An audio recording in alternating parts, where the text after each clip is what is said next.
Can you believe it is day 2 already? But I guess time flies when you're having insightful conversations, doesn't it?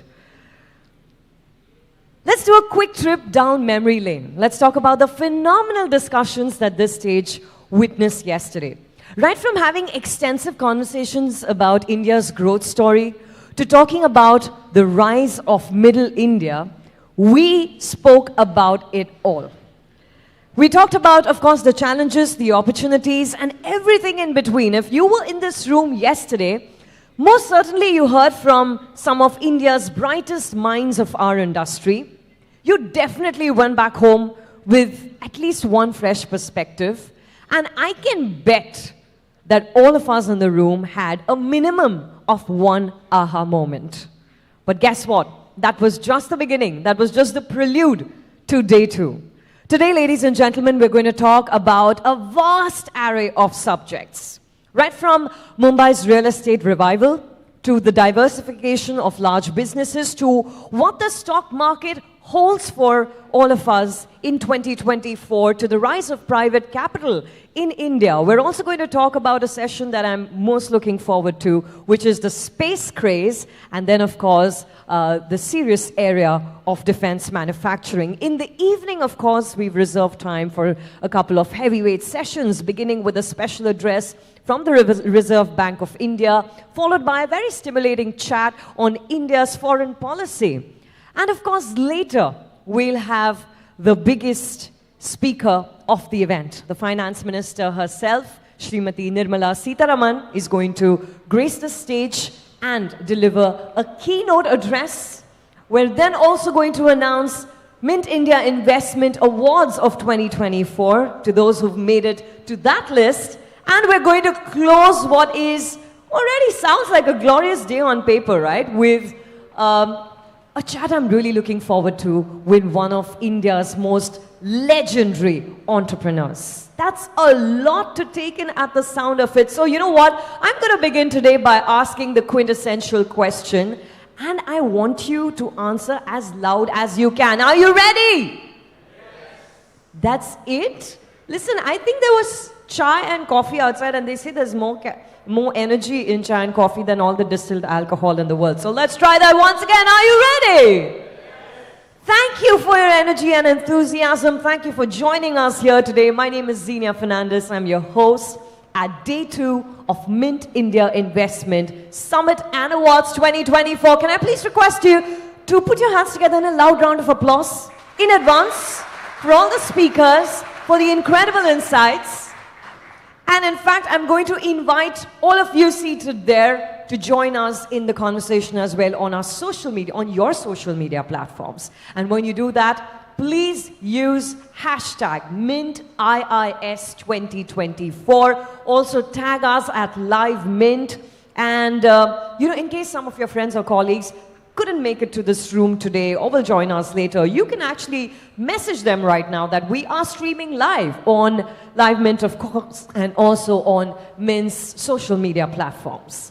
Now, before we go any further, I want to give a big thank you and a shout out to our partners powered by Hubtown, our associate partners, Bandhan Mutual Fund, LIC Housing Finance Limited, Knowledge Partner Deloitte, our partners Speak 15 Partners, and StockGrow. Can you please put your hands together for our partners, ladies and gentlemen?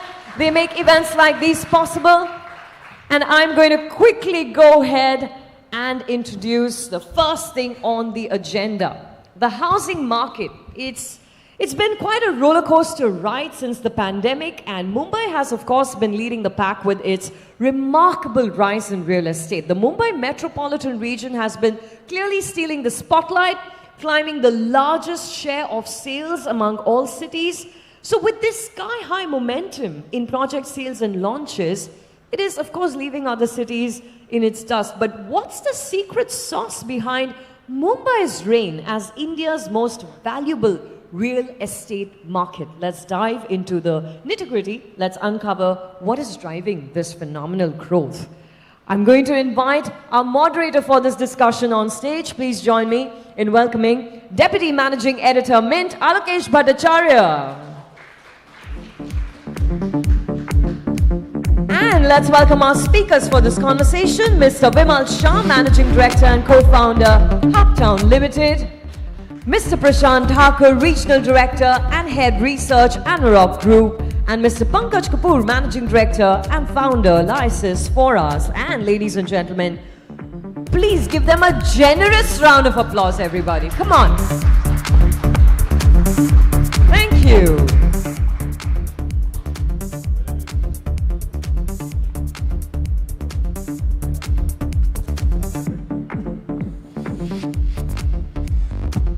Alokesh, over to you.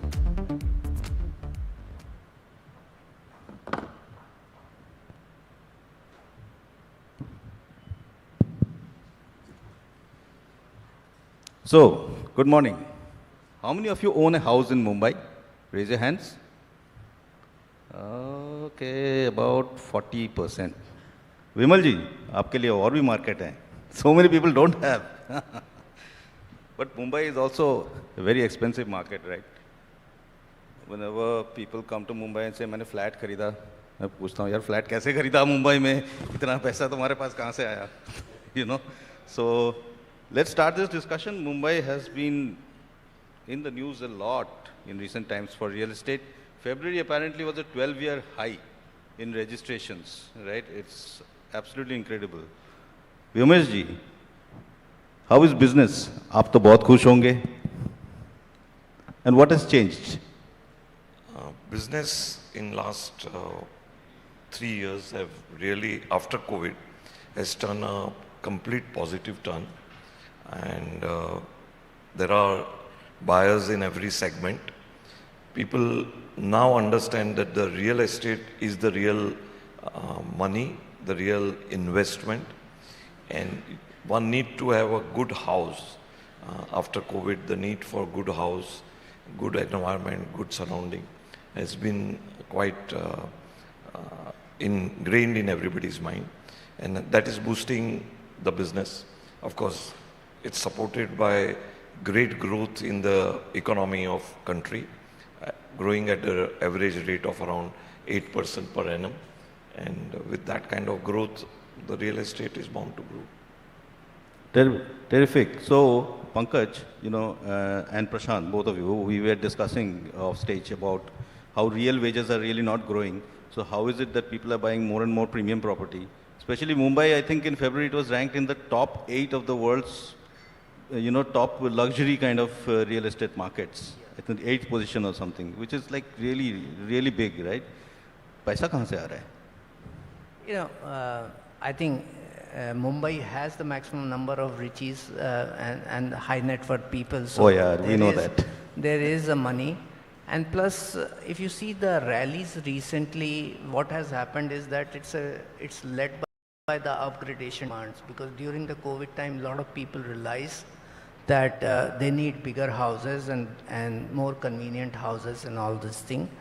So they're selling their old houses and buying a new houses, taking incremental loan, and that's what is building. And apart from that, they made good money because the stock market has really done good in the recent times. So the good money in their hands, the requirements for the space, and then the most productive market where they are now sensing that since after a stagnancy of almost 6 years, the prices became productive and they started moving forward.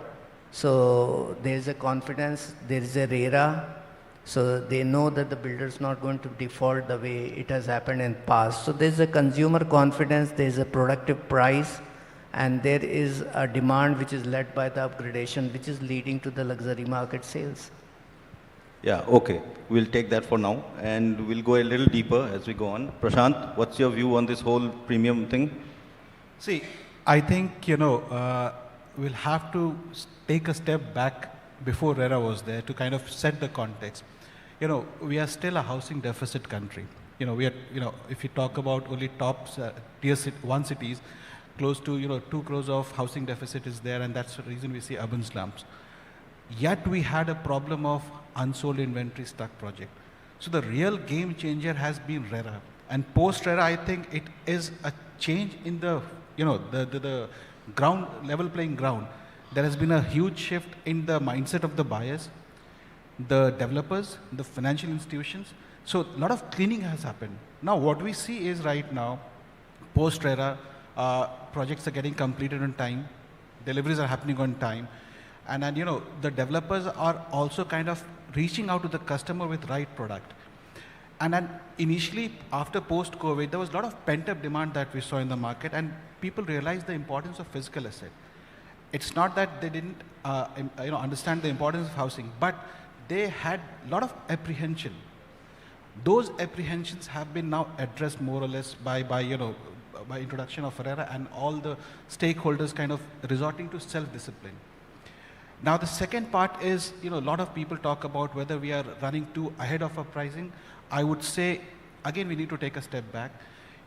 Post this run-up we saw, there was close to a decade of price stagnation that happened, right?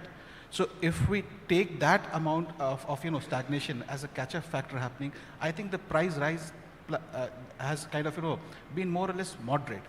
Yes, but I think we are. You're saying prices stagnated for a decade before we saw this run up post 2000. Okay, that really I didn't notice. It did not go up. It kept on rising. It was kind of it did not go down, but it remained where it was.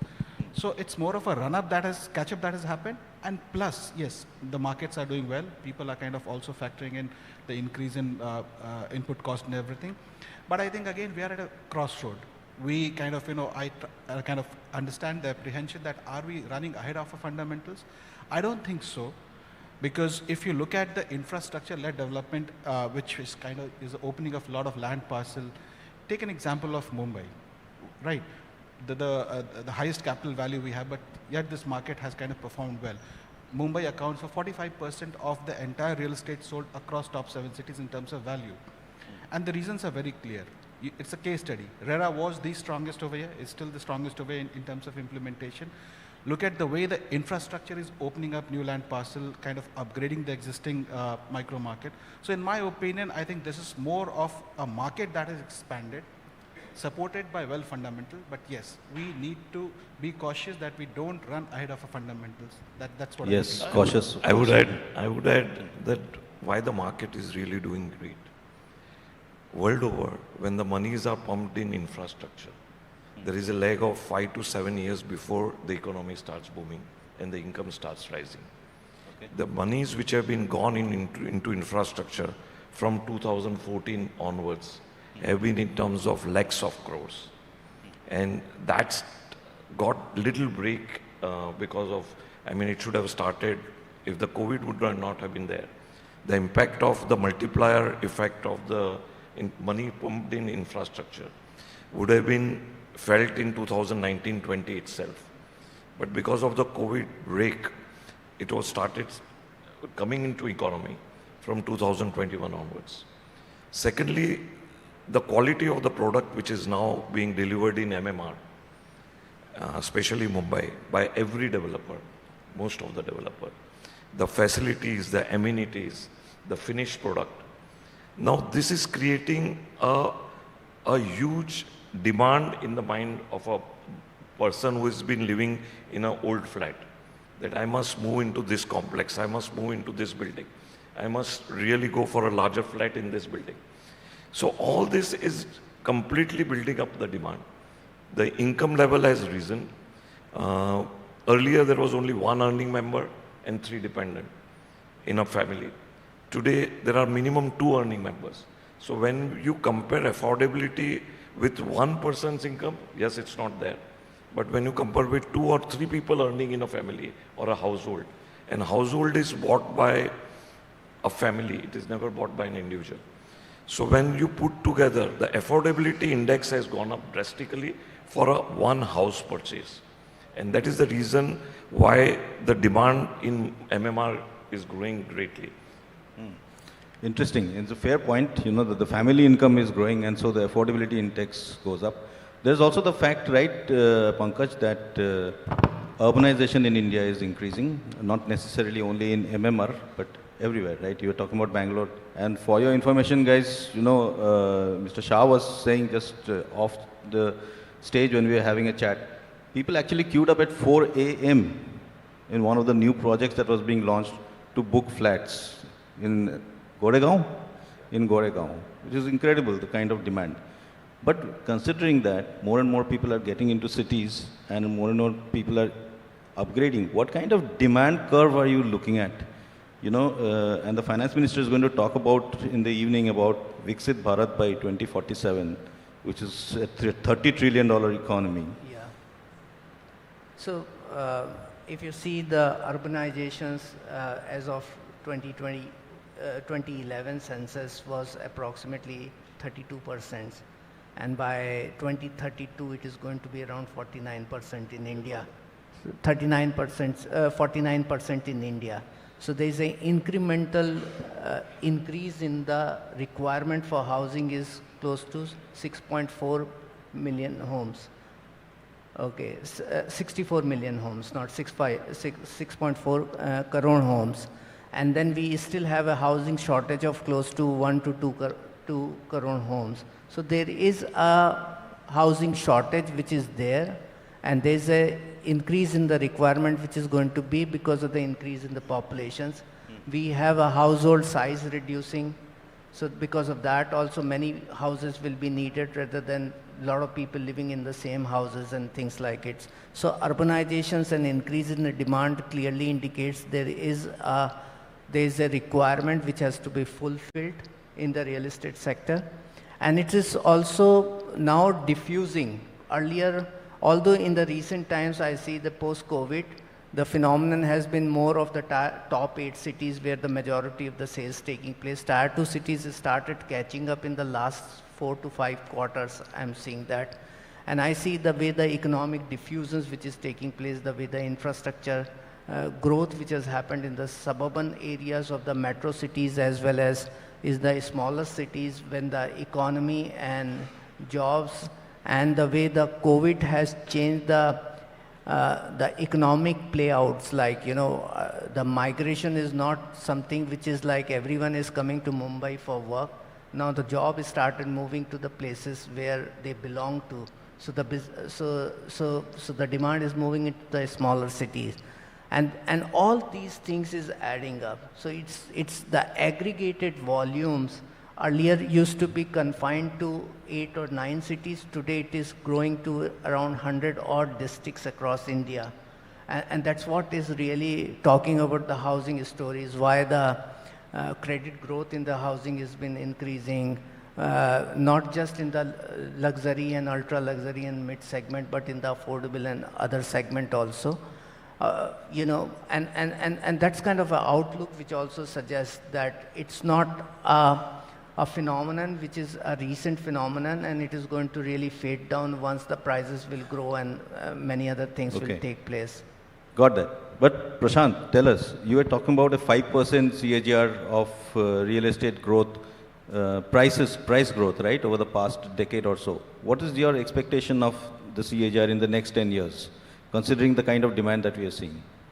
See, before I answer that question, let us understand, you know, the pricing also depends on the demand and supply dynamics.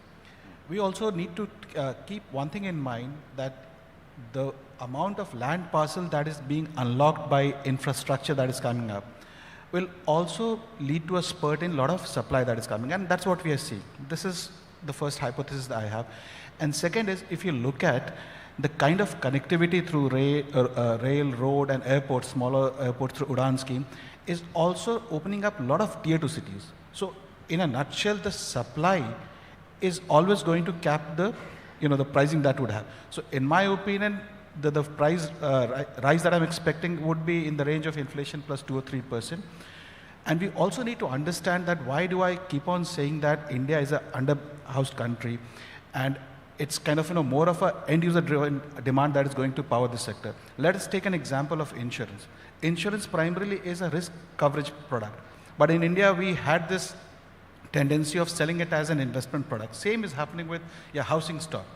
Primarily, if you look at the current situation of our country, it has to be an end user product right now. We had made this mistake in the past of, you know, pushing this product as an investment product, which led to a lot of problem. I think that correction has taken in place, and that's why you see huge amount of supply happening. The buyers are kind of more evolved. They have that, the kind of value that they're going to get and the pricing that they're expecting. So there are a lot of counterbalance, and that's the reason I'm telling that the pricing that you would see would be more of a market determined, in my opinion, inflation plus couple of percent that would take into account. So you are saying that you are expecting a 2% markup over this inflation rate for the prices to be going up. How much? That would be about what? About 8, 9, 10%, right? How many of us get 10% raise every year? Nahi milta hai na? So it's going to be tough, but people are still buying, right? And like I was saying, in the room when we were talking, that there is barely anything available for less than 1.5 to 2 crores in today's market, right? So, Mr. Shah, how do you, what is the definition of affordable now? When you're saying that affordability index has gone up because the incomes of households have gone up compared to incomes of individuals, right? What is now an affordable housing? Affordable housing, according to me, is a definition which is 100% dependent upon the location. If you're talking of Nepean Sea Road. What about Mumbai? So in Mumbai, I'm talking of Mumbai only. And every location has a different affordability. If you're talking of Nepean Sea Road, the affordable housing is 25 crore and above. Okay. If you're talking of Borivali, the affordable housing is 2.5 crore or 2 crores. If you're talking of Virar, the affordable housing is 80 lakhs to 1 crore. So it's affordable housing is for the government, yes. As far as the policies are concerned, it has to be for the masses. So from that point of view, the affordable housing definition would be 50 lakhs or 1 crore or whatever it is, and which is what they determine for priority housing. But as far as a developer is concerned, for me, affordable housing, for me, is a simple definition, which keeps my sales on. Simple. So I don't determine the price based on what surrounding is, but what sells in my project. And if my project keeps selling at the required pace, that is an affordable price at that location. So what are you seeing in Mumbai now? Compared to earlier, before COVID, there was a lot of demand that came in during because of the COVID situation that happened.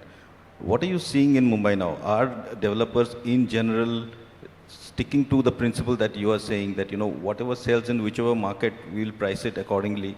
And of course, your project costs will also have to then be borne. But are you seeing the industry generally sticking to that principle, or are people overpricing and still managing to get their flat sold? I would put it like this, that every developer or every person who is in this business will need a liquidity to go on coming. And what has happened between 2008 to 2017 or 15, where a lot of developers went into delinquencies, went into project delays because of not selling and holding on to the price. And those experiences are well etched in the mind of not only developers, but also in the mind of financial institutions.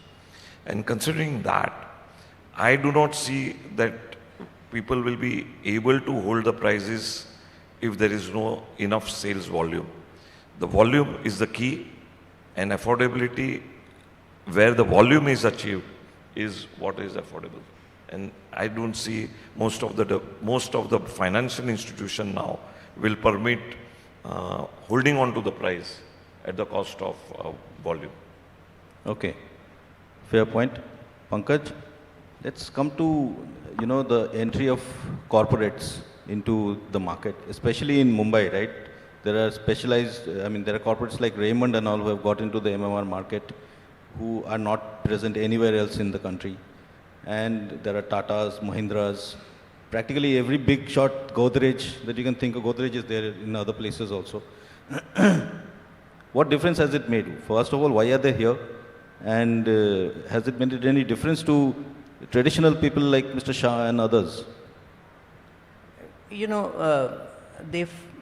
There have been tendencies for the corporates to enter into the market. So if you look at way back, in 2007, 2008, when the prices were increasing and the margins were very good, that really led to various corporate to jump into the real estate market, because they were saying that instead of making 12%, 15% return on investments, real estate can offer you 50% and 30% and 40% or 100%. And that's what led many corporate to jump into this. And they learned over a period of time, because then we had a prolonged stagnancy, and then the margin got eroded, and they learned the message. But having said that, there is also a gap in the market which was available. So there was an organized development and developers and unorganized developers. And then there was a requirement of the corporate governance and many other things, which the corporate really brought in. And there was a trust deficit. So likes of major corporates, they come with a brand name and all those things, and they were able to garner the people's polarizations to themselves, and the demand started going to their end. Having said that, you know, I am also telling you that it's a local market subject. Corporate comes up and they bring in the supply, and they still have to compete with the local market and local developer, because 50% or 60% of the people who buy in a specific location belong to that particular location. There is a micro market competition which is also there. So the product, the quality of the product, the delivery of the product, so they can deliver in time, but are they meeting the aspirations? Are they providing the similar kind of a quality of the good? Having said that, the way I analyze in the recent times, the deliveries done by some of the major corporates haven't really been living up to the brand assurance they are bringing. Over a period of time, they may probably improve on those particular sides, but they came in, they brought governance, they bring in the trust which the consumer need. Having said that, in terms of maintaining the product quality which live up to the brand and the brand quality, I think they are finding it difficult to compete with the local developers. Is that correct, Mr. Shah? You are competing with them directly. According to me, yeah, they are finding difficult to maintain the standards considering the volumes they are taking up. They are taking up thinking that this is like any other industry which they set up. And if you take an example of 2003 to 2008, a lot of corporates entered the real estate sector. By 2017, practically nobody was present except one or two. Now again in 2023, they are entering the sector because they feel that there is a volume, there is a turnover, there is a margin. So corporates are very good in entering, very good at exiting also. Okay, I mean, and as a established developer like Uptown or whatever we are there since 30 years. So we have a lot of reputation to protect, not for past, but for future also.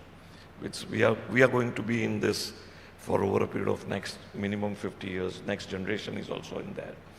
All our families are entrenched into it. So for us, we have to ensure that benchmarks which we set up are met. Corporates do maintain, I'm not saying that, but they are finding it difficult when it comes to real estate sector, because it's not a normal product which you sell every day. It's a product which you sell to a person once in a lifetime. You sell a car, you sell a soap, you sell anything, jewelry. It is a person who is going to come and buy again and again as a product. But when it comes to house, he's going to buy once or twice in a lifetime. So he's going to really, you have to meet his expectation thoroughly, and that in a regular developer like Uptown is entrenched into our systems. And that they will also adopt, I'm saying, if they want to continue long term, if they are not planning exit when the margins go down. I mean, like they did it in past. So if they really continue like that, then they will pick up, but we definitely have an advantage over them in the near terms. At least now you have an advantage, and you will have to keep working to, just like a bowler who has to keep finding new ways to fool the batsman, you also have to find new ways to compete with them, right? Late in swingers. Late swingers, yes. Prashant, specific to the Mumbai metropolitan region market, what are the risks that you see in this whole growth? You know, we are all talking great things, and you are saying that people make mistakes when things go very well, right? Which is so very true. And in every field, right? It's not only about real estate. You know, when we are doing well, we think that, oh, nothing can ever go wrong. And you sort of spread yourself out too thin. This is one of the risks, right? From the MMR perspective, what do you see as the key risks or challenges in the near term? See, I would say that I think Mumbai has been a very disciplined market even before RERA came in. I think top 5 listed developers are based out of here.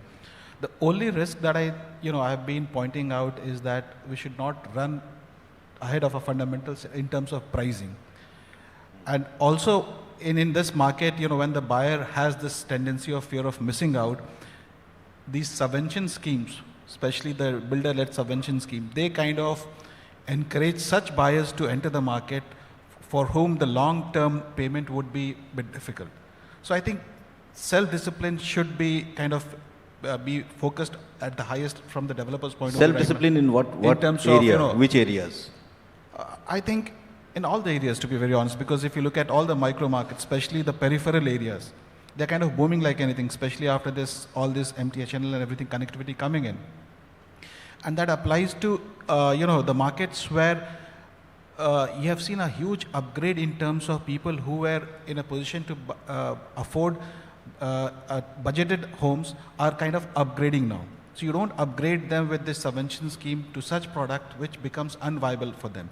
So the southern part of the town, I think, is more immune to the price fluctuation, but it is the mid segment which needs to be nurtured and kind of, should not be kind of enticed into buying a product which is beyond their capability to pay. And that's where the pricing as well as the way you pitch the product, push the product also plays an important role. So that's the area of concern. Otherwise, I think the long-term fundamentals are quite good. It's not only that the developers needs to exert caution, I think the buyers have also evolved. So I think they kind of also use their lot of judgment when they buy a product. So I think we are in a stable state market. So I think that's where a sweet spot we are in right now. Okay. Pankaj, your view on risks and challenges in MMR? There are 2 risks in the real estate. One is price correction risk, another is execution risk. Sorry? Exclusion? Execution risk. Okay. Execution of the real estate. Yeah, execution of real estate projects, that the builder will deliver in time or not. What happened in past also. Builder took a commitment but could not deliver in time, and that's what. And I see, we don't see a price correction risk in the market because we already have seen a stagnancy and time corrections in the last 6 years or 7 years. And this is after a prolonged stagnancy, the prices started inching upward. Last 10 years, CAGR growth in the prices across India has been 5%. So if you look at the prices haven't really gone beyond the inflation growth in the real estate sector. Which means prices are not going to come down. So I'm saying so far it has not, but it has started inching forward. Like, you can't remain inefficient always. There is a fundamental which starts catching up, and that's why the people's income during the period, my own sense is at least 7-8% annual increase in the income of the consumer would have happened in the last 10 years and something. And that's why the affordability and price parity which are there, and that's where we are seeing that the price correction risk is not there. Execution risk is a major concern in the sense of, and which I am also sensing. A lot of places I see the land cost has started jumping again, so which was a case from 2005 till 2011-12. That is probably one of the side effects of more infra coming in everywhere. More infra and more money flowing in that. It's not just an infra. Infra, frankly speaking, reduces the prices. bring in the affordability. Not really. You look at Jewar Airport being developed. No, the I'm prices saying have that shot up because like anything. it brings the land efficiencies. So why Mumbai is so premium and why it is so, it was very highly priced. The reason being it was a landlocked and where huge population used to live. But after the Bandra-Worli sea link, you see the Worli prices haven't really appreciated while the Bandra did. And after the Trans Harbour, you will see the pressure onto the Mumbai prices may be higher. And while the Navi Mumbai, which is opening up, may probably see a growth and things like it because the infrastructure is bringing the land efficiencies in this aspect. But having said that, you know, the higher FSI has increased the land prices. And a lot of developers started outbidding the lands, and which was a case earlier also. And I've seen there's a bell curve. It's not that the prices continue to be going up and then the margins of the developer and profitability continues to be increasing, because with that there's a time moment comes in. So higher FSIs of 7 or 8 takes longer time for constructions, longer time to sell, so the finance cost increases.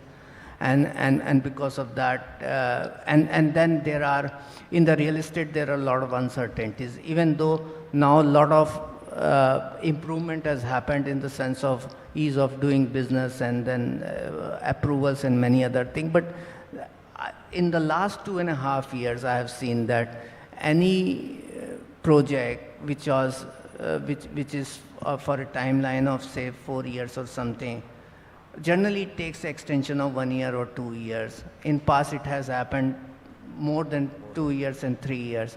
And in that case, it eats up your margins. And that's where the default takes place. So if the land cost grows up, it will increase your finance cost, it will increase your construction cost, it will probably reduce your margin. So the cost structure, the embeddedness of the cost has to be looked into it. And which is happening. So I'm saying that whether Hyderabad is showing a record price पे नीलामी हो रही है land की, सिटको की हो रही है, मुंबई में extensive FSI हो गई. So a couple of redevelopment projects are telling that we have to build in 8 FSI in the 25% of the land parcels.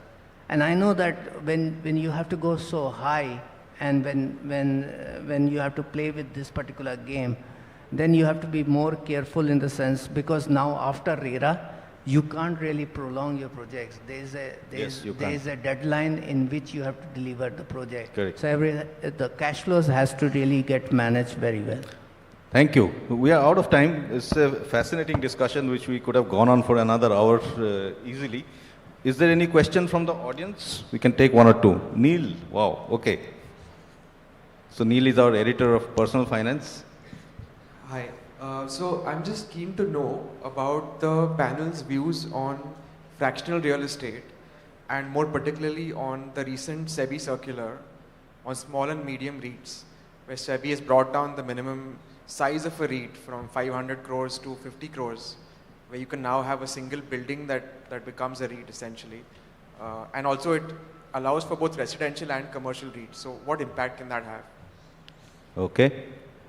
Who wants to take that? Mr. Shah? This is one of the most positive step towards really building the right kind of market, investment from investment point of view, or investment class, asset class point of view, which I think this is one of the, because what used to happen is that the consumer or the investor who could not afford real estate to be as a class of in its portfolio used to stretch themselves to have that in for the purpose of wanting to get the inflationary or price rise advantage. And that would go beyond their means, and that brought problems for everybody in the business. This is one of the best way in which you can build your portfolio of investment with an asset class, which is real estate, which was very, very difficult to own as an asset class within your portfolio. So it brings complete diversification, which was essential You can't own only shares, you can't own only gold, you can't own only real estate.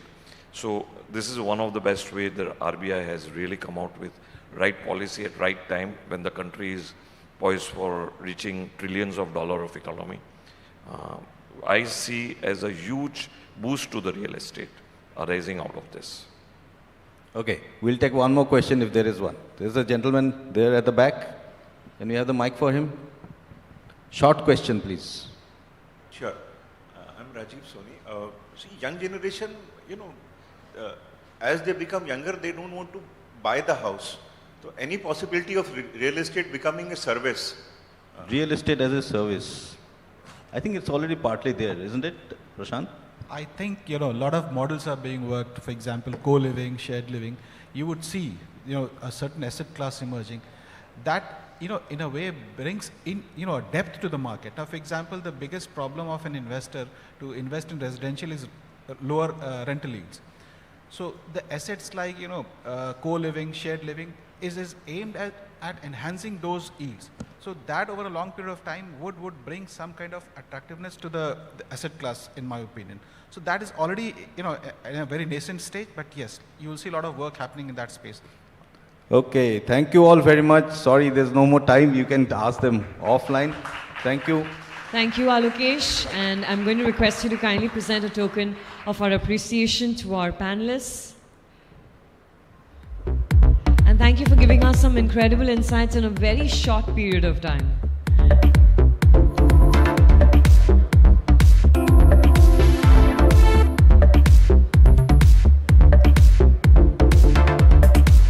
Gentlemen, please come together. Let's take a group photograph.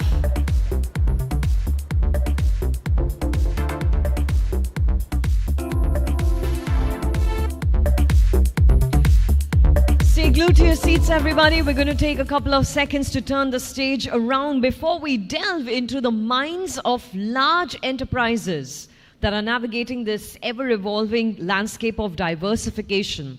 With their eyes locked on future growth, they're exploring fresh opportunities in untapped pockets. But here's the twist. How are they tackling new technologies? How are they handling fierce competition? And how are those startups on the Indian scene changing all of this? Let's not forget the million-dollar question, which is how can we kickstart the private capex cycle and breathe new life into the economy? To answer all of these and more, it's time for me to introduce our next guest on stage, a leading entrepreneur and industrialist in a variety of industries, one who oozes confidence, experience, and wisdom at the same time. Please join me in welcoming on stage Chairman Dabur, Mr. Mohit Burman, who will be in conversation with Senior Editor Mint Ranjani Raghavan. Welcome to the stage.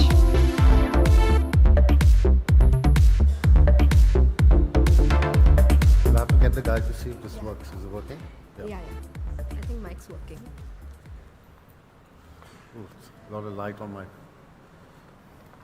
reduce the light a bit. It's okay. Good morning, everyone. Good morning. So, Mr. Burman should not be a stranger to Mint readers. Yeah. Of course, as Dabur chairperson, but also in, the Burman family is invested across wide areas, financial services, significant investments, insurance. They've also shown interest in Religare, and we'll come to that later. But there are other sectors like healthcare, hospitality, also where the Burman family is invested in. So perhaps we could start with that. Sure. What is the diversification strategy? How did you come across, come into so many sectors? Well, it sounds like it's a lot of sectors, but actually it's not. Historically, we've only. Firstly, I'm the fifth generation of the Burman family. Dabur was started 140 years ago, and historically we were in two businesses: FMCG, which is something which you all are familiar with, but we were also in the pharma business. So we used to have two listed companies, Dabur India and Dabur Pharma. Pharma, we were specializing in oncology and mainly in OTC sort of healthcare products. So about 20 years ago, we had a consultant called McKinsey, which obviously most of you would be familiar with, who basically advised us that we should separate ownership for management. And the reason was the normal sort of succession reasons, fourth generation, a lot of family members, every father thinks their son is the best. So to avoid conflict, we decided that no family member is going to work in the business. And what came across was obviously, then what does everyone do? And how do they support themselves or their families? And one of the reasons what McKinsey was telling us was that, Dabur trades at 60, 70 PE. For every rupee you take out, you kill 60 rupees of the market cap. So we said that no family member will take out any money, will get no salary from the businesses, from the two listed businesses, and but we will give out we'll give out higher dividends. So we give 50% of our global profits as dividends. The family still own close to 70% of the business. So every sort of branch gets enough, and therefore, the children have enough money to diversify, do whatever they wish. If they want to work, they're welcome to. But if they don't want to, then also it's up to them. So I think this was the reason why we were able to keep the family together. But coming back to your question, that was one of the reasons for the diversifications. But our diversifications are focused on B2C businesses. We try and be in businesses that we can establish a brand, we can have distribution. And if you look at the sectors that we've entered into, they're more or less related to the consumer in healthcare and pharma. So we have a bunch of investments in the healthcare sector. We have a joint venture with a UK company called Healthcare at Home, where we provide specialized services for patients who are discharged. We have investments in the hospitality sector. All the airports, most of the restaurants are run by us. We have the Taco Bell franchise in India. And over the last 20 years, we've spent a lot of money and time in growing our financial services businesses, because historically financial services in India, as you probably all will know, was sort of government regulated. Most of the multinationals who wanted to come into India had to have an Indian joint venture partner, insurance, banking, etc. So we've done a host of financial services investments, all with joint venture partners, because we realized we're not the right people to probably manage those businesses. So we have a life insurance company, Aviva. We have a general insurance company, Universal Sompo. We were the Indian partners for Fidelity in mutual funds. We had a broking business with Espirito Santo. So wide range. But I think the focus is really to be in B2C businesses. And recently, with the acquisition of EverReady, we are now trying to be as what they call players in the FMEG industry. I get a little bit confused with all these sort of synonyms. So, but that's where we are at the moment. Yeah.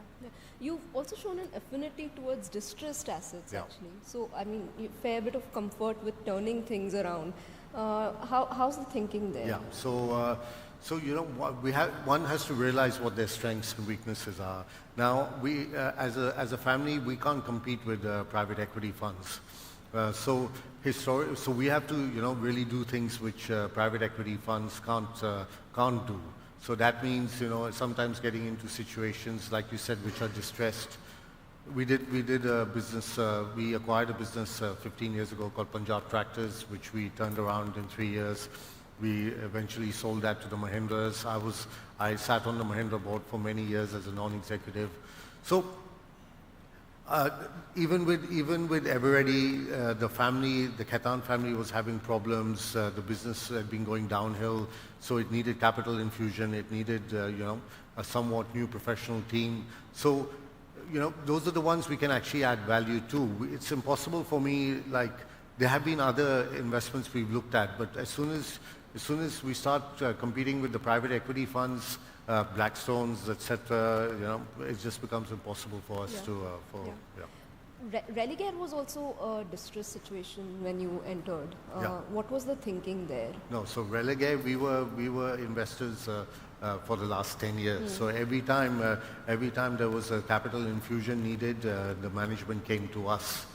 So with the money we kept on putting in, eventually we ended up at 23-24%. So it was just normal for us to kind of then make a call on whether this is going to be an asset which we want to own or we should get out of. So we had many discussions with the management. At that time, the management, kind of accepted the fact that we were the majority shareholders. They accepted the fact that we should be the rightful owners. They sent a letter to the stock exchange, welcoming us. And in that letter said that we will work with the Burmans, we will do a smooth transition, and being decent people. As soon as we voted we voted the chairperson back in, she had a change of mind. Yeah. What is the update there? What are you? I mean, in terms of regulatory. Yeah. So being financial services, it needs a couple of regulatory approvals. We've already got the CCI, and we're waiting for the SEBI and RBI. I mean, there's a IRD approval, but I'm already the chairman of two insurance companies, so I don't foresee a problem there. But the other two should come in the next 2 to 3 months. Is there a flaw in corporate law that you see where there is so much resistance for a shareholder to join the board? I think I don't think India is now sort of reached a stage where hostile sort of situations or takeovers are kind of accepted. And in the US, if you look, most of the companies have very wide shareholding. In India, if you see, either there's a very strong promoter, or the management who are running it without a promoter think they're a promoter. So if you look at what's been happening in the last 5 years, you've been seeing a lot of these, you're seeing a lot of promoter situations where they're having problems. Now they're running their businesses with 4-5%, but they're so entrenched that it's impossible to throw them out. And worse is if there's a management or without a promoter who think they're promoters, but then are running the business without shareholder. Yeah, without having some sort of a shareholder representation. Like Religare has no shareholder representation. It's a lady with like 5 board members appointed by her. So in India, there's a lot of lacunas that these, you have a situation where it's virtually becomes very difficult. Like, let me give you an example. Now, RBI, when you do an acquisition, it's the company that is being acquired that has to file all the relevant papers and everything like that. Now, if that company is not willing to do it or just sits on it, there's nothing that the acquiree that can do. Yeah, definitely something that the legal community perhaps can look at. I also want to, you're also invested in sports. Yeah. You've definitely, you looked at various sports before, of course, Punjab IPL. How has the business of sports evolved? Well, it's evolved in India, but very, very difficult. The only thing that sells in India is cricket. Yeah. Okay, I mean, it's unfortunate, but it is the way. And even when I was one of the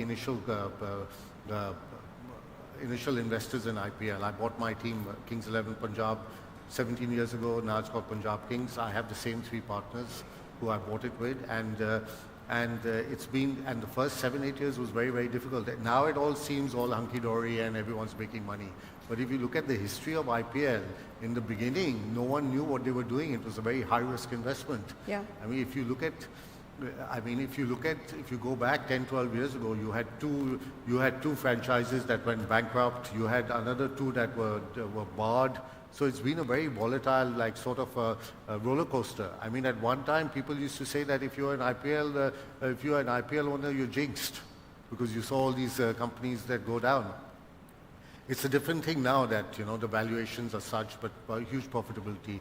But coming back to what you asked me, so obviously after cricket, after cricket, Hockey every sport federation in India wanted to start their own league.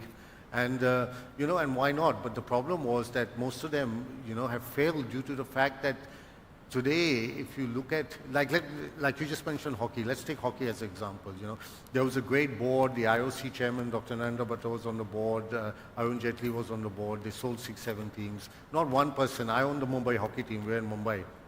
I couldn't even get 10 people into the stadium. And they say that hockey is our national sport. I mean, I don't think any school plays hockey. Or it's just, or if you stop a kid on the street and tell him to give you 2 hockey players' names, I don't think he'll be able to. So everyone now, with the money that is in cricket, with all these, the sort of checks, the sort of money that all these players are getting, not only from playing in the IPL, but also from endorsements. Obviously, every youngster wants to, aspires to be a cricketer. Yeah. Well, by the way, I take my words back a little bit. The other sport that has become popular, but in a much smaller level, is kabaddi. We're doing very well, but of course the numbers are very small. Still very small. What about women's cricket, the women's league? Yeah, I think it's amazing. I think what's happening with the, we were one of the bidders for a women's team 2 years ago, and I was actually surprised with the amount the teams were sold for, and obviously, the money that is generating, that the teams are generating from the men's IPL, they're putting money into the women's. And the first year, I believe, wasn't so successful, but this year, I'm led to believe that it's hugely successful. So, and now we recognize some of the names, and I think over the next few years, it can become big. What is your sense of, with private equity firms coming into the IPL leagues, is it going to help the ecosystem scale faster? Yeah, firstly, there aren't that many private equity firms that have come in. CVC has... CVC, by the way, I have to say that have very, very strong sports experience globally. And CVC historically doesn't buy teams, they invest at the league level. Obviously, and you must have heard recently that even the Saudi government wanted to invest at the league level. Of course, BCCI is a very rich sports body, doesn't need investment. So after CVC sort of wasn't able to come in at a league level, they decided to buy a team. So it's something which they've done, and you can see by the way that they operate that they won the first year. So they have extensive knowledge in running sports businesses globally, but they're very few and far between. Right. But it adds, it does give it a new dimension, like you're saying, because you learn from how a private equity run sports team reaches to win the first year they're playing, whereas promoter-driven sports teams still sort of have difficulty.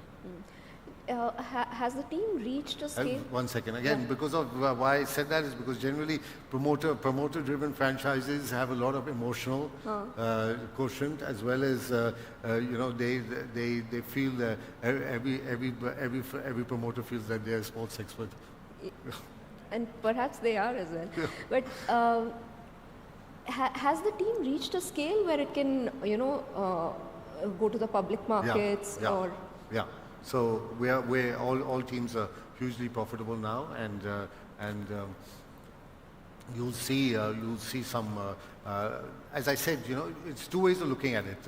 They're hugely profitable. So when you're profitable and you're just one or two shareholders, it probably doesn't make sense to give it out in the public market. But what is happening now is, because of the IPL being successful, every Commonwealth country wants to have their own league, and now there are like 5 cricket leagues all over the world, which I feel is not going to make sense, because all of them are just taking up calendar time. Indian players are not allowed to play in any other league, which as a team owner I condone, and they shouldn't be, because they're getting paid so much here, and the sort of our Indian athletes are not so what do you call it, the bodies are not so temperament as some of the foreign athletes. So if they start playing all these small leagues globally, then it's their sort of lifespan will be short. So I believe that most teams are in a position to tap the public markets. Right. I will open the audience questions if there are any. Yes. Yeah. Nehal.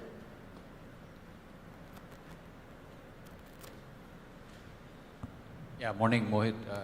Very interesting take you're given. Well, you have diversified into somewhat related things like spices, ghee, and food, mainly in the food sector. Whereas your competitors like Patanjali, they went about and gone for jeans, real estate, and whatnot. And you have Titan, who has gone into from jewelry to fast track helmets to skin perfume. So we used to hear this C.K. Prahalad's concept called core competency in, as you know, you're from business school, and basically in Western world, they follow it very thoroughly in terms of going into areas where they are able to compete very well because of the core competencies and the processes they learned. So how do you see in India it is panning out that diversifications are very out of the sync with the existing product portfolio? Do you see this going to be a trend continuing, or do you see some kind of a shakeout happening by virtue of not having the skill sets in the area? Yeah. So let me just clarify. Dabur does not, when we diversify as a family, Dabur's balance sheet is not used. So Dabur is not an investor in Eveready or Punjab Kings or Aviva Life Insurance. Dabur sticks to its core competency. And we have three pillars at Dabur. One is healthcare, one is personal care, and one is food and beverages. We're the market leader in fruit juices. Within that realm, if they want to launch things like you just mentioned, ghee or whatever, that as a promoter, I don't get involved in. Because there's a core team there that decides on what products to launch. It's not a diversification. Patanjali is a one-person-led company. He can get into jeans, or he can get into whatever he wants. It's a different. You can't compare. And you've been reading recently that they are having their own problems. So coming back to what you said is that we diversify in our separately, each company separately, and any of those companies like now Eveready is, although 65% of our business comes from batteries, they want to get there, they want to do lighting, they want to do flashlights, all that, as a management team, they are, it's their prerogative to decide. As a board member, we can only give a direction and held them up for it. Like if you look at historically how some of these companies were run, like if you look at Eveready, there the family used to sit in the office all day, everything was signed by them, like most of these old families are run still.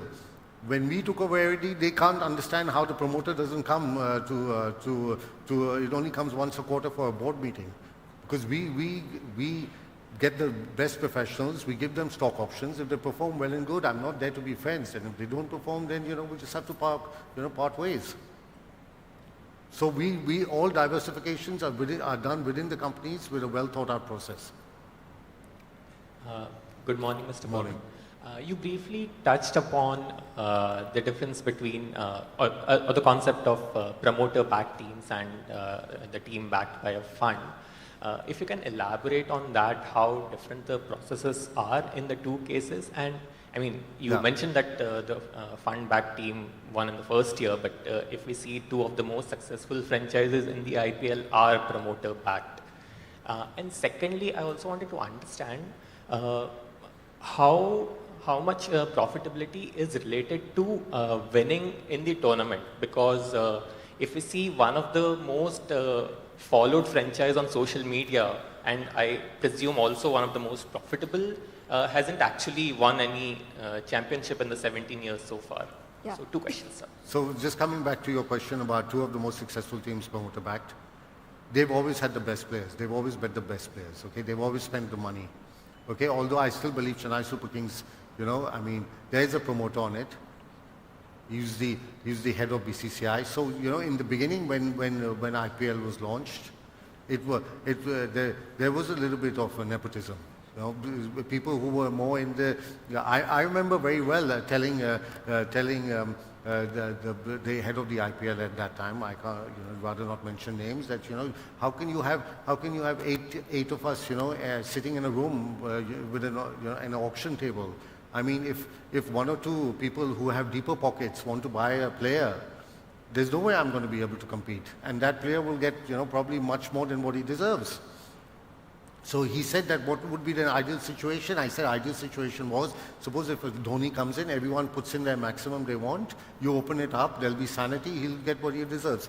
But the IPL also wanted, drama, circus on TV, eyeballs. So he said, I won't do that. I'll do a player cap. But that player cap was so huge that, every team would lose 23 crores if you spend that player cap. So coming back to what you are saying, yes, historically, the two teams that have been winning most of the time have had an advantage, okay? Whereas this new team that came in on a clean slate. And therefore, I believe, I don't know what their processes are, but if you have a PE-backed 100% owned team, with no ownership with no person interfering. Maybe sometimes interfering works. Maybe as you said, in those two other teams, maybe they have such a good sense of cricket that the promote. In my team, in my consortium, I've never won because none of us are cricketing experts, but we like to, think we are.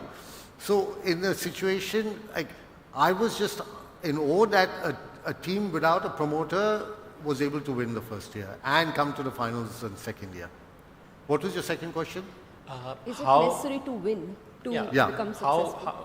How strong is the correlation between your success in the tournament and your profit? It's very strong because I recollect very well that, on the 6th and 7th year, I used to tell my team, I used to say, listen, every year we're pumping in money here. So how is it a situation where, we kind of break even so we don't need to keep on putting money? And said the only way you can, because in the beginning, everyone was making a fool out of us. You used to get your coach from Australia, he used to bring the whole of Australia on your rolls, his mother, father, everyone. Physio he used to get from Australia $50,000. You can get a physio for 50,000 rupees here. So in the beginning, everyone was making a fool out of us. They thought, bunch of rich guys, Then later on we realized that now we can manage this better, so you started to save costs. So I told my CEO, I said, listen, how am I going to break even? So he said, then you have to, save on player fees. So then it was the catch-22 situation, because if I didn't spend the full cap on the player fees, my coach used to say, you don't spend money on players, how are we going to win? Then my CEO used to say, you never win, how are we going to get sponsors? So it's a vicious cycle. So winning is very important because you get sponsorships, you get more fans, you get, you sell more merchandising. So it is important. Because in the beginning, all these cities, fans and children never of course, if you lived in Delhi, you lived in Bombay, it was not necessary you supported that team. Generally, you supported the player you liked. So, if a Kohli, if a RCB or a CSK used to even come and play in let's say, use mine, in Punjab, I had more people supporting them than us. It's only in the last 15 years that it's evolved that now people are kind of supporting their home teams. Thank you, sir. Thank you. Please. Neha.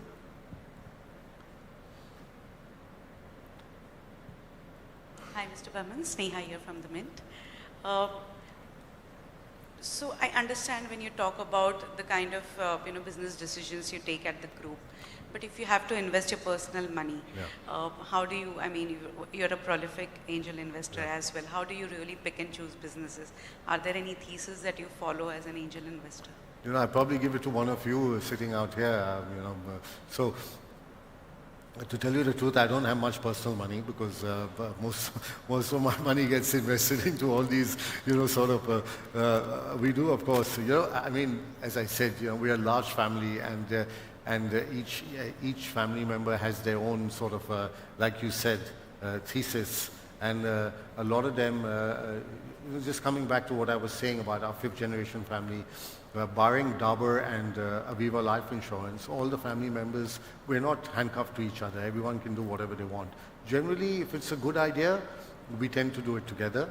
Sometimes it's a few of us, sometimes it's not. But coming back to your specific question, there are members of the family who don't want to, who don't want to be running businesses and, want to be on the front page of Mint. They want to, kind of they want to be, a little bit more sensible and kind of take a, be careful with what they're doing. So, obviously the normal sort of investment theses are there. Recently, I'm not an expert on startups. I did invest in a few of them, but more relating to industries which I'm familiar with. Some have worked, some haven't worked. Like I was an investor in Policy Bazaar. Policy Bazaar, I made some money. But whereas I invested in a similar company called Easy Policy, that didn't do well. It's very difficult for old, sort of fuddy-duddy people like me to kind of get in terms with those valuations. So if I like a business, or if I somewhat that it's somewhat related to one of my businesses, then my risk-taking ability is a little bit higher than investing in a Zomato or something.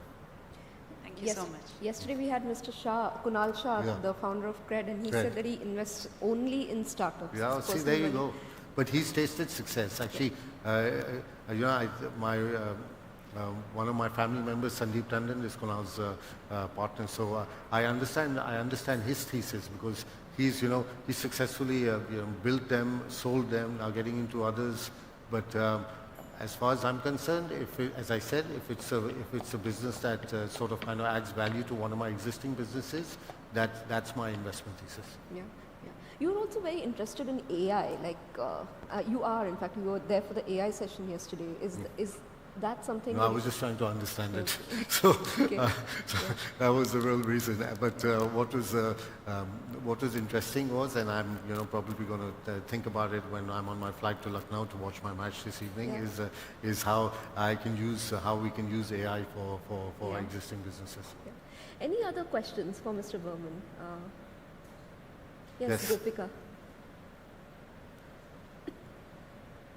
Hi, sir. I just want to understand a lot of conglomerates, like Indian families are getting into the financial services, banking, non-banking space. What is the thinking? I mean, are you also looking at some synergies among your other companies when you're looking? And it's a highly regulated sector. Yeah, it's a highly regulated sector. So therefore, it's only, as they say, sort of reputable business families who can get in.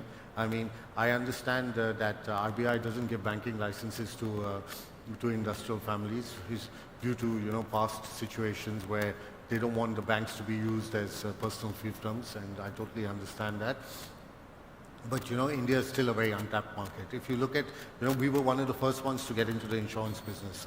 I got my insurance license 22 years ago, and still, if you look at the under-penetration, like we were talking about the real estate sort of market a little bit earlier before I came on. But if you look at, in India still, what is mandatory we take. We don't take what is not necessary. I don't know if people, all of us in the room have household insurance. So it's only after COVID the health insurance market has been going up. But still, India is probably one of the, for the sort of growth that India is showing, is still one of the most under-penetrated market for all financial services, and that is one of the reasons why people like us and other industrial families are looking into it.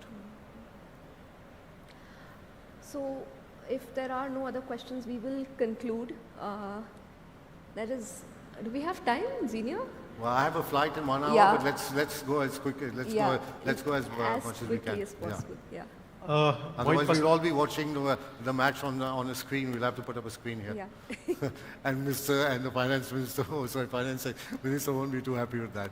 Mohit, first of all, kudos to you that you transformed yourself from manufacturing to, I would say, different kind of businesses. To an entrepreneur. I call it entrepreneur. Yes, absolutely. So just maybe would you like to share some insight in terms of your transformation journey, that what exactly I think you did, I would say 2 or 3 things well that I think helped you to kind of get into this different kind of businesses. It's not easy, so that's why if you can share some insights on that side. What, you want me to tell you 2 or 3 things that have been important in the whole sort of journey? Yes. Is that in a nutshell what you want? Yes, absolutely. Thank you. So listen, I mean, as I said, we transformed ourselves from being a family-run business to a sort of to an entrepreneurial sort of mindset while keeping all the family members together. And even though we have so like in the generation before me, all the family members used to work in the business. They used to live in the same house in Calcutta. So in my generation, we kind of grew up together. But we don't live in the same house. In the next generation, the cousins probably, will see each other once every 2-3 months for lunch or dinner. So you got to keep on innovating. And I think what is important in any sort of a situation with the family or with your, I can say with a lot of pride that most people who have been with Dabur have been with us, for the last 20, 30 years. So I think one very important thing is respect, that you have to have family members and your team with respect to actually push your vision through. And I think innovation is very important. You've got to keep on innovating, and otherwise you get left behind with the old sort of thinking. Like when we took over Eveready, it was very difficult for me to get good people to go to Calcutta. Calcutta is obviously not as a place people aspire to be in. But we managed to get them because I told we managed to get them. We gave them higher salaries. We gave them stock options. We gave them ownership. So unless you don't do that, then it's not possible to kind of march ahead.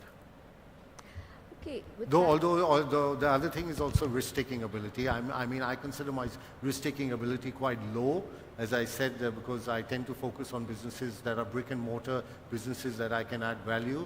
But as I said, if I want to make small investments in high risk situations, then we have the startup universe in front of us.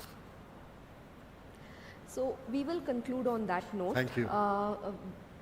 Please join me in applauding Mr. Thank Berman. Great. It's been a pleasure, and look forward to seeing you all again. Thank you. Thank you so much. Thank you so much, Mr. Berman. Ranjini, please present a token of our gratitude to Mr. Berman. Thank you so much for joining us. I can't take this on the plane with me, but I'll send it home. Thank you. Thank you.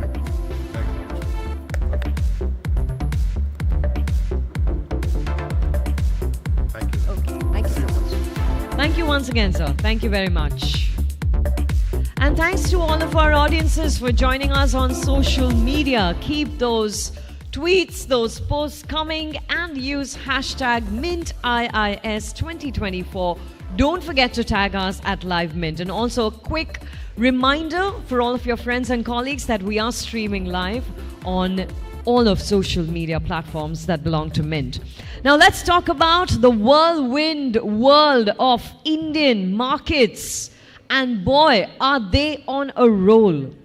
With domestic inflows soaring to new highs, our capital markets, ladies and gentlemen, they are buzzing like never before, just like this room is right now. But here's the million-dollar question. Are India Inc.'s fundraising plans from the markets as secure as they seem? And what does all of this mean for our retail investors?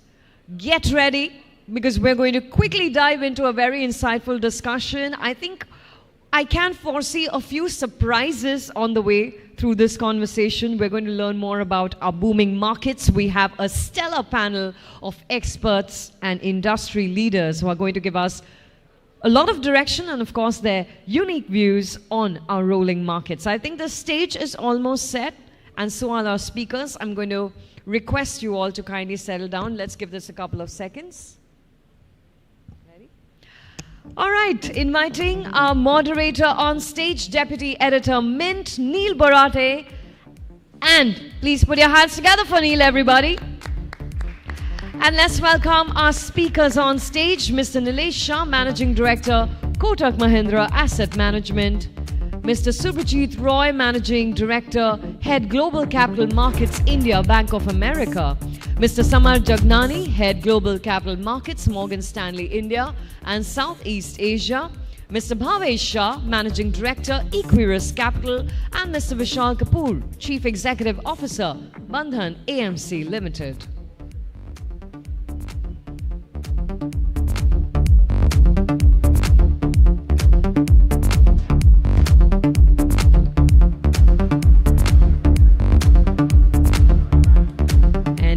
Let's roll.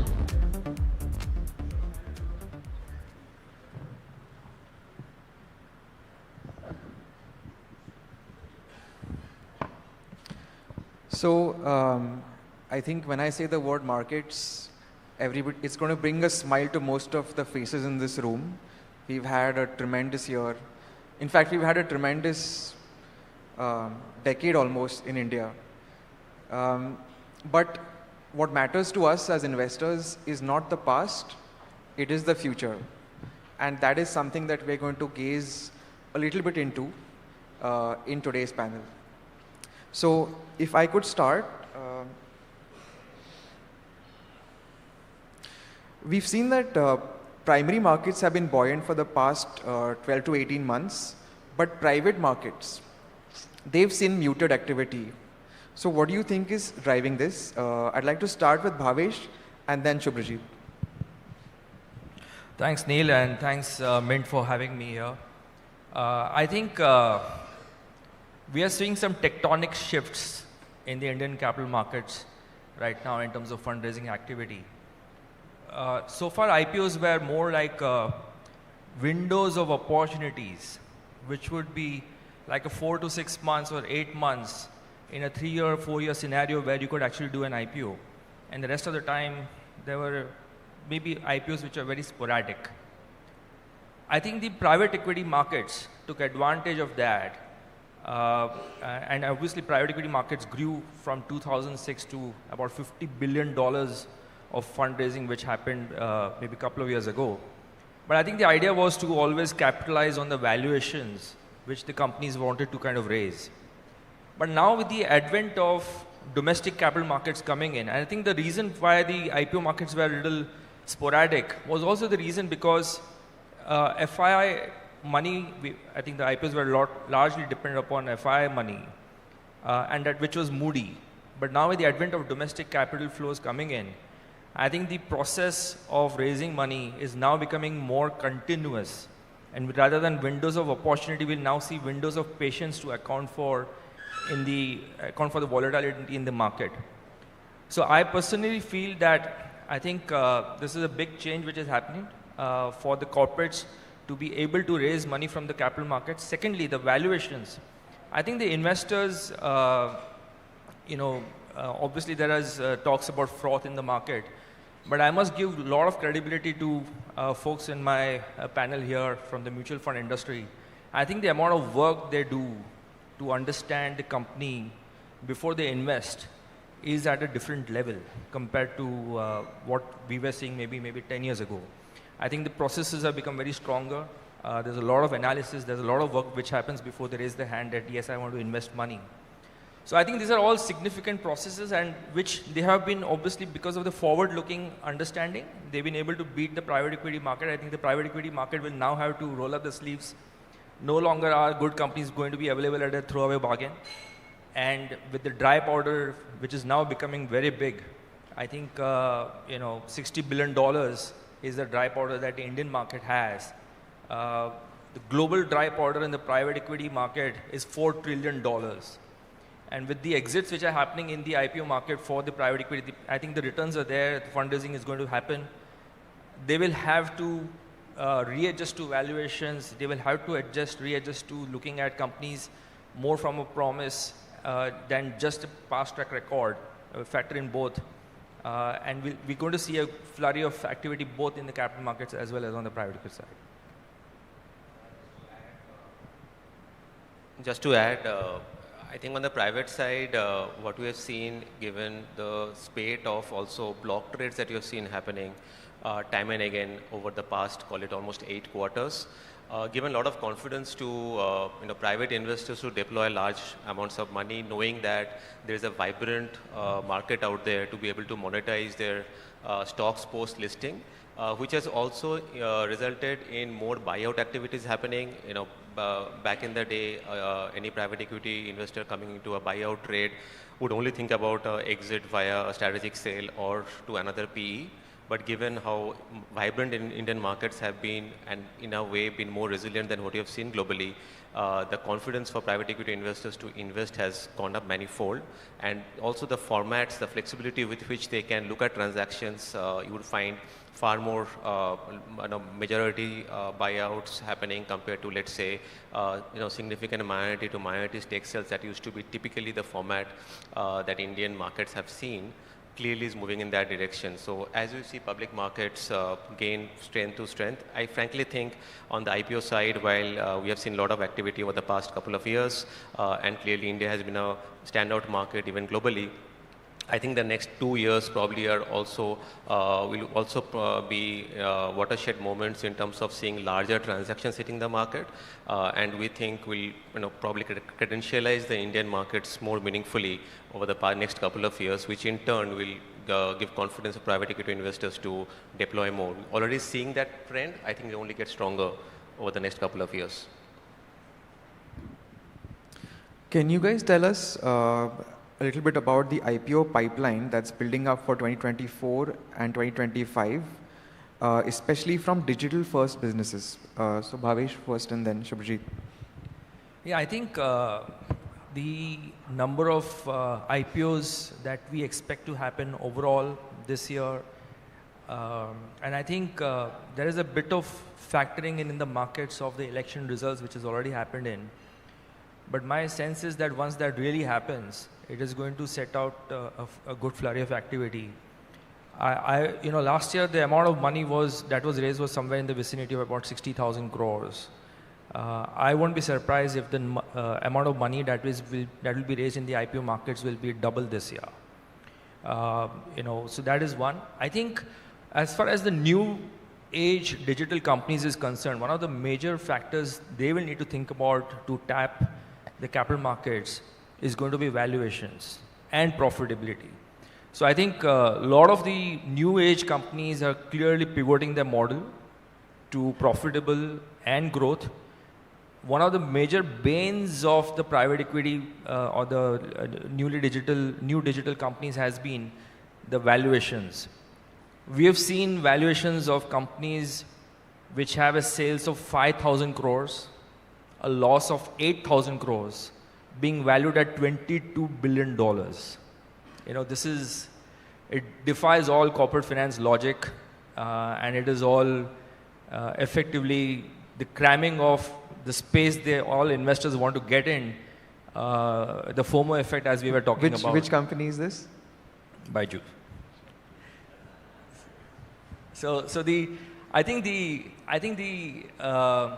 That's an extreme example, Neil, of course. It's a very extreme example. But I think there are a lot of unicorns whose valuations are, of course, unmatched to the kind of profitability. I think the public markets are very, very conscious about the profitability, about the growth, about the business modes. And I think if there is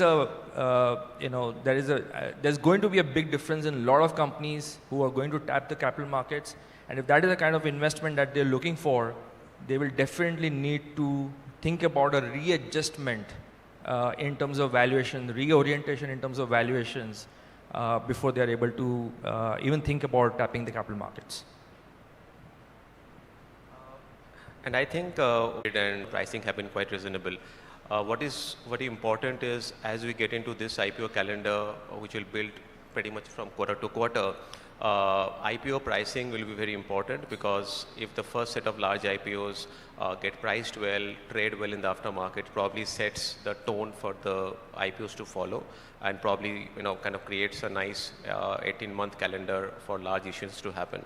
The good part is that we do see a very diverse set of IPOs coming across sectors, folks raising primary, doing secondary, and we just think it is a much better combination of themes than a certain particular narrative that we saw in the last IPO calendar in 21, which we think brings more balance and more stability to the markets. And also, as we have seen of late after the 21 boom and the soft period in 2023, investors have also become mature to read each stock on its own.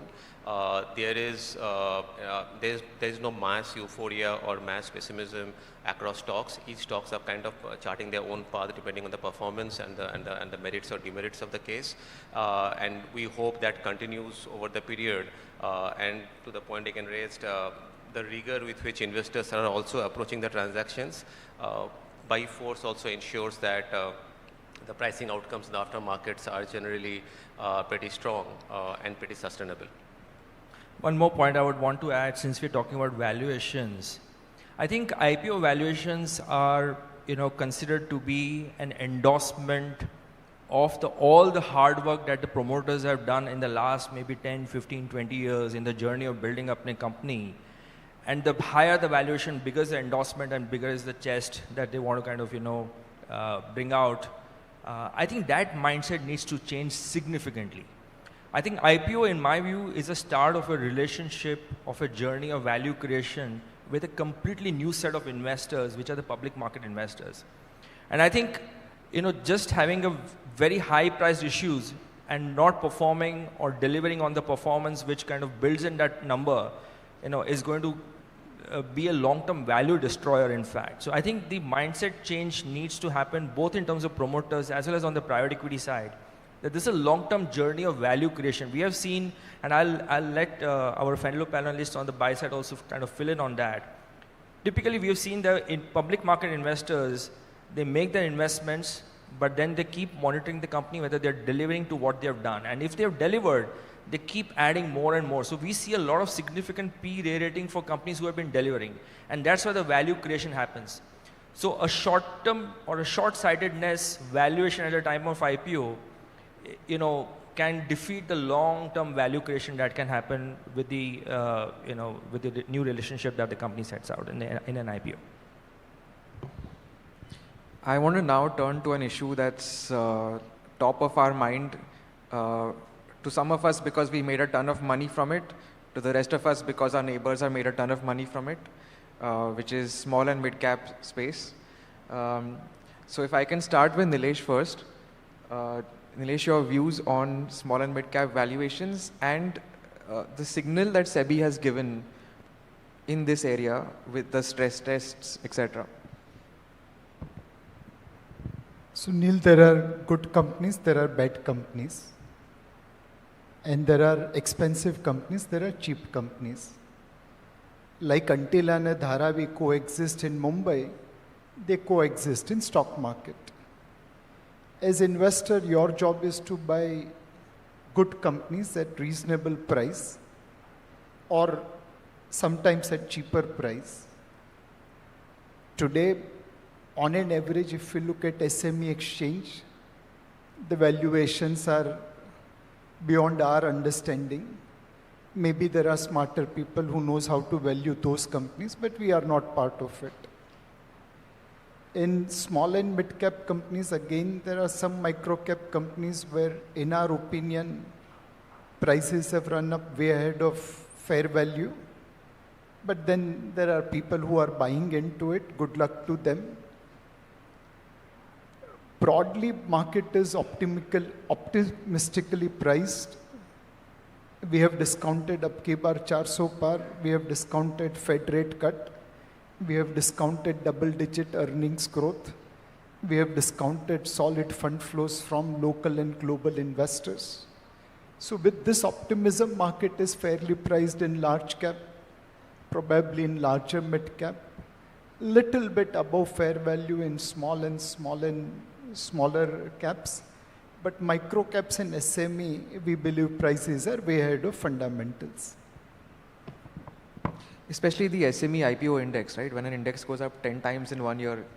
Yeah, there was Mohammad Azharuddin who scored 3 centuries at a trot. And then there was Donald Bradman, which scored 6 centuries at a trot, and both are world record. Now, SME Exchange has scored 100% return in last 5 years. I'm sure the way the momentum is, they will break the record of Donald Bradman. Let's see. Vishal, any thoughts on this? Difficult to add after Nilesh Bhai, but I think, one, I do think it is important to separate tactical short-term investment calls versus longer-term calls.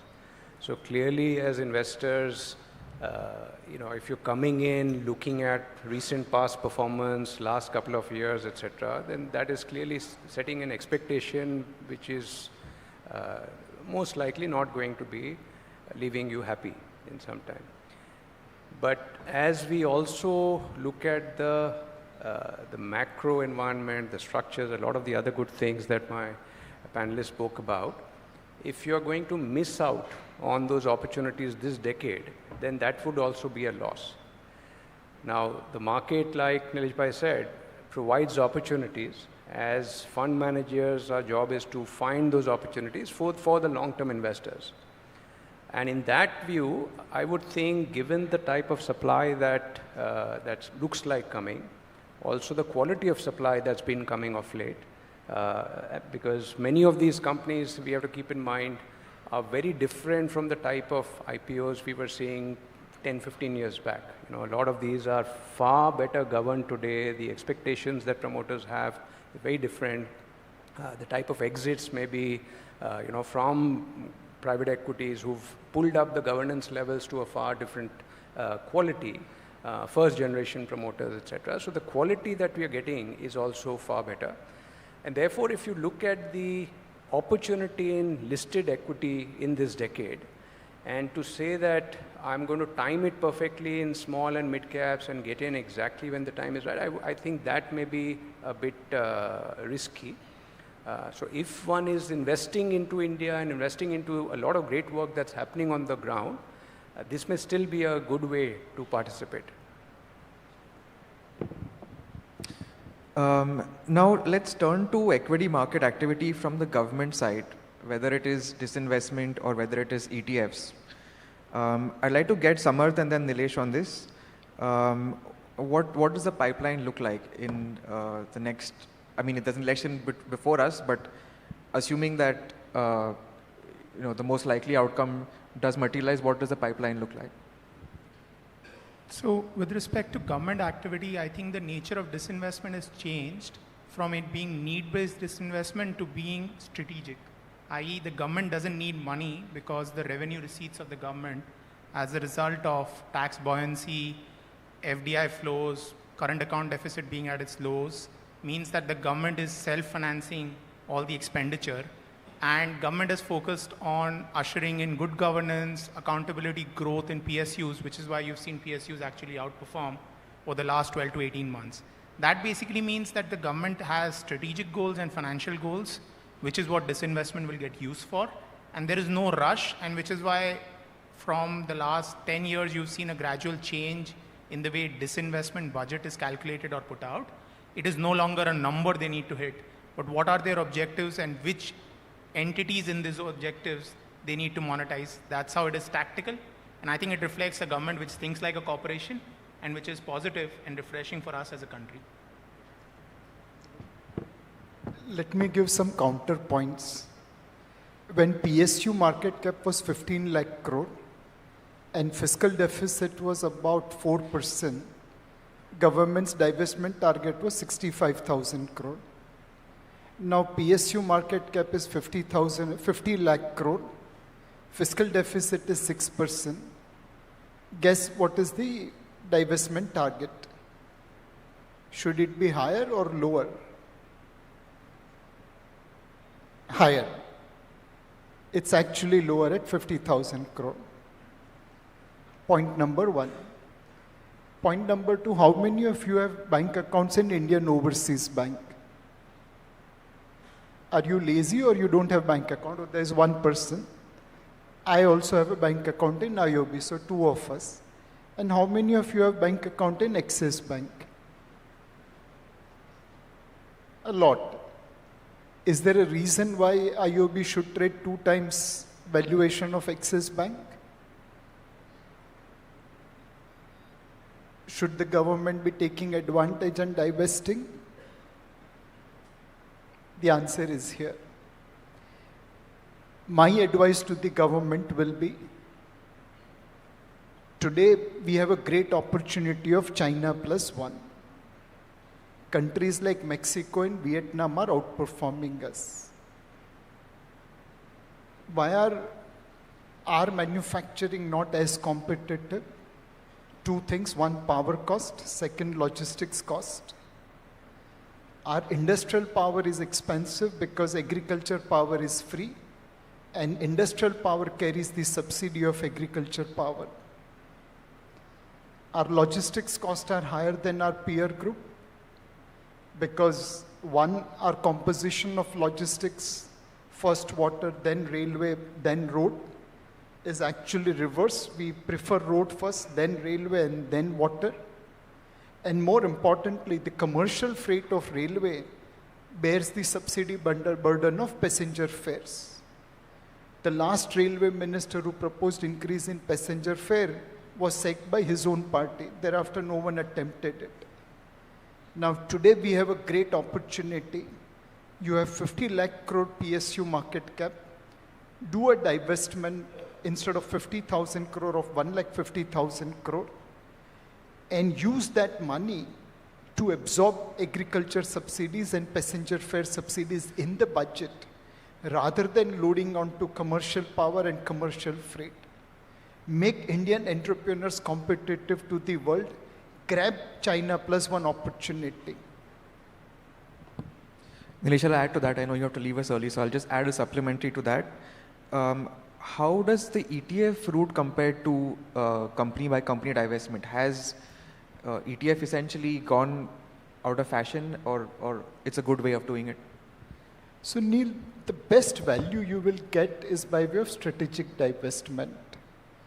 The worst value you will get is probably by way of ETF divestment. And I'm glad government has taken the right step of moving away from ETF to strategic divestment and market divestment. In ETFs, if you remember earlier, the first ETF had 10% advantage if you remain invested for 1 year.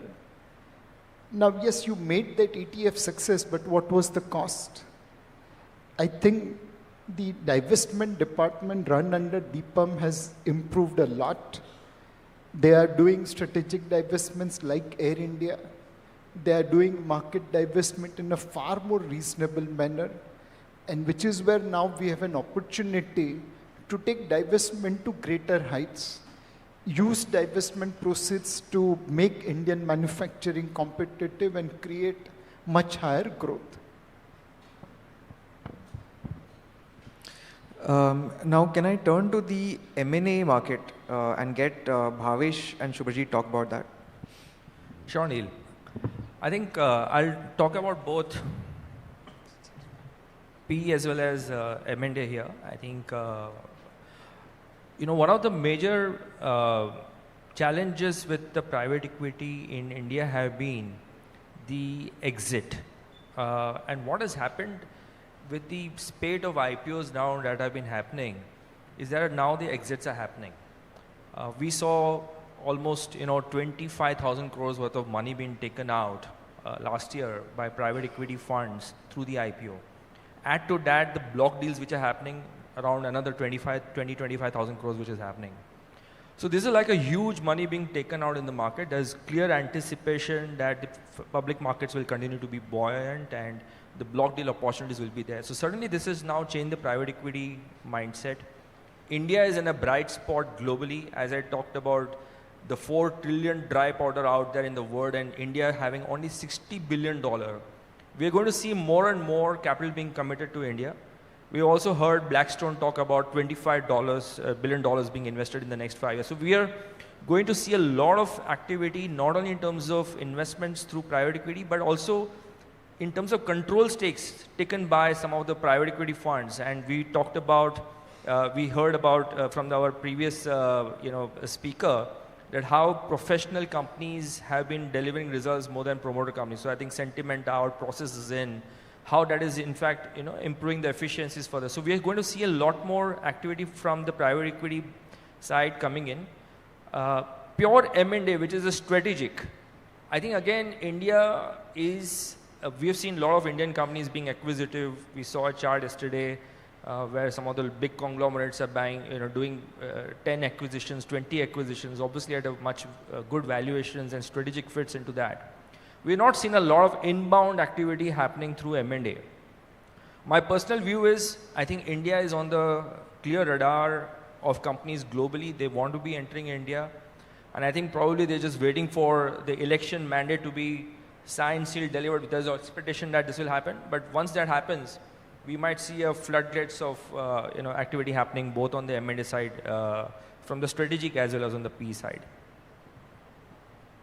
Clearly, the activity we have been seeing on the M&A side has been a lot driven by sponsors, and I'll not add to the points made, but for obvious reasons, we have the confidence around the exits, probably also the fact that we have seen a change in the Indian promoter mindset to either partner or be commercial about their stakes in companies and not really being emotional about it, leading to probably more such transactions happening than what you've seen in the past. And we do see that trend naturally continuing, especially as sponsors manage to make good exits over a period of time in the markets. We have seen some softening on the strategic side, probably due to a couple of reasons. One is in their home markets, in general, most of these foreign buyers, potential foreign buyers have had a tepid environment, which doesn't really lend to making large, bold bets overseas. The valuation gap that India has vis-a-vis most of the global markets have only increased. It's always been there. It's probably only increased in the recent past. It's not easy for a global player to kind of buy companies at multiples twice theirs in the environment that we are in. And finally, naturally, the rates have been all-time highs. Financing is a very important aspect in terms of as a trigger for global M&As to happen. And as the financing environment improves, the rates get to a more reasonable level globally over the next 12 to 18 months. We do see M&A also picking up with strategic buyers, while the PE buying activity and whether it be complete buyouts, majority stake sales, naturally keep continuing. India continues to enjoy a pride of place. We have seen India increasingly being part of global portfolios of PEs, not just Asia or India-specific funds.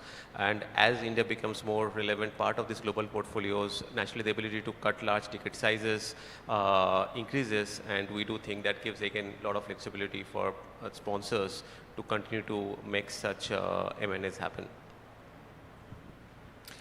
On a related note, let's talk about how India looks to global investors.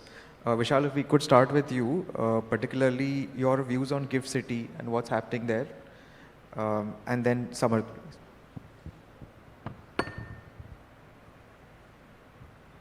I think if we look at flows as one of the indicators, clearly, it's been a good start this year, but one can't say that it has been as strong as what we've seen in the past. And clearly domestic seem to be a more stable form of flows so far this year.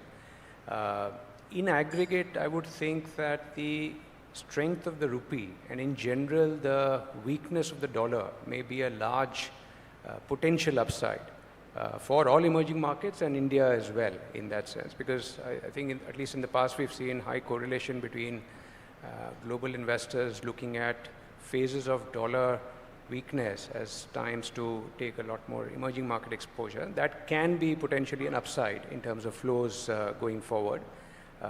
How much of that is fully baked in into valuations, of course, up for debate. But I would be more positive, therefore, going forward. Also keeping in mind that interest rates generally, if one were to agree that are trending down, there are structural as well as cyclical factors which can therefore argue for a higher P to be supported, and therefore the argument that India is already expensive may not necessarily be true across the entire market. So I would be quite buoyant. Some elements of that we've seen is that whenever some sort of corrections start off, you see buying happening quite quickly, and therefore the corrections are not very, very deep, very sharp.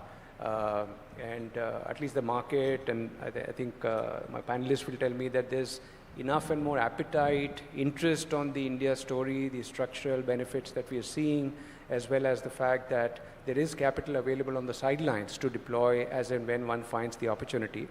Our elections on their mind, I think, that could be one factor. But fundamentally, I would think that over the next 12 to 18 months, one can't rule out a lot more flows than what we've seen so far. Vishal, on my second point on Gift City, particularly for NRIs, anyone wanted to invest in India today has to fill up a dozen forms, open NRO, NRE, PIS, non-PIS. It becomes a pain. And in fact, a lot of AMCs don't even accept NRI money. Will Gift City solve this problem? So certainly a lot of interest seems to be coming through. And at some level, theoretically in the past, we would believe that NRIs can invest directly in rupee in Indian mutual funds, and therefore that's a great opportunity always available. But practically, like you mentioned, if you don't have an account, you have to open it. Two is, hedging the rupee is not something you're able to do that easily, closely, and the preference for dollar assets seems to be still, I think, prevalent. So I think experience seems to be suggesting that a simple process with a dollar product rather than a rupee product and a bit more steps in the KYC requirement or account opening requirement may be preferred, and that is certainly something Gift City can solve for us. Early days yet, but we would be still quite optimistic about Gift City allowing not just FPIs but also NRIs to come into dollar products. Yeah, so talking about the foreign funds point, right? We, just as an example, post-COVID, lockdowns getting released in the global part of the world, the first market in Asia that a sovereign wealth fund, a pension fund, or a superannuation fund visited physically was India. And if you look at Indian infrastructure, you look at India real estate, the amount of institutional fund capital in that from sovereign funds, pension funds, superannuation funds, or private equity platforms or infra funds is probably the highest. That market is pretty much owned by the funds rather than by corporates. So India is already on the radar of all the global funds from a capital allocation perspective. I think the recent announcement by some private equity sovereign wealth fund said that they will deploy $10 billion in India this year. That tells you that the amount of capital coming into the country is only going up, it's not going down. I would say in a sense that India is the market which provides exits, as has been talked about. Last year we had probably $15 billion of blocks. This year already we've had $10 billion of secondary sell downs in one quarter. So in that sense, as you are able to exit better, you are able to invest better. And that is a virtuous cycle which India has, which if you look at it in Asia, the only other market which enjoys that right now is Japan, to an extent driven by corporate governance reforms in that market. So in the global context, we have US, Japan, India as three independent markets which are doing well. If macro in India continues to deliver for 12 months, India will no longer be an EM asset class, but it will be an asset class of its own, which foreigners will own directly, which they already do. But perception-wise, that perception of India being part of EM or Asia will gradually move away, primarily on account of growth, demographics, government policy reforms, which is why we are seeing India. When anyone talks of Asia, people are saying India and Japan. That's where I'm deploying money. And we are seeing that from actual on-ground activity, also by pronouncements. Just one more anecdotal example. The Korean sovereign fund opened an office in India. That is one of their only emerging market offices. RDI has opened an office in Gift City. That is the only office outside Abu Dhabi that they've opened. So that tells you that we are relevant. Now, whether we become prominent is a function of our own macro, and it certainly seems like that our macro is going to make us prominent. All right, we're almost out of time, just a minute and a half left. Any questions from the audience?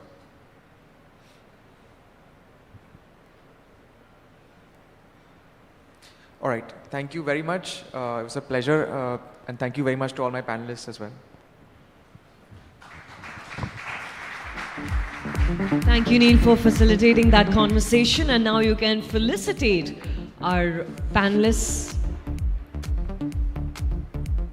Mr. Nilesh, of course, had to quickly leave due to other commitments. Thank you to all of our panelists on stage.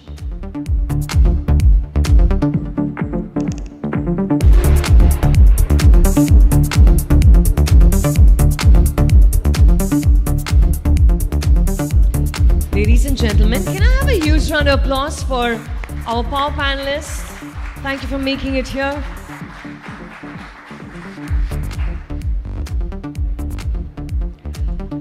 You are at the day 2 of Mint India Investment Summit 2024, which brings me to the fascinating world of private capital in India, and let me tell you that things are heating up. From mega funds pouring in billions to successful exits making waves in the market, it is very clear that private capital is playing a bigger role than ever before. But with great investment comes great responsibility, right? So how can investors add even more value and scale to new heights?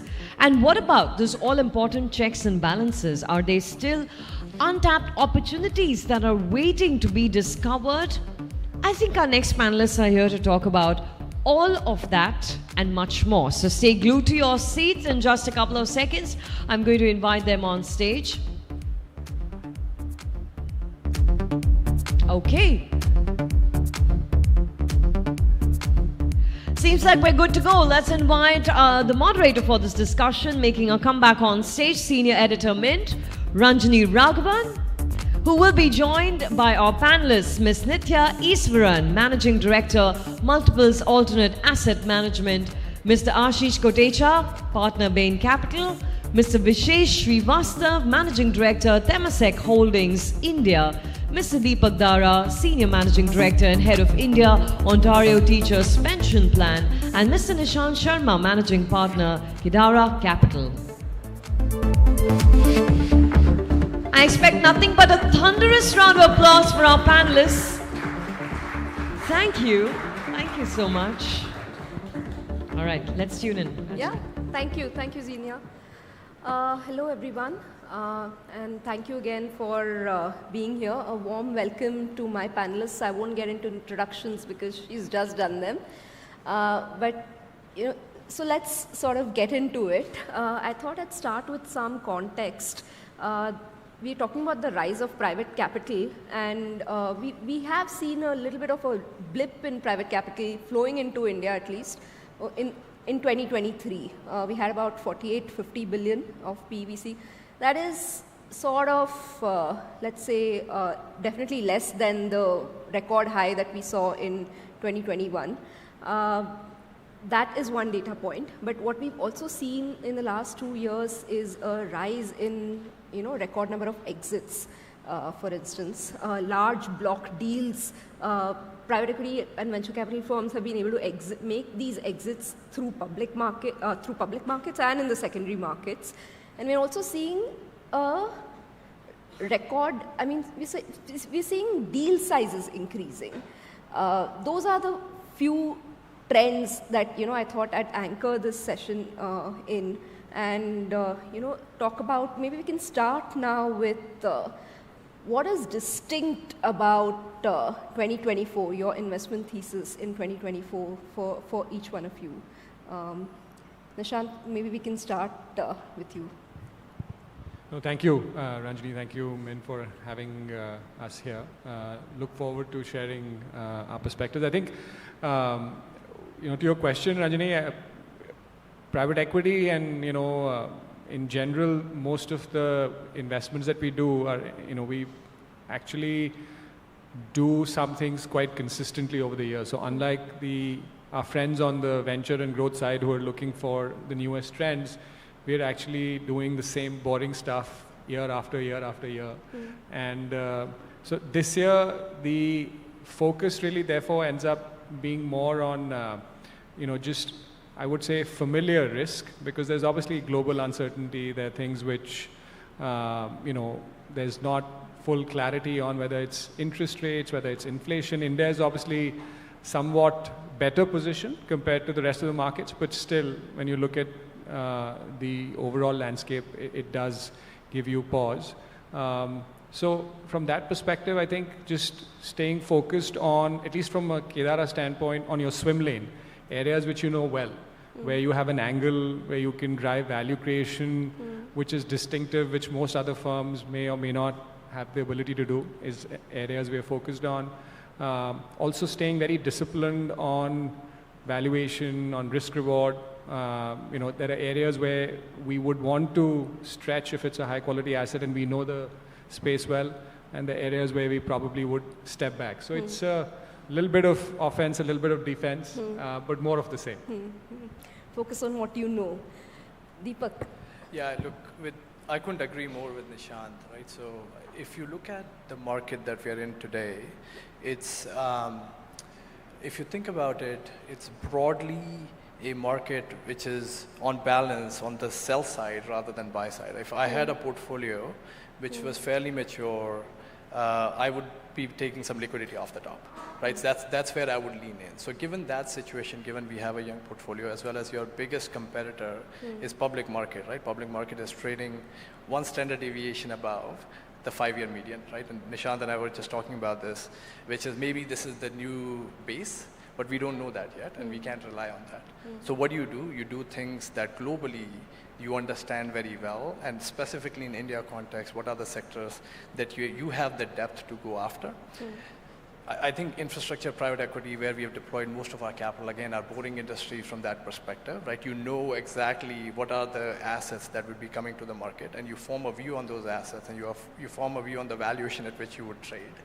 And that's the way you have to go at it, right? And even late stage growth where we go, again, same situation where we don't go very early. There's no spray and pray.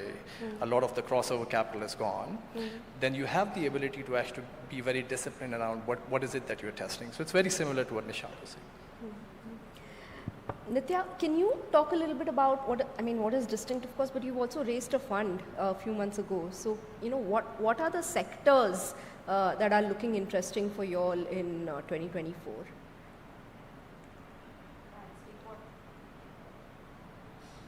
Mike?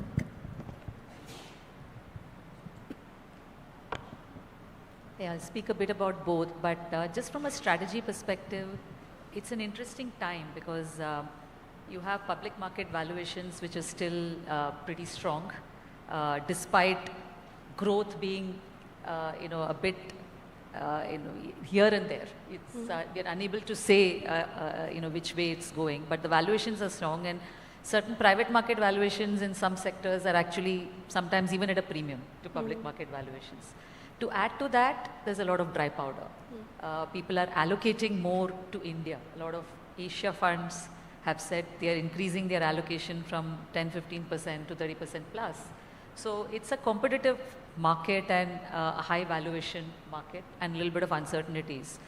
So from our perspective, our response to these markets has been, where do you search for value then and keep that discipline on valuation. We've typically in other times gone after category champions. That's been our thesis, to say identify the best company in the sector and back them, and if you're able to get that selection right, and growth will and growth in profitability and top line will get you there. But probably time to be a little more cautious. So we are moving in high valuation environments to say, can we identify underexploited businesses and where there's confidence to go in and make a change, and then ride the curve of higher and getting the valuations up, entering a little more reasonable.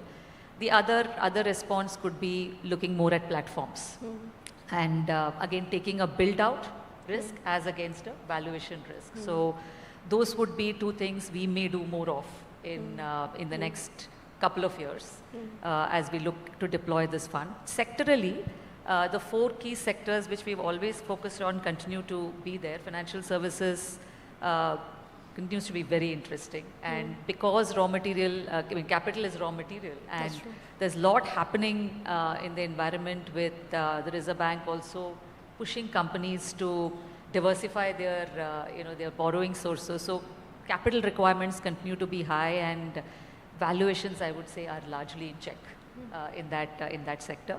Pharma healthcare, we are seeing a lot of activity.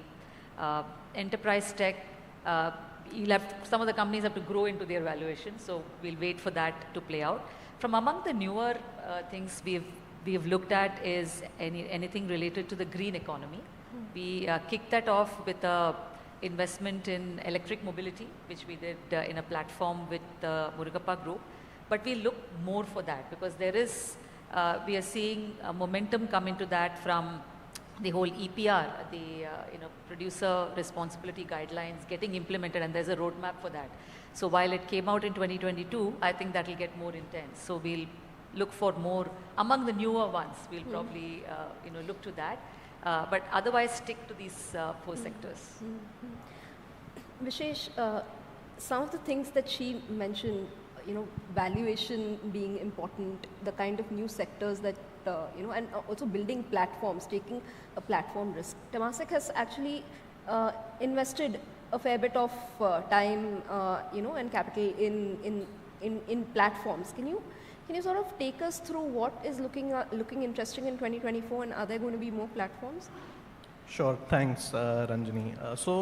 I think I will place in context, your original question, which is, how does your thesis look like? And then I'll answer the specific question, right? So, globally we invest behind 4 themes, and these themes are actually super relevant to India, right? These 4 themes are rise of consumption, digitization, longer lifespans, and rising sustainability, sustainable living, right? And all of these themes have, a unique resonance in India, and this is what we have been investing behind for 20 years, right? So India was actually Temasek's first office outside of Singapore where we started investing, right? And that experience has been, very satisfying for us.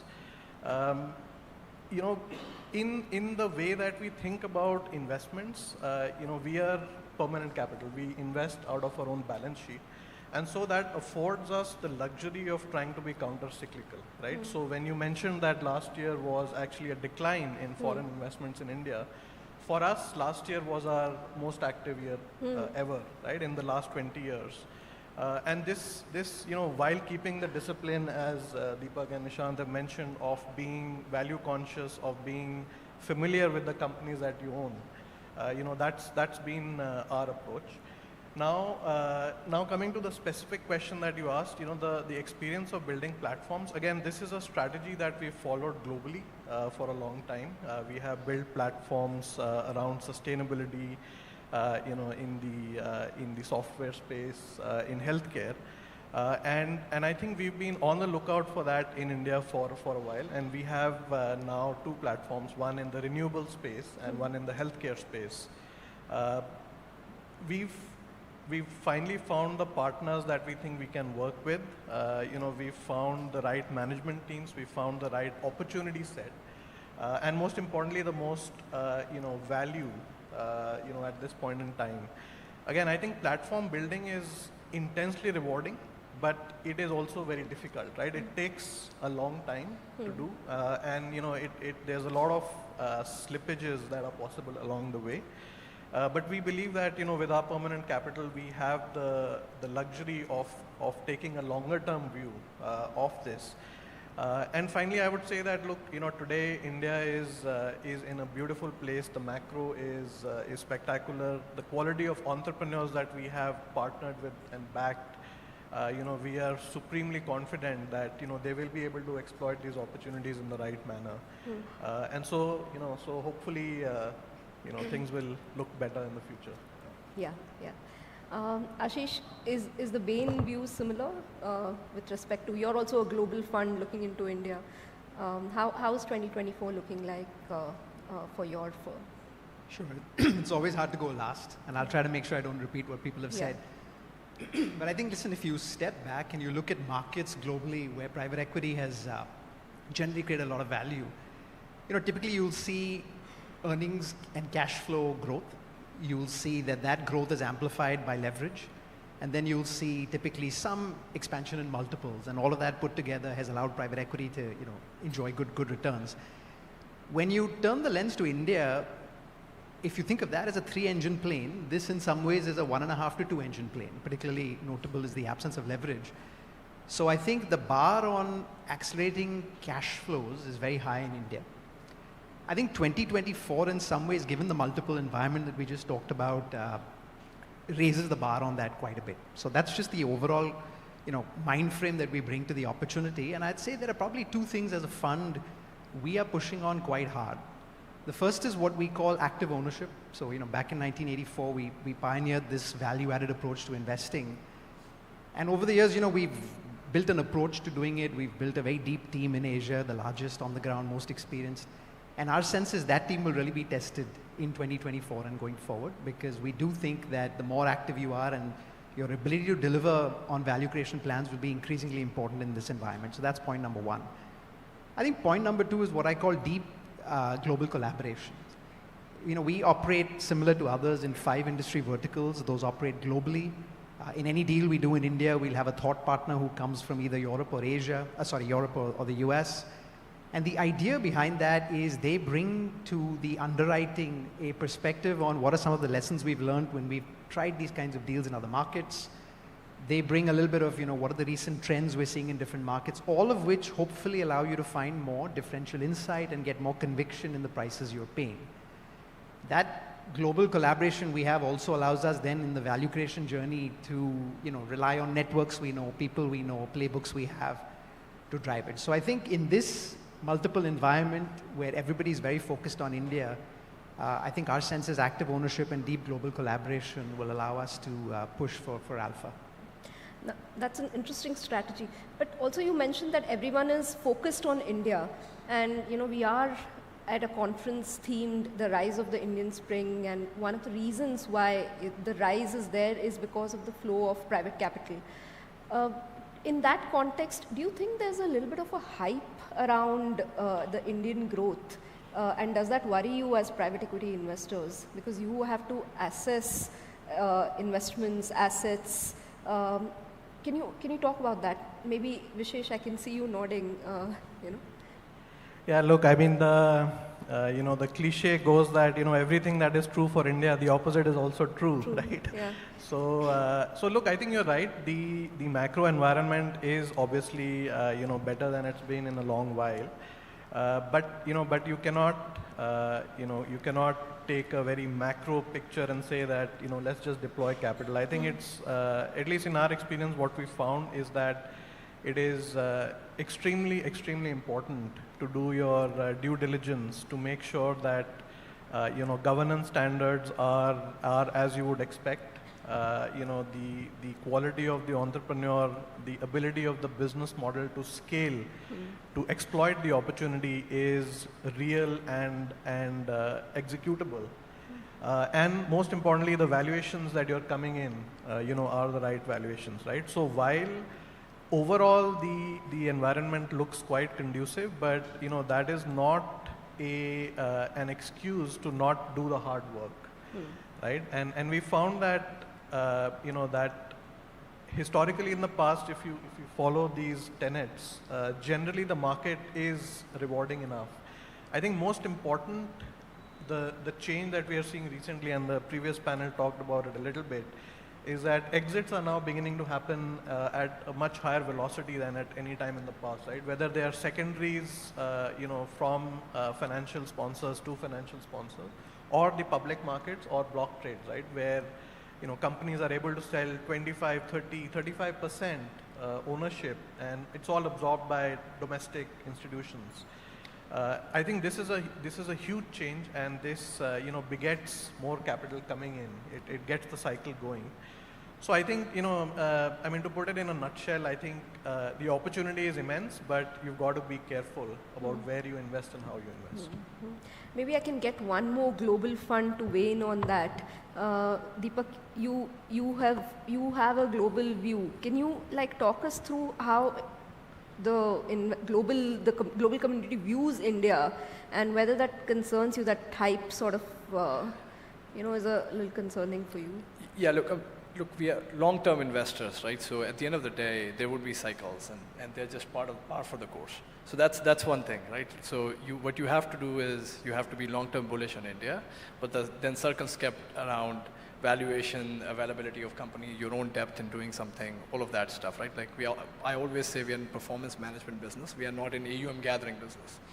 For teachers, AUM is what it is, and we take the allocation into markets where we see the most value. And in India, the vintage matters, right? And the ability for us to have infrastructure, private equity, late stage growth, you would dial up in an environment where you're seeing opportunity, where you have ability to seize it, and where you see some of the competition going away and dial down. In terms of, I think I also wanted to talk about platforms, right? So platforms of scale in India trade at a higher valuation because it's really, really hard to build scale in India. So this is not an arbitrage. When people come in, they look at multiples being higher for bigger places. It's because like we have tried and we have built these platforms, and it's a lot of hard work, and not everybody is willing to do that.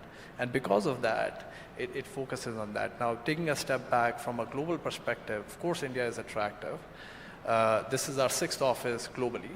Right, we invest in 50 countries, but this is the place we opened our office. In general, when we look at this, like the long-term trends for India feel like something that you would have seen in China like 20, 25 years back.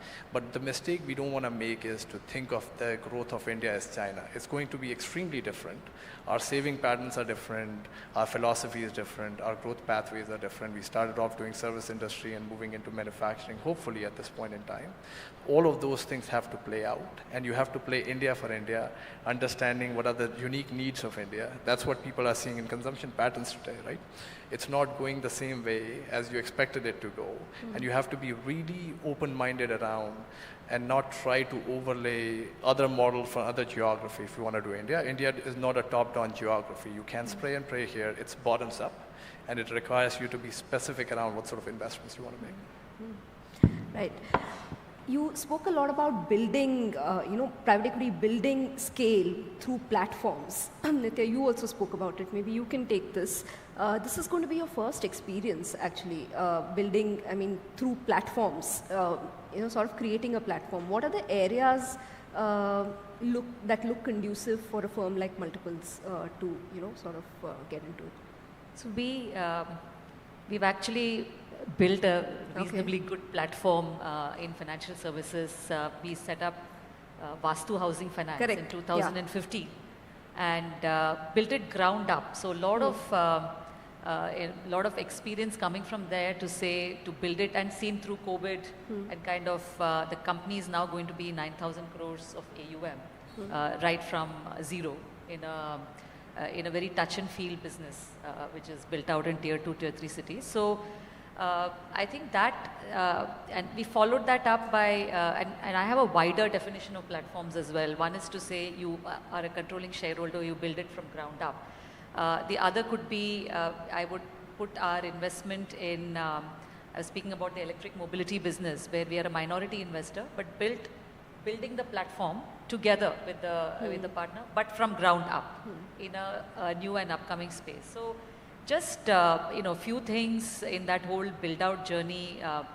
I think it's probably true for most businesses. When you go in and try to create value through operating matrices, is right people, right job continues to remain the biggest lever, and especially when you're building it from zero to know when to pivot to the next level of talent and when to bring that level of talent in has been, I would say, very, very critical in that. I think the other, India is very dynamic, and we are seeing, especially in financial services as well, it's important to be agile. Because regulatory environment keeps changing, so many things keep changing. So there, getting the right data and MIS set up early in the company so that your teams can read the market well and be very agile is, I think, that's the other big learning. And finally, one thing which many entrepreneurs and even entrepreneurial management that you set up in a platform need to think of early is very good risk management system. So I would put it in terms of concentration risk, succession risk, and so on. So 2-3 things which have held us in good stead as we have gone through this platform building. Right. I thought, we should talk a little bit about the exit phenomenon. All of you mentioned that exits have been pretty good in the last couple of years, which is giving investors further confidence into investing into India. How is 2024 looking for exits? Like we have elections coming up in the next few months. At least it feels like the public markets might be fair bit volatile for IPOs and those kind of even block deals to go through. Is that a concern? Whether 2024 will be a ripe exit market, Nishant? Sure.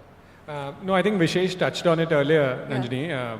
The one good structural positive which is different, which makes you less worried about the hype that you were alluding to earlier, was the fact that there are $1 billion blocks happening overnight, which I don't think any of us sitting here would have believed 3 or 4 years ago. Yeah. Right? So it's actually turned the corner quite quickly, which has made everyone, I guess even sitting in the room, confident that this is a trend which is here to stay. As far as this rest of the year is concerned, I think the capital markets at least look quite robust. But as you said, I mean, those could be famous last words also, so I don't want to obviously be a crystal ball gazer at any point. But I think in general, just given where the markets are, where the political sort of pundits are forecasting, it does seem like that this should share of exit volume compared to most markets globally where strategics become the larger share of exits, right? So to that extent, our dependency on 2 channels versus the third channel is a little bit more. So that does present a bit of a risk. But I think exits, at least in our view, will continue to be a big driver even this year, because while India is relatively better, I think versus last year where exit volumes declined across all markets, India was the only one which had a rise. There is still, a lot of what is called in our industry parlance DPI pressure on most firms, right? Because the LPs, when markets corrected in the rest of the world, were plagued by the denominator effect, allocations to, private capital increased. And, because of the general notion of this bid-ask spread and endowment bias, because all of us believe our assets are probably worth more than they may be in the market to some extent, it just keeps pushing out the exits to some extent. So I think this year, next year, that pressure will become more intense and people will have to take calls. So far, people have only monetized the family treasure, which is the crown jewels. But, eventually there is stuff which may not be sort of as, sort of top decile, if I may. And you have to still push and do what you can there. But I think everyone's now focused also on, like we think of ourselves as business builders and not just financial investors. How do you really drive value creation in the rest of the portfolio also to position things for exit? But at least we feel reasonably positive with a lot of, plans for exits in this year and next year. Do you see a rise in secondary funds also, sort of fueling this? Is there more acceptance, at least amongst private equity owners, for, a secondary sort of a trade if, say, a public market thing doesn't work out? Vishesh? Yeah, absolutely. I mean, I referred to it earlier as well. But, now you not only have sponsors buying control from other sponsors and companies, but you have secondary only funds that have also come up, right? And it's actually a big and fast growing asset class. So absolutely, I think, the more avenues that you have to exit your existing investments, the deeper the market becomes and the richer the market becomes. Nitya, I want to draw you in on what Nishant said about the pressure to, return. The DPI is going to become more pronounced over the next 2-3 years that he mentioned. What is your take on that? Like the exit in India is no longer a market where exits never used to aren't happening at least. That view has changed at least, I would say. Absolutely. I mean, we said 40 to 50 billion of private equity is getting absorbed. Yeah. But equally, 25 billion is the average exits if you take the last 3 years. A great number, actually, if you think of it that way. So yes, the DPI talk is pronounced, and it should be as well, right? As people are entrusting us with their capital and they do want to see it come back and not just paper valued. But I was listening to all this talk on capital markets and being very attractive this year. It's also important. It's very difficult to time when you're in a privately invested company, because your company has to be ready for the capital markets. You're not just holding stock in the company, because it does take a lot of preparation for the management, the team, the information systems, the compliance, so many other things to be mentally ready to take on. It's quite a different thing to be a publicly listed company, and that transition has to be right. So typically it's very difficult to say markets are great this year, so abhi list kar dete. It's quite, you have to be ready for listing and then wait for the markets to be, it's quite the other way. So unless your companies are ready, but the good news is everything people said about even private equity to private equity, right? That whole engine has really got going. We do see a lot more of that, and I think that is more secular, because you can pass on your company from one hand to the other in the same private space with the same DNA kind of fund, and that journey can continue further. So I think on exits, our philosophy has been, when liquidity is available from private equity to private equity, good to take it and not try to time the capital markets.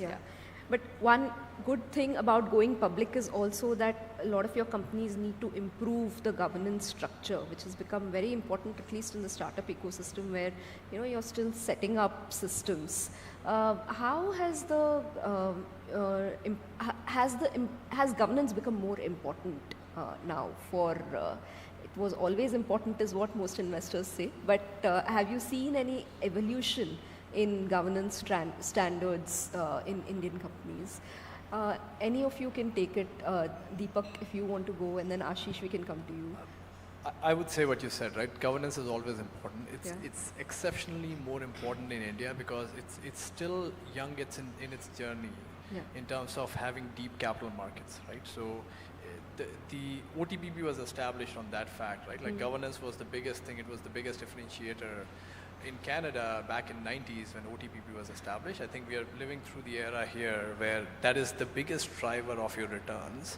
And because of that, you have to think through counterparty selection, right? Like we have seen a lot of noise of people who have come in earlier than us and had burnt their fingers. And a lot of these pains happen not because of markets turning behind you, because that you can come around, right? Some of the things which are unsustainable or not able to turn around, right? That happens because of the overall governance. Our view in the overall ecosystem on that is you have to understand the ethos of the company that you are interested in. For example, we are investors in hospital chain, right? There are things that we can do to improve that overall chain, but like the clinical outcomes and the mindset and culture of serving people's healthcare need is the most important thing there. If that is there, then private equity can help the business a lot. We can help build it. We can do M&A. We can do operational improvement. We can try procurement saving. We can put independent board members. All of that stuff can be done. But if the ethos of the business is not right, it's really hard within the time frame of ownership of where private capital comes in. Even for the longer term people, it becomes very hard for you to improve it. So it's paramount and would continue to be. There would continue to be more focus on that as the markets continue to become deeper. Ashish, on governance, you're also often investing in companies where, traditional-minded business families, you're trying to take that, company into new age probably. Does that become a challenge then, especially when you have to put in place governance measures and all of that? So again, little difficult for me to answer that question only because we operate at the larger end of buyouts.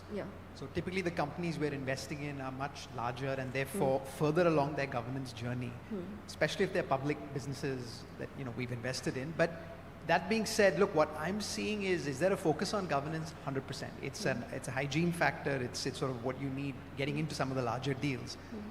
What has been interesting to see over the last 4 or 5 years is the definition of governance is changing, broadening, getting more refined. You're spending more time now thinking about ESG in a broader sense, the impact that you're having on the environment, what you'd want to do about it, how you're operating the communities you are. So the dialogue around governance is broadening. I think historically everybody's pushed on independence to make sure in family businesses and even others, there's enough independence on the board to make sure that the dialogue is objective. I think that is now broadening to say diversity and to make sure there are diverse opinions on the board. So there's been a big push, at least at all of our companies, to ensure independence, ensure diversity, and a much broader range of topics that you capture into governance. Okay. We still have a few minutes, and before I open the floor to audience questions, I also wanted to talk about the funding winter, so to speak, at least in the startup ecosystem. One of the reasons why foreign investment is showing a blip this year is because the VC money has been quite has been a trickle essentially. How is that likely to change in 2024, 2025? At least two of you have invested in the tech ecosystem.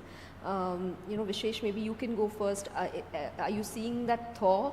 And then we'll come to you, Deepak.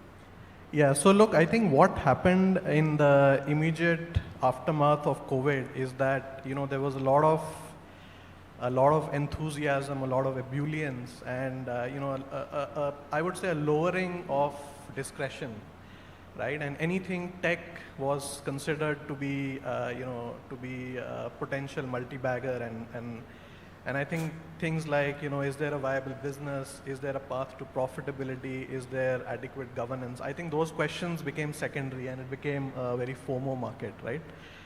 What that did is that, and a lot of companies, almost every company that was, looking for capital, some which were even not looking for capital, got funded at very, very attractive for them valuations, right? And what that did is that, when the inevitable, consequence of this happened, that, the business models were found out to be not so sustainable, and things became clearer, those companies became trapped because, now you've raised your last round at some valuation which you cannot justify. And so what do you do, right? Do you try to grow into it? Do you, swallow a bitter pill and try to take a down round?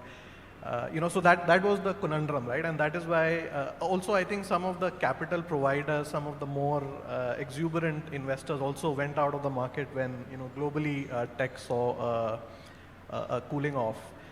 And so both these things put together, I think, combine to segment the market into two parts, right? So there are the companies that are viable, that are sustainable, that are profitable, which then were able to grow into their prior valuations and in fact, increase their valuations because, they became more relevant to their customers and to their stakeholders. And then there was the other part which, could not do that, right? And I think the crux, the bulk of the funding winter, as it's called, happened in the latter category, right? Yeah. I mean, I think all of us have companies in our portfolios that, that have been in the hopefully former category, and so we haven't seen too much of an impact of the funding winter. I think also what has happened is, we had a wave of IPOs that happened in 2021, right? And those companies went through their journeys, right? Their stock market prices reflect that. They all went up, they all, crashed to much below their IPO prices, and then some of them have now come back up, right? So Zomato, Policy Bazaar, we are very happy shareholders of, and, will continue to be for a long time. So I think it's this, bifurcation that has happened. And I think companies that are good, that are long-term value creators, that are compounders, do not have a problem today, and I think will not have a problem in the future. I think it's the latter bucket that needs to figure out, whether they pivot to different models or they, just return money to shareholders or what have you. I mean, they'll have to figure this out a little bit. Deepak, the OTPP view on the funding? I think Vishesh covered it well, to be honest. Yeah.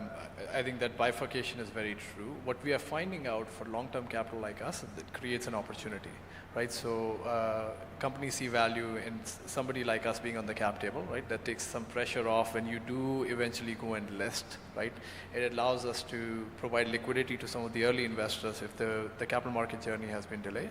So that has created an opportunity set for capital like ours to come in and go after. But otherwise, like I fully agree with that view that Vishesh had, which is like there was a level of frenzy, the frenzy is gone, that allows you to be disciplined, focused investors in these companies. And for the companies that have done well and compounded well are growing into their valuation, maybe they got value slightly, like one round before to the valuation the way they should have been, but generally speaking, for the more sane companies which focus on cash flow, which focus on profitability, I mean, the market is still there and there's plenty of demand in terms of, capital coming after them. They would take their time, they would do the due diligence as it should be, but otherwise, I mean, things are fine. Yeah. Okay, so if there are any audience questions, we can take them. Please keep your questions short if possible. Hello everybody.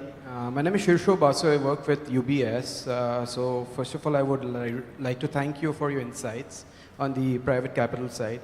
My question to you would be, what are your thoughts and perspective on the current FDI scenario of India? Anything that you think will happen? Will it gain more traction? Anything big that is being planned, or can we expect something on that side? Shall we take one more question and then you can answer?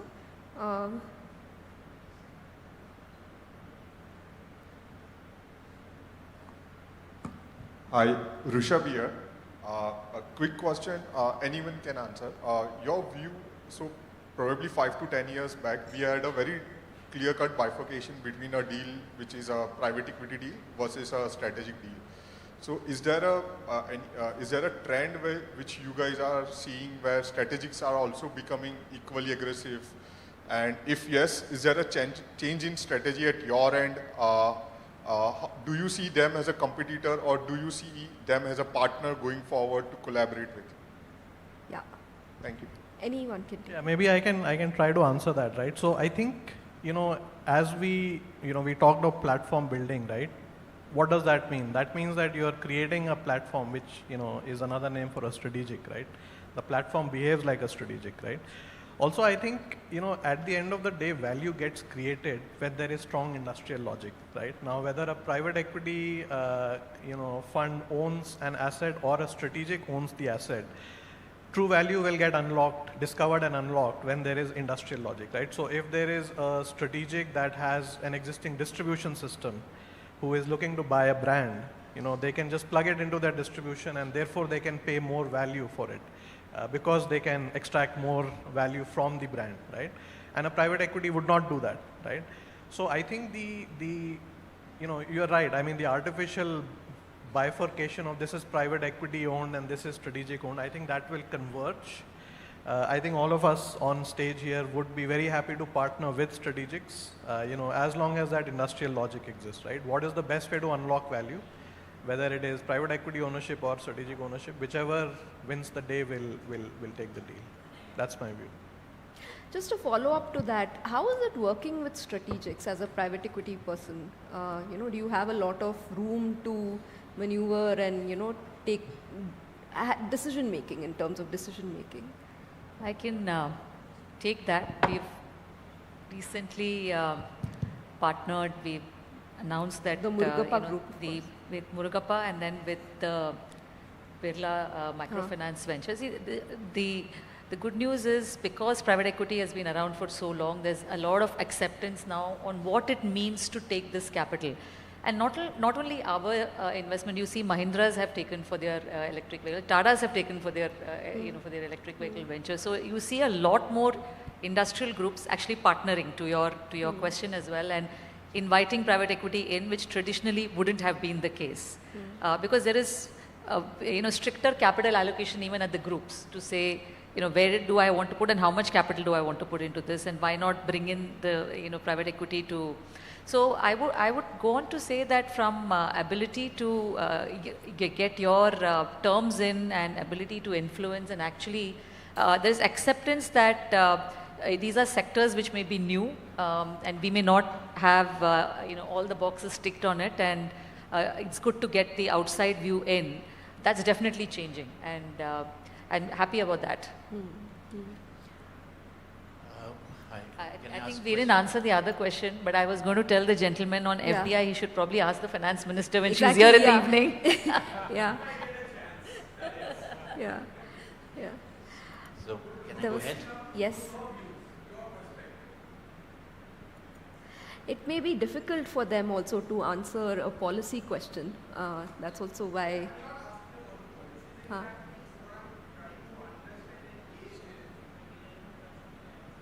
What I'm trying to understand and gauge is, what do you think is the current scenario? What is your perspective on it? Is it enough? Is it not enough? Do we expect more? Is something else coming in? What is the current scenario? Is there going to be, basically foreign Look, I think we all investment? represent FDI in some ways, right? I mean, Yes, you're you do, We but are the seeing overall. allocation of more capital to India. So there is definitely more capital that India is attracting by virtue of what we were discussing earlier, superior growth relative to other markets, a set of enablers which will hopefully attract capital. Capital is generally reasonably discerning and efficient, and therefore if this is the relative voices that it sees from a risk-reward perspective, it will come in. So I think the general trend is positive. It's incumbent on all of us as participants in the ecosystem to be judicious around how we use that capital and make sure we deliver a return, because capital is coming for a return eventually, right? If it ends up being what happened in 2007, where the hype didn't play out, then obviously it'll mean more challenges. But at least in our view, again, there are structural differences this time which will hopefully keep things in check, but obviously the story has to play out. Cool. Thank you. We'll take that. Can I go ahead? Yes. I am Manu Bhandari. I am building schools for Bharat, which is the tier 2 and tier 3 cities, Skyworld School Group. So my question is concerning private capital to micro and SMEs.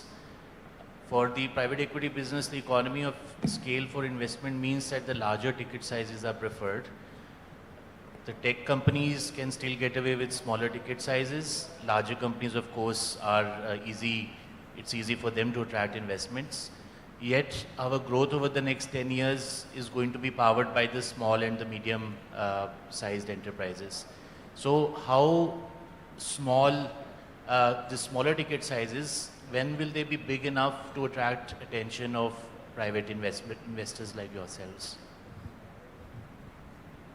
All of them invest in very large deals actually. But is there scope for private equity funds to come up with smaller funds maybe to make it more feasible to invest in Indian MSME segments? Like, will it become profitable? Does it require a change in PE models? I would say, look, for us, like we are on the larger end of the scale, so for us it becomes very hard. But there is impact capital which is coming in, where a lot of investments are happening, and if you put capital on a threshold, right? There's philanthropy here, there's development capital here, impact capital is somewhere in between, and there is commercial capital. Like we all represent the commercial capital. It becomes very hard for you to go on things which are not of scale, but like there are other capital providers, and that market is deepening from that standpoint. But I don't think the participation, at least from our perspective, would be harder unless we have a sleeve for impact capital where we would be allocating to those funds. But direct investments from large capital provider would be harder. At least that's my view. Yeah, maybe we can conclude on that note. I'll encourage all of you to, meet our delegates, meet our speakers offline. And on that note, let's give them a warm, applause for answering our questions patiently, and, thank you. Thanks everyone. Thank you. Yeah. Thank you everyone. Thank you Ranjini so much, and please present a token of our gratitude to our panelists.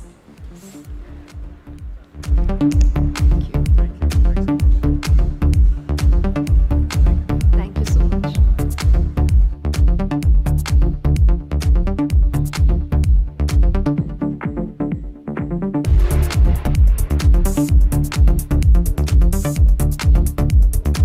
I'm going to request our panelists to please come together for a group photograph.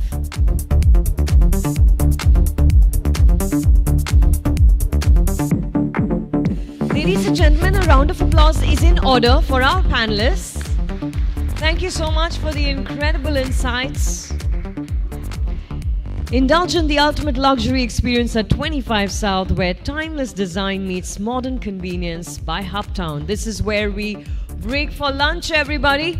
I'm going to request you to grab a bite and be back in your seats as soon as you can, so that we can move into segment number 2.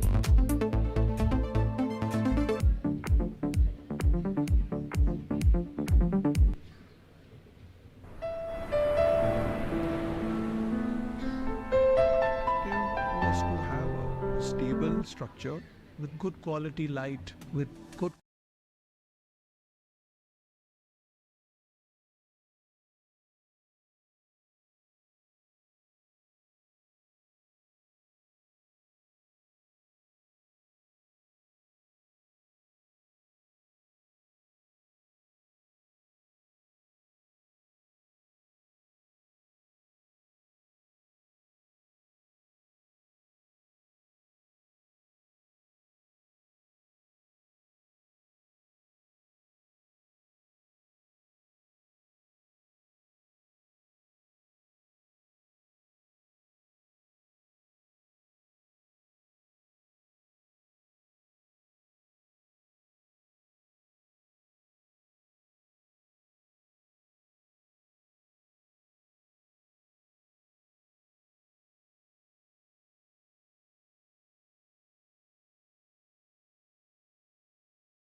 It's the post-lunch session in the live events industry. We call it the graveyard shift. And usually it's that time of the day where I, as a host, I'm very, very worried. But today, as you can see, I'm not. I'm clearly excited and enthusiastic because the agenda has got me covered. I promised you incredible conversations and we're delivering them one after the other. So stay glued to those seats and please put your cell phones on the silent mode, but don't keep them inside because we have to take this conversation outside the room. So join us on your social media platforms. Keep those posts coming. Share your thoughts, your insights, your takeaways.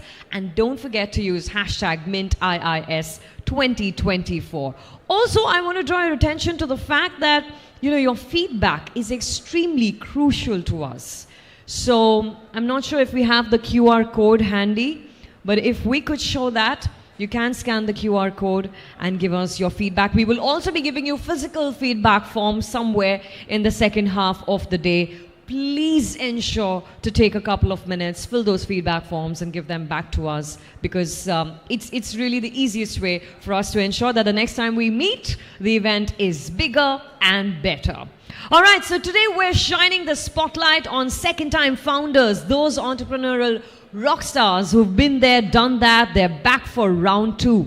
And with the wisdom gained from their first venture, we're talking about innovators here who are hitting the market even stronger, more refined ideas that investors can't resist. They're totally walking the walk. So the question is, what is on their minds and how has the game evolved since their last go-round? Let's find out from one such rock star of the game. Please put your hands together as I welcome on stage Mr. Yogesh Mahansaria, Managing Director, Mahansaria Tires, who will be in conversation with Senior Assistant Editor Min Sneha Shah.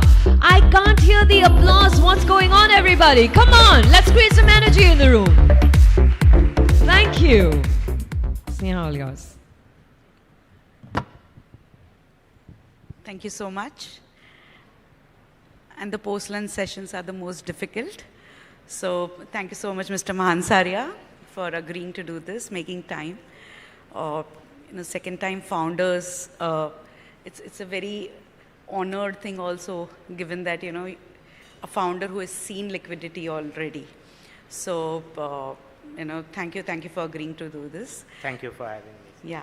So having gone through a cycle of birthing a company, you grew the company, then exited, saw a liquidity event.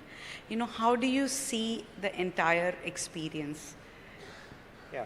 So look, I think, obviously when you start building something, exit is not on your mind, or it should not be on your mind, right? The focus should be on building a great business that can sustain over time. And frankly, when we started on our second journey in 2007, together with our partners at Warburg, that was exactly our focus, that how do we build a stronger business, a business that is more value additive than the first one, and so on. And we had a great journey over 10 years where we bought a company in Israel, then built plants in India, acquired something in the US, grew it to size and scale, and frankly, we weren't looking at an exit when we were approached by Yokohama and, they explained us their plans. And I said that after 10 years of significant private equity ownership, it was the right time to find a permanent home for the company. So I think certainly, when we started the journey, the intent had never been to exit. When the opportunity came, it looked like the right thing to do for the business, and we did what's right for the business. And I must say that Yokohama has been a good steward of that business, invested in it, maintained it, and so on and so forth. So I think it was a great journey, great learning, and of course, a little bit emotional when we sold it, but that's life. And because that happened in a fairly short period of time, the whole approach from Yokohama and the sale, didn't really have a concrete idea of what we are going to do next. So took some time, figured it out, then realized that what we had been doing, the off-road tires, still had a lot of potential in India. So once our non-compete was over, we decided to get back in the business. Right. So in a sense, when you come back to the market, you come back with a sharper idea. Absolutely. I mean, you know, if you've done it before, you know the space well, you know where the opportunities are, what the things to watch out for are. But of course, you know, since we had a 3-year non-compete, you know, the market is dynamic and changes every day.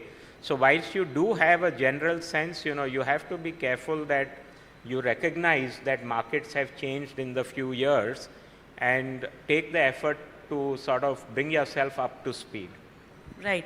Bringing up yourself to speed, I mean, that is very critical given that, you know, how first-time founders really struggle with what we now call PMF, the product market fit, or TAM. So having already built a successful business, I'm sure second-time founders are able to really build businesses at speed and scale. Yeah, I think that especially if you are doing it in the same line, I think you can move a lot faster. Because as I said, you know what works, you know what doesn't work, you know, and you just need to catch yourself up to speed for the last 2 or 3 years.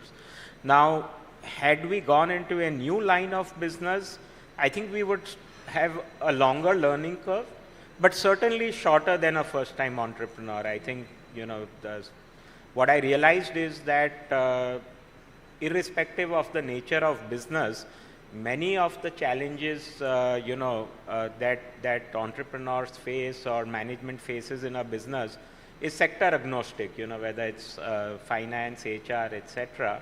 So I think the fact that you have done it before, if you're doing it again in the same line of business, invaluable.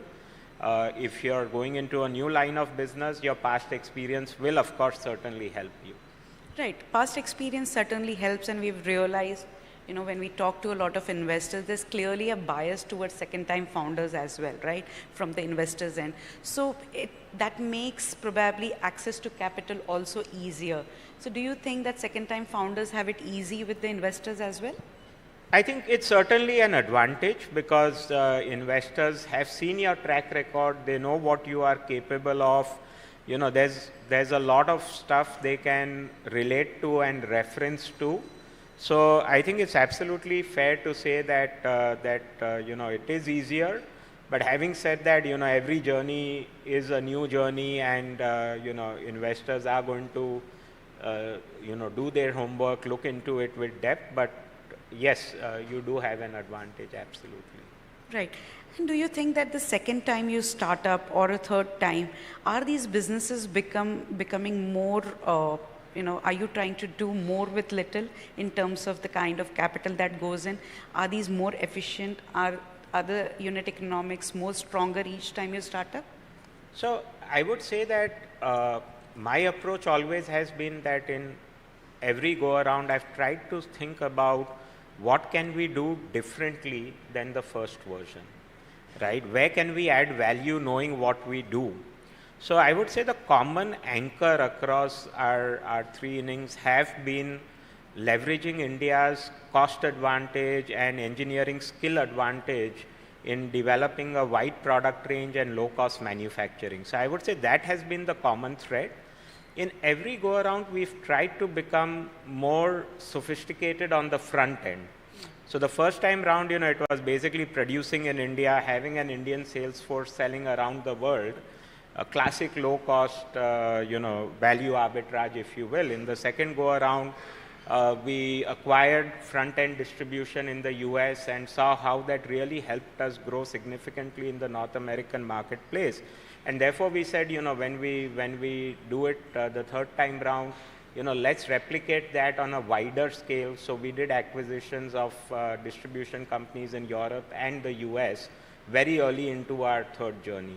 So every time we've tried to kind of say that, you know, what you don't change and where can you value add, right? I think on the question of capital, I actually think that, you know, every time we started over, we've actually needed more capital because you want to get to scale faster, right? So we've actually thought about how do we build scale very quickly. Therefore that means you need more capital. But I would say certainly we've been able to be more capital efficient as opposed to absolute amount of capital. Every time we've needed more, but capital efficiency obviously improves with experience all the time. So did you come back with a larger vision each time you started up?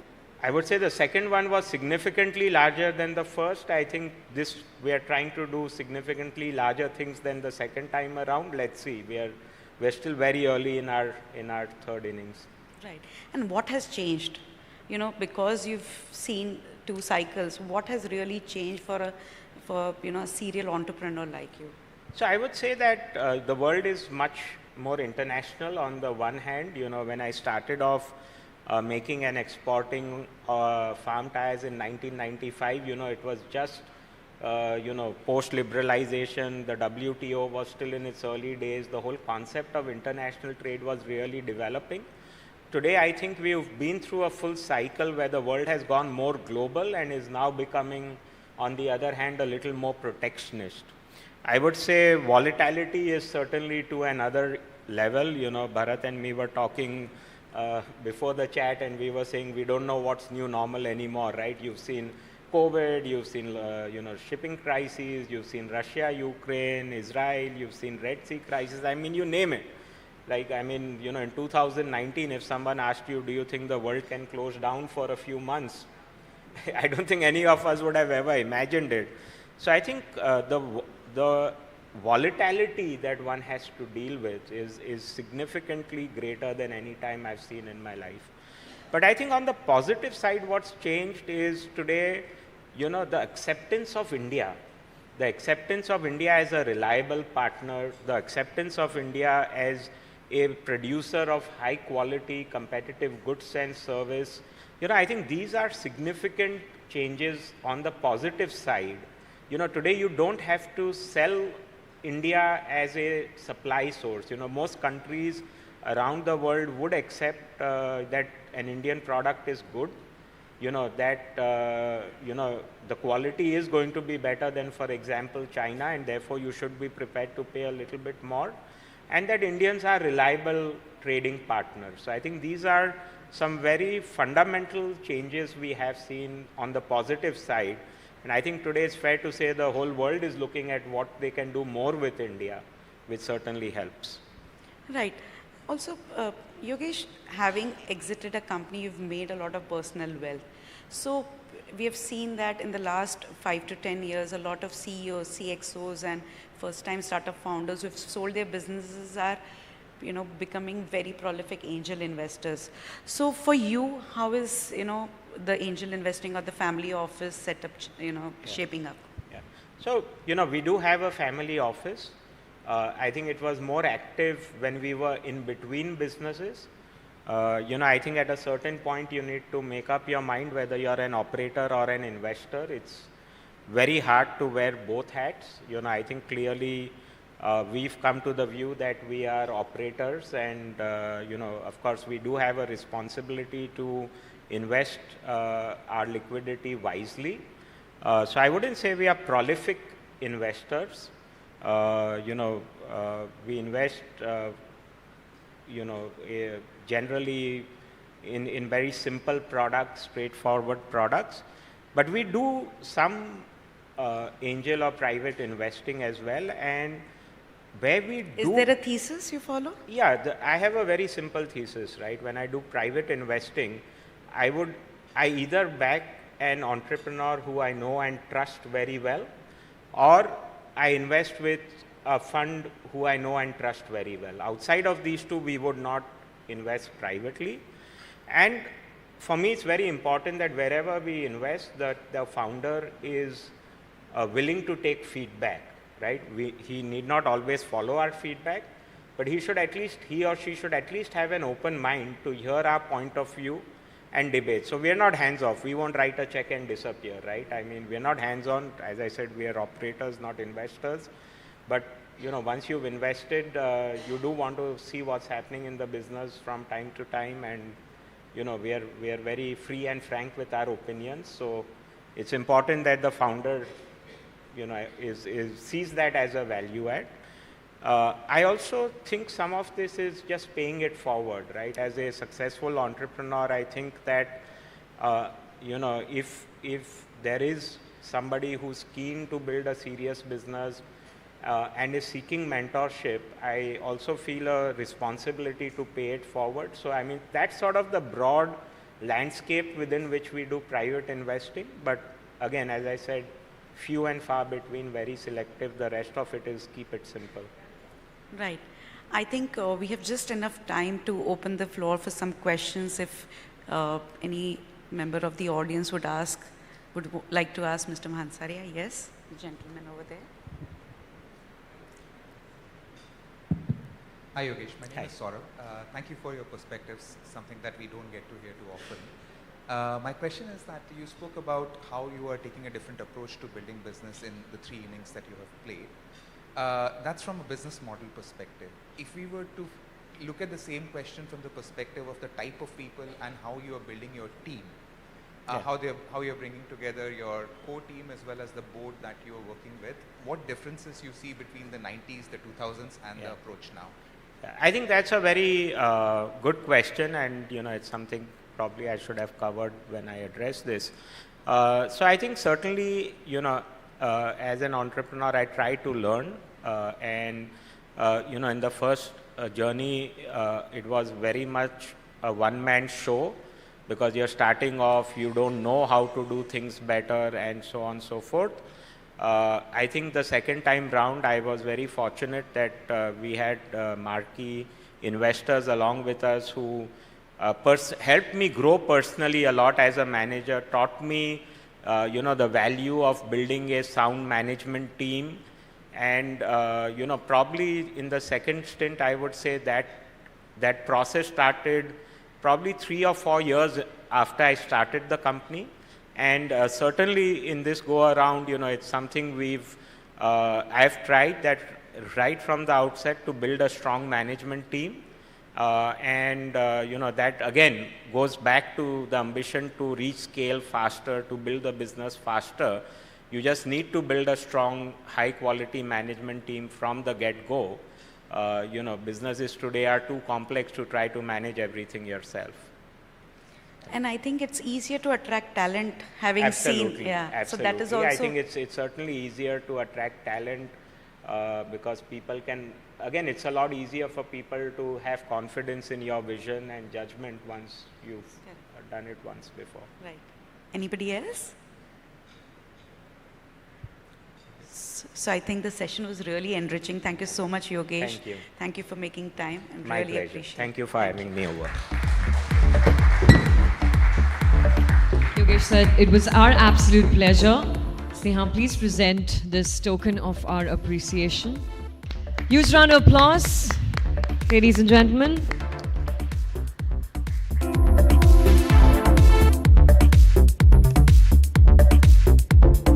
Stay tuned, everyone. Sneha, I'm going to invite you back on stage just so that we can take the next few seconds and set it up. One of the much awaited panel discussions is around the corner. You know, from humble beginnings in the domestic market to expanding their footprint overseas, these brands have captured the attention of consumers worldwide. But what is driving this expansion? Is it strategic moves to diversify and reduce risks? And what is next on their growth trajectory? We're going to also explore lessons learned from their global endeavors and how can they be applied back home in the Indian market. So let's brace ourselves for this discussion where we're going to take a closer look at the rise of Indian brands on the global stage. A couple of seconds more before I can invite the very eager and excited Sneha back on stage.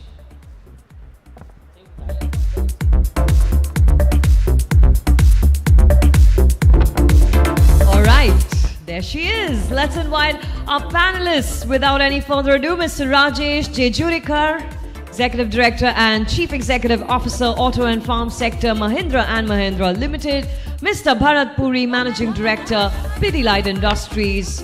and Shogata Gupta, Managing Director and CEO, Marico. Ladies and gentlemen, can I hear a round of applause for our panelists?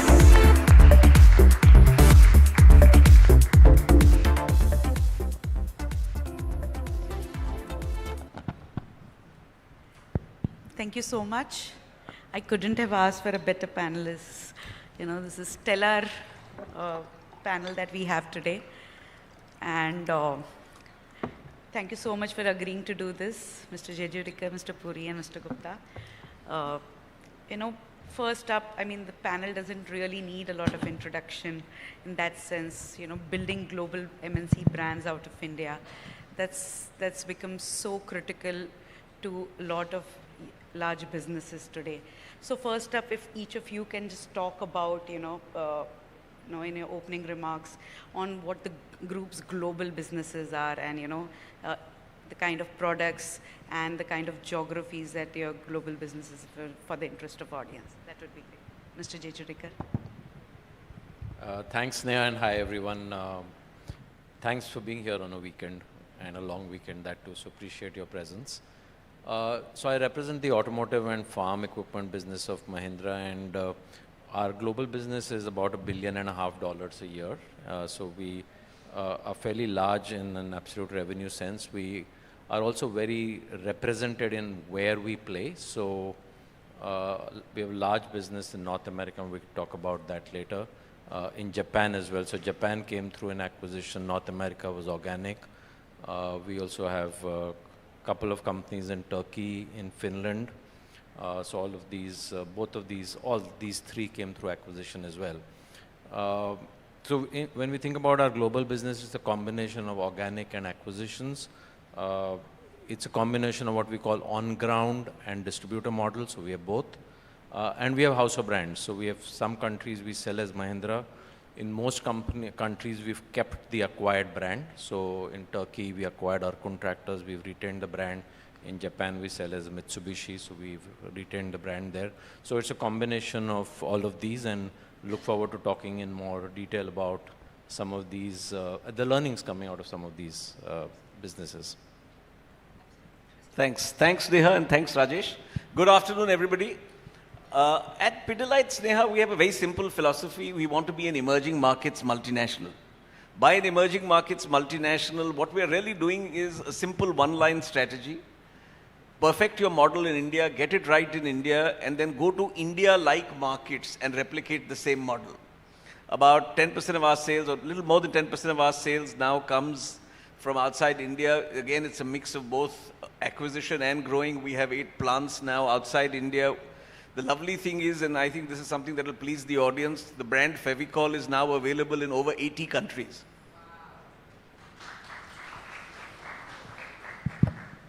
Yeah, I think we have a similar approach on emerging market multinational.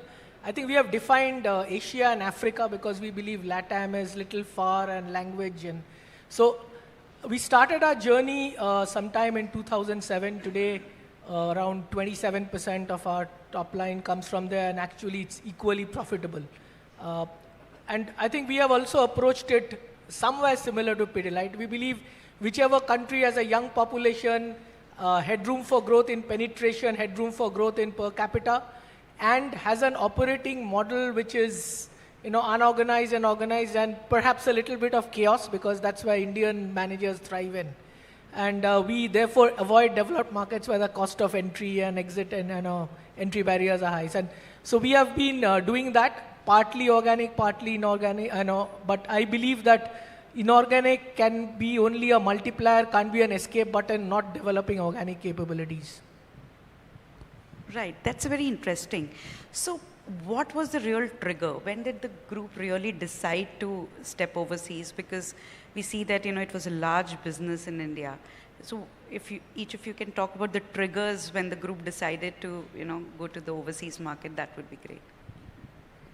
If I go back in time, Sneha, I think the big significant move was getting into North America. That was 30 years back. So 30 years back, we started a tractor business in North America. And at that time, it was started organically. So we didn't go the path of appointing a distributor. We started with saying North America is important, and we created an on-ground presence. Today we have 3 plants in North America.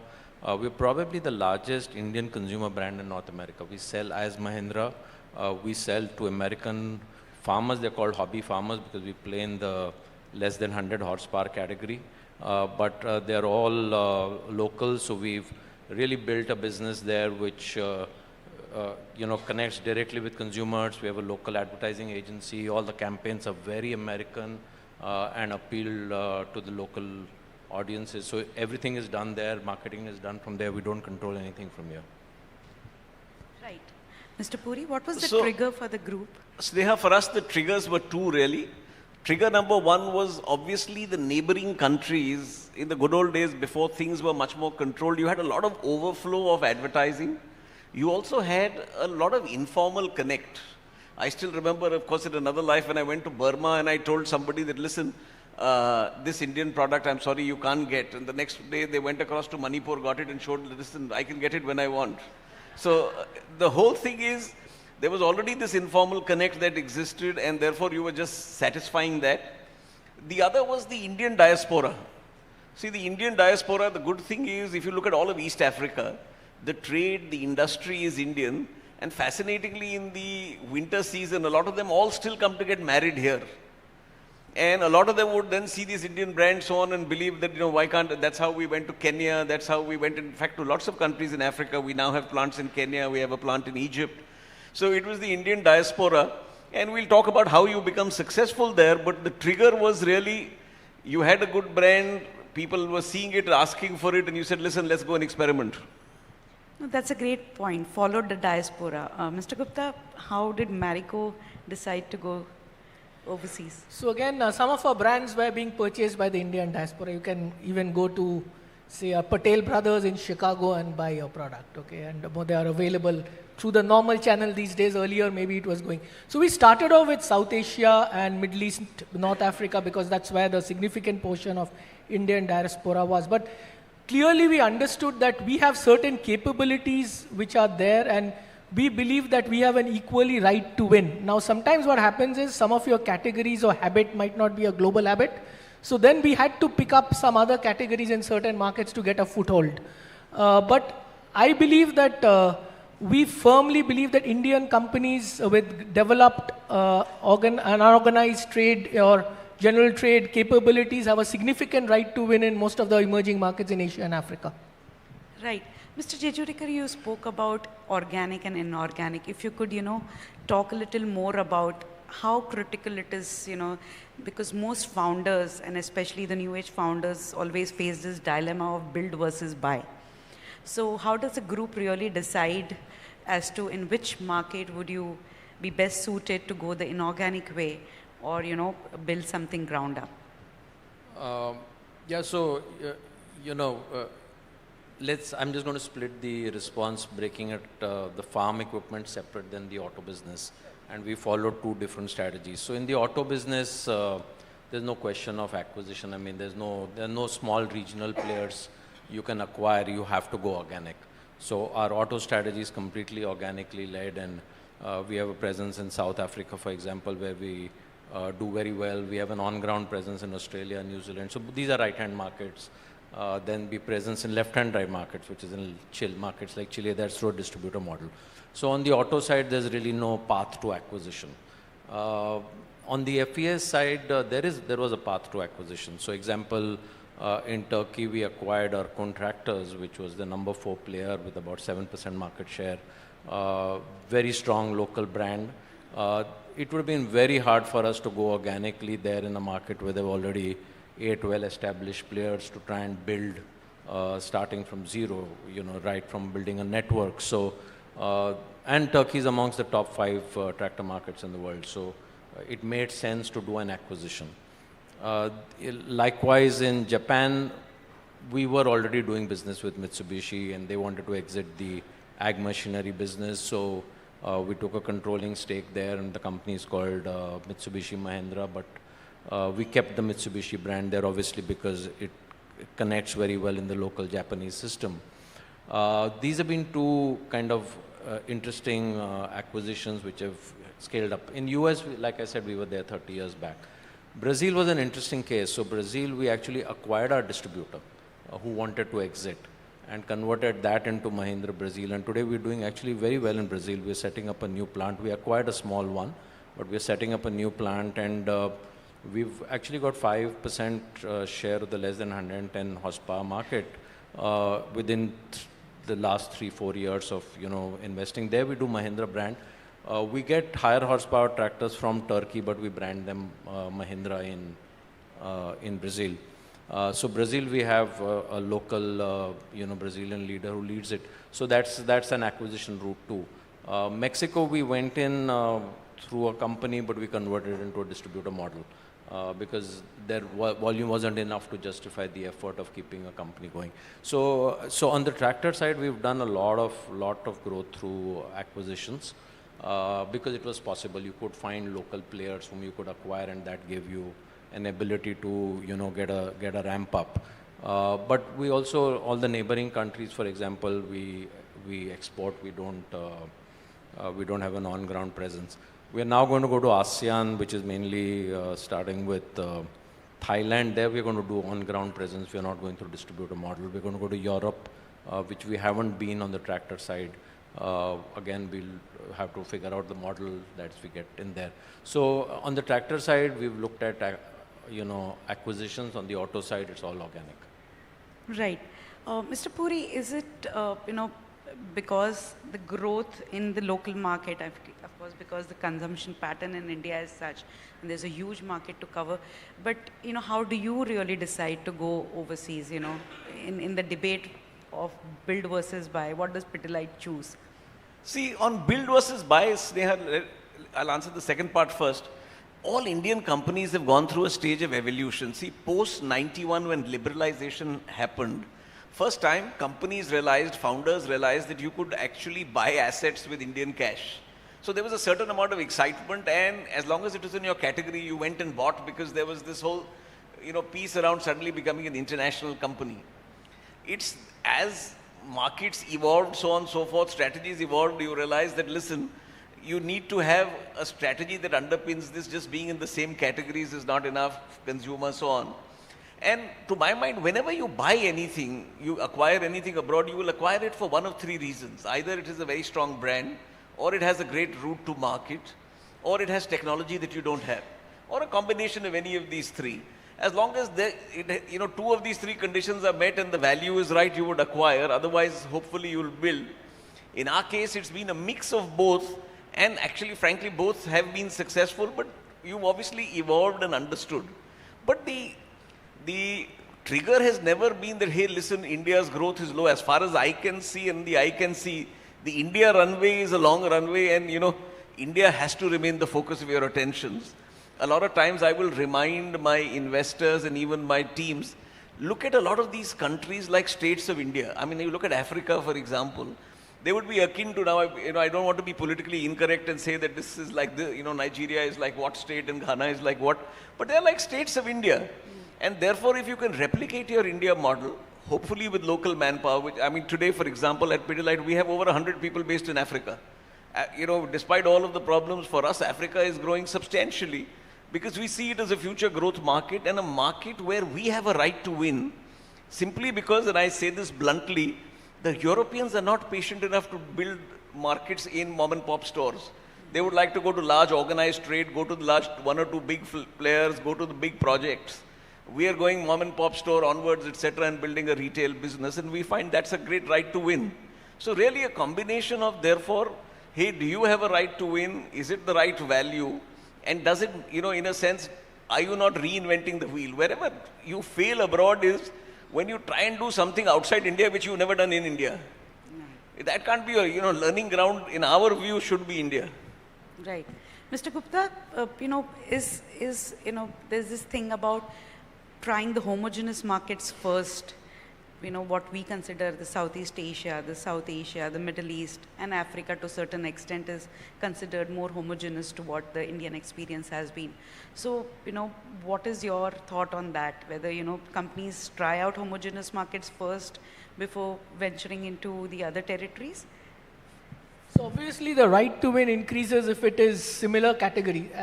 As the further you go for the core, I think whether when you get into a new country, new category, your right to win progressively decreases so that you far away from your adjacency, So obviously wherever you replicate the model, for example, the Bangladesh model where we started far ahead of a lot of companies and today we are a very, very big player in Bangladesh, is because we just replicated the India model and therefore but then as we acquired a little bit of confidence, for example, in some of the categories we operate in, like in Vietnam, we don't operate in shampoo here, but we are one of the market leaders in shampoo, in male shampoo in Vietnam.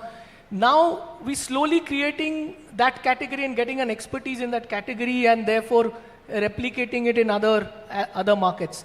But you're right that having said that, I think what we also followed is a local strategy. Unlike a global multinational, we have not replicated a mix ready-made, but actually we have tweaked it a lot from our, so therefore our consumer inciting, our marketing is somewhere local, it's a mix hybrid as opposed to a kind of a global plan. And that's actually worked in some of these markets. Right. It is interesting that Mr. Gupta and Mr. Puri both spoke about right to win. Mr. Jejurikar, how are Indian brands really perceived in the overseas market? What is the kind of reception do we get?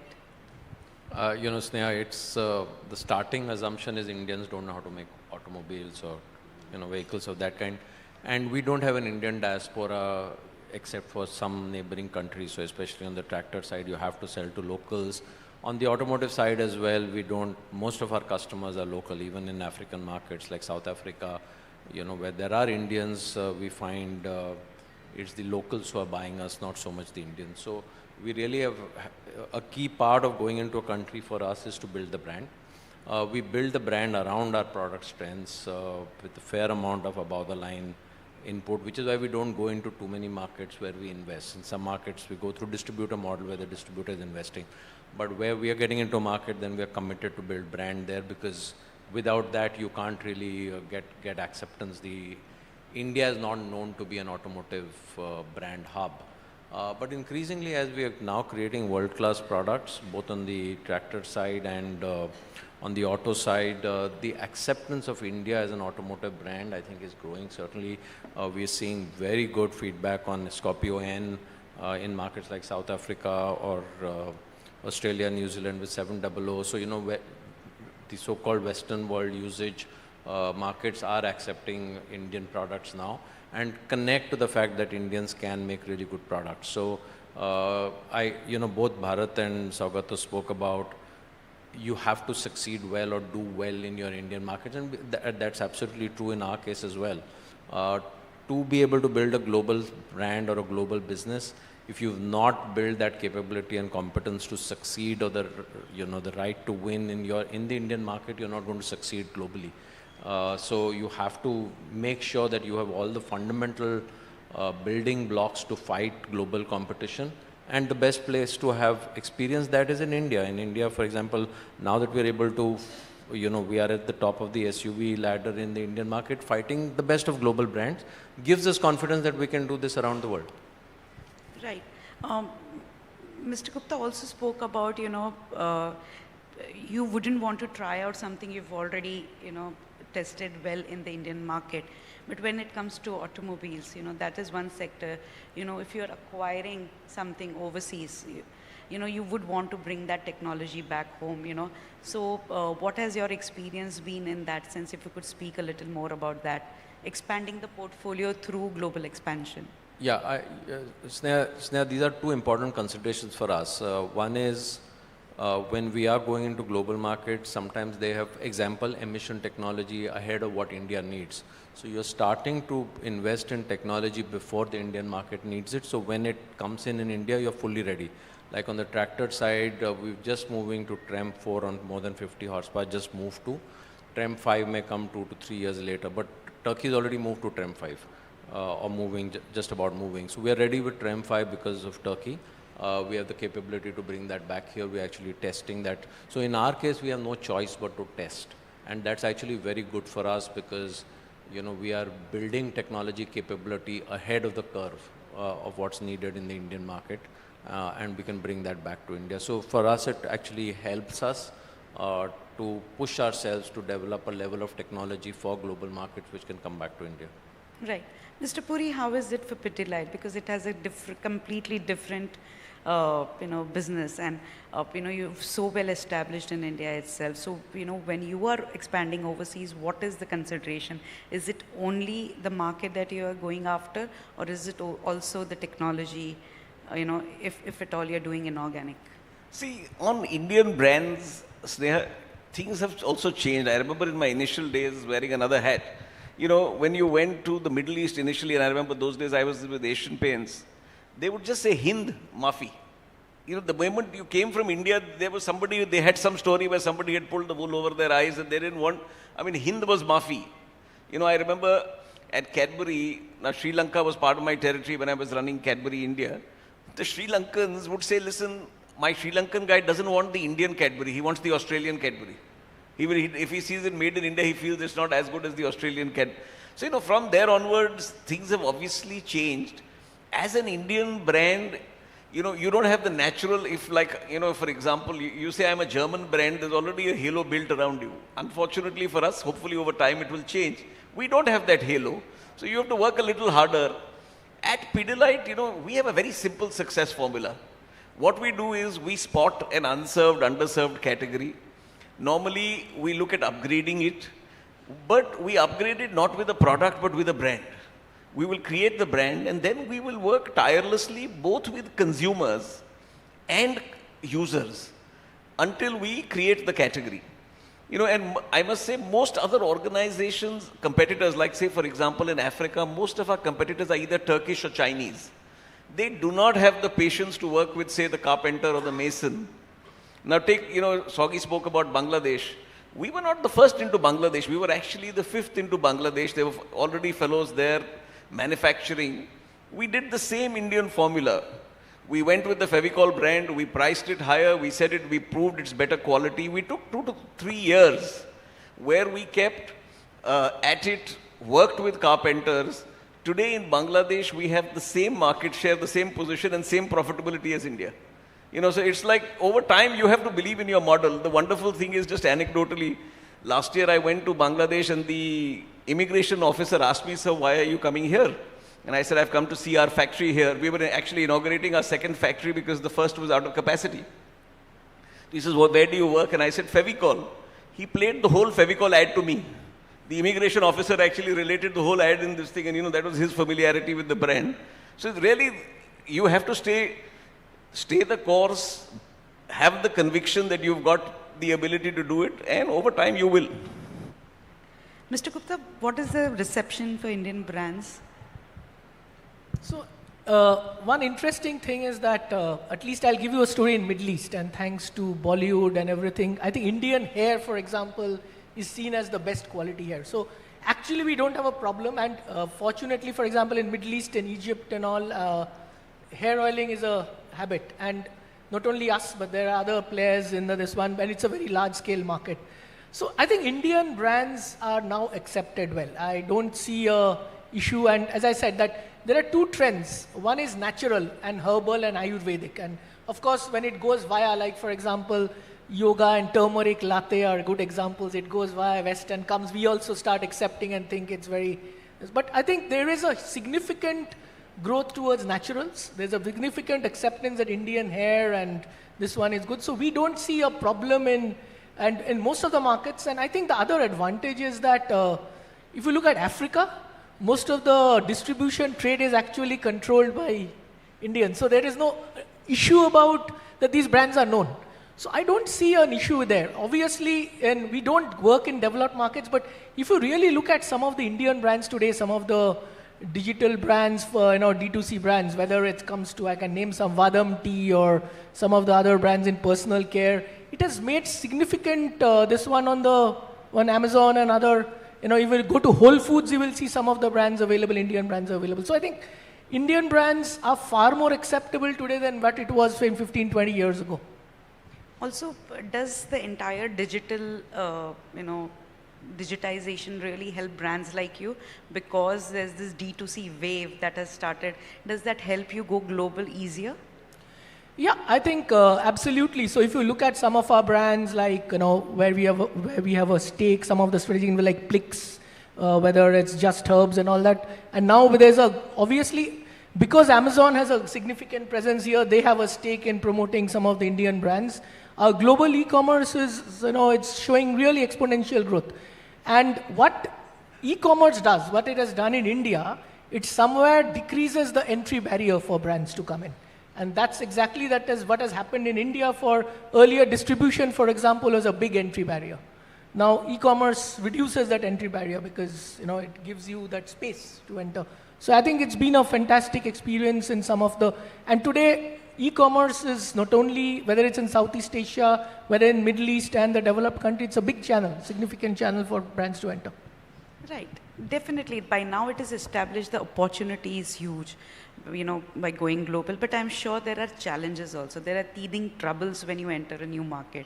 So Mr. Jejurikar, if you can also talk about, what are the challenges of building global brands, when you enter newer markets, and how do you really overcome those challenges?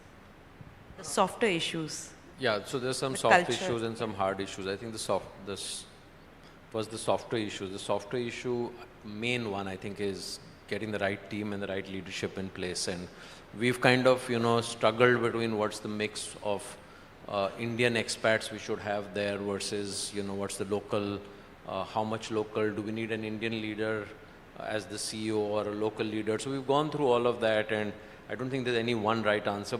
What the most important thing is to have the right leader. Whether the person is local or you have someone really good from your team, you can expatriate there.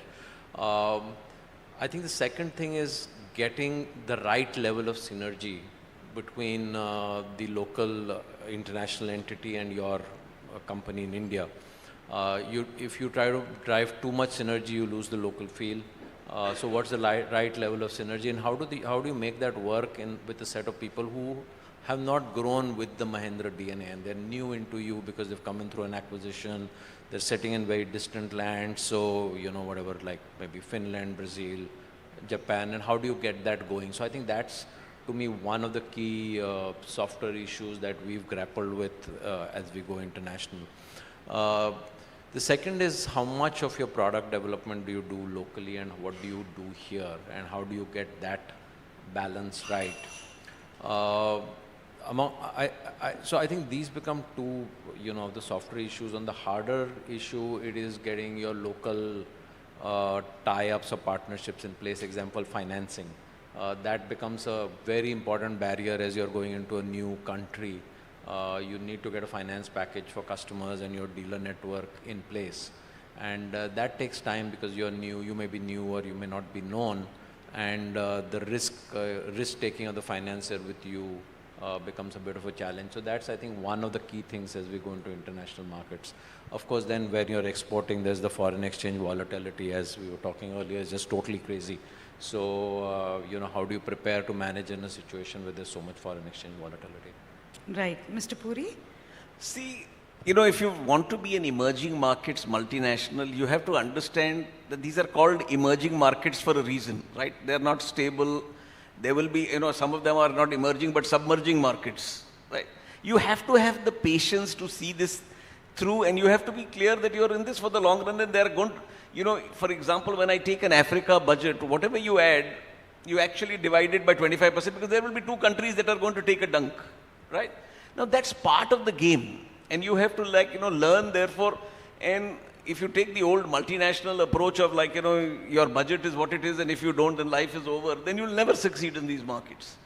On the other softer issues, the issue of building capability in these places and investing in capability, this mix of local and Indian, when some of us have been part of multinationals, we've cribbed about the multinational telling us everything right from whether it is a Chicago or a London.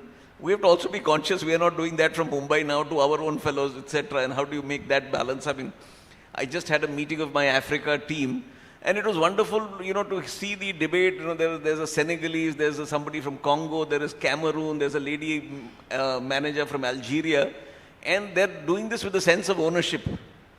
So, to my mind, getting the right team, being patient, but working hard on the ground. If you are looking for instant next quarter results, this year results, please don't do it. It's not going to happen. But if you are looking for the long term over time, I mean, I can tell you that for us, we are clear in the next 3 years, Africa will be 500 crores for us. Now, if instead of 500, it's 400 because Nigeria went under or, South Africa, something high, that's fine. But as long as your graph is in the right direction, over time, these will be fixed deposits that will pay as India has done over time. Right, so stay resilient and on course. Mr. Gupta, we spoke backstage about the softer issues. If you could talk about those, while going into newer markets, what are these? See, I think one of the things is to build capability and talent, and when is the right time, the balance between, centralized control. There are 3 stages. There is centralized control, there is interdependence and independence. Now that journey you have to go along, and I think we have had a challenge of also sometimes that I think Indian managers succeed globally. On certain places there is a cultural fit. The reason we do so well, Indian professionals do well in US is culturally we are similar in terms of hard work, entrepreneurship, straight in your face, although I must say the Indian leaders are still shy of giving direct feedback, which is, but... And of saying no. Huh? I must tell you, when first time you go abroad as an international manager and you look at Indians, the 2 things with Indians is we find it very hard to say no, and there are these 3 magic words that we very seldom say, which is I don't know. Yeah. I think, so culturally there are certain nuances, and therefore one of the things we are now do is a significant cultural induction. And especially we have found it in Southeast Asia and Africa, because it's the same issue perhaps we face in Western multinationals, India, they face with Indian leaders, in terms of certain issues there. The second thing is that how do you, the challenge in terms of how much we call it Mariconization, that how much the pace of Mariconization, especially for, acquired entities, in the sense that what all processes you will do, because you have to synergize processes, but at the pace in which, and in terms of for example, to give you a simple thing, in India, I believe that in today, if you are a leader, you are not playing golf, you are in contact sports, so you are 24/7 on. But in certain cultures, respect for time and respect for personal space is completely different. Saturday morning calling is, what is the number like today? We are ending March, as you know, so obviously you have to make those calls. But in certain cultures, it's still not on. So I think those nuances, capturing that, and how do you do it? And as Bharat said, that in emerging markets, the anarchy, or volatility is so high, you have to, play that way. And therefore, I think you need people who are willing to balance both. Right. That's very interesting. I think we have right enough time to take a couple of audience questions, and if anyone in the audience wants to ask. Yeah. Can we get Sir a mic, please? Please introduce yourself before asking the question. Yeah, hi, very good afternoon. This is Shivram Pandey. This question is for all the 3 panelists. In fact, I'm very happy to see a non-IT kind of panel sitting out there and taking the story global. How did you actually manage this whole perception of quality issue? Because see, and this has been talked quite widely when you go out of India and also here, and the standards are very high in terms of quality, and it could actually be that or even perception for that matter. So that's one part of the question. The second part of the question is how much of your revenues are from outside India, and what is holding us from getting to the next level? Is it so much of domestic focus, or are there other challenges globally that you see which is kind of holding us from getting to the next level? Thank you. Yeah.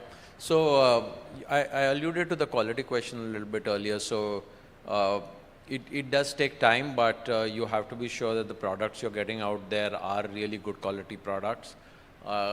It takes time because irrespective of what you say, it's going to be word of mouth that gets built up in our category. There is a lot of influencer groups and specialist expert platforms. So if you have a quality problem, it's going to spread very quickly across the community. So, but if you have a good quality product, then the reverse works for you, because the ability to, now get viral content going based on positive influencer groups helps you build if your product is good. So it's easier and faster these days compared to when it was there earlier. On your other question on share, we are at about maybe 8% of our total revenue.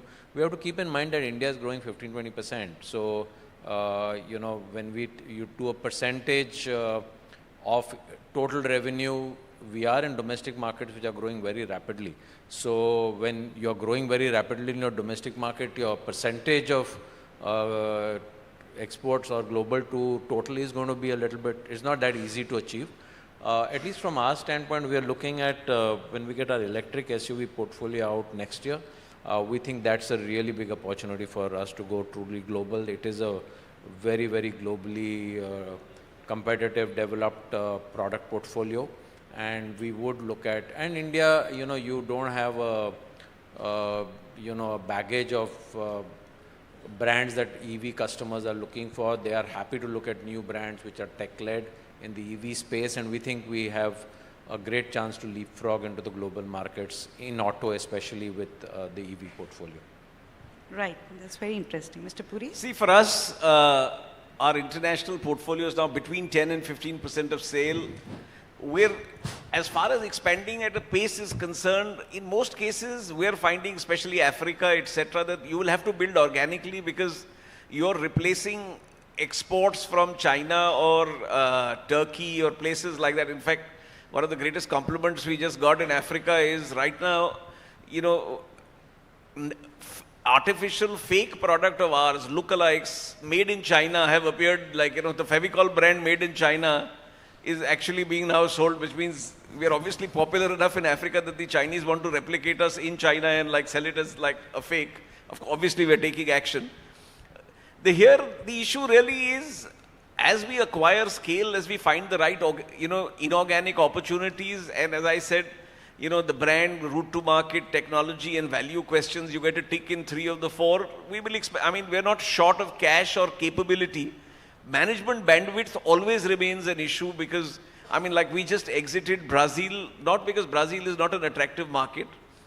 It's just, if you want to manage Latin America, either you have a very sizable presence and manage it from Latin America. It's very difficult to manage it from India on a consistent basis, and we felt that we were not giving it enough attention. We'd rather focus on Africa, Asia, Middle East, where we've got a very strong presence, and do that maybe in stage 2.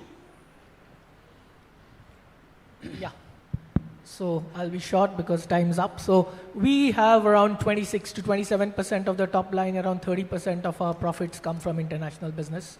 I would second Bharat on that. See, ultimately, India is our home market is an invest to grow market. A lot of multinationals, West-based, there's saturation in their market, so therefore it will be an and strategy. And I believe there are 3 resources which are scarce. One is management bandwidth, number 2 is talent and people, which is human talent, and the 3rd is capital. Now, we have to judiciously allocate that, and therefore, as long as there is a opportunity and a growth, I think it has to be a measured growth. I think it's important, and I think the adversity and the volatility which is there in a lot of markets continue to stay, and India is an extremely stable market with a huge headroom for growth. So therefore, I think it will continue to expand in both the markets. Thank you. With that, we'll wrap up the session. Thank you so much. Such diverse businesses and stellar panel. Thank you so much, Mr. Jejurikar, Mr. Puri, and Mr. Gupta for making time. Really appreciate you being here. Thank you. Thank you, Sneha. Thank you. Let's have a huge round of applause for our panelists. Panels like these truly deserve more than 40 minutes. What do you say? But thank you to our panelists for giving us some incredible insights in record time. Ladies and gentlemen, round of applause. And Sneha, what a wonderful moderator you've been.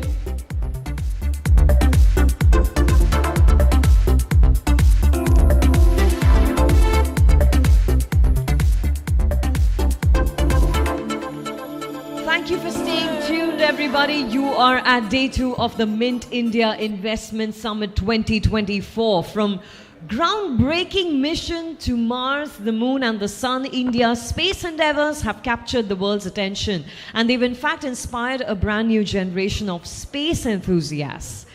But it's not just about reaching for the stars. It's also about becoming a part of the booming ecosystem of space startups and the incredible engineering talent that's fueling this space right here in our country.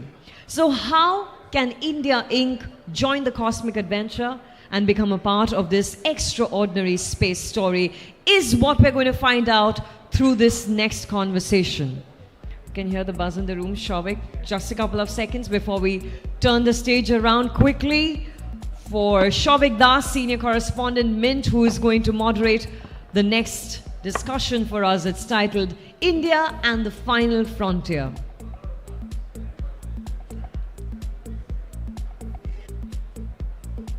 Okay, we're good to go. Shavik, please join me on stage and let's welcome our speakers, Mr. Arjun Rao, Partner Special Invest, Mr. Suyash Singh, Co-founder and Chief Executive Officer, Galaxy, and Mr. Chaitanya Giri, Associate Professor, Space Studies, Flame University. It's the space story and we must welcome our panelists with a big round of applause, everyone. Thank you so much. Shavik, over to you. Hello. Thank you, Xenia. It's the post-lunch sessions are always, as everyone would say, a little difficult. But we're discussing a sector that's very interesting, and it's inherently it's a sector that there's a lot of inquisitiveness about it. There's a lot of curiosity. There's a lot of intrigue.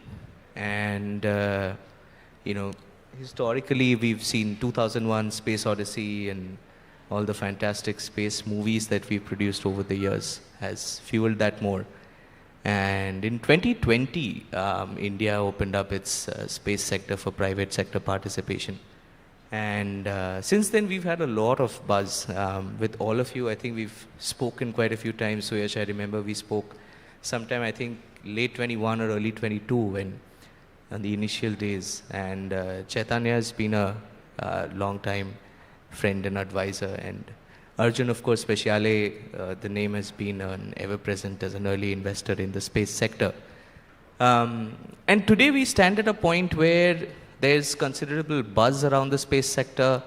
We're looking at being a nation that's recognized at par with the United States, or at least comparatively with the United States. SpaceX is not the only solution, something to that effect. And ISRO's success with Chandrayaan and so on have kind of also played a role.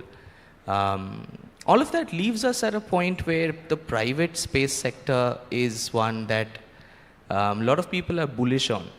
And Suyash, I'll probably start with you. As a private space startup, building solutions for space out of India, one of the biggest challenges I remember us also discussing a couple of years ago is that the access to capital to build solutions for space, because space is a very capex heavy space to do, not just research, but overall development, creating a product, getting the confidence of clients to sort of actually use your product and rely on you and so on and so forth.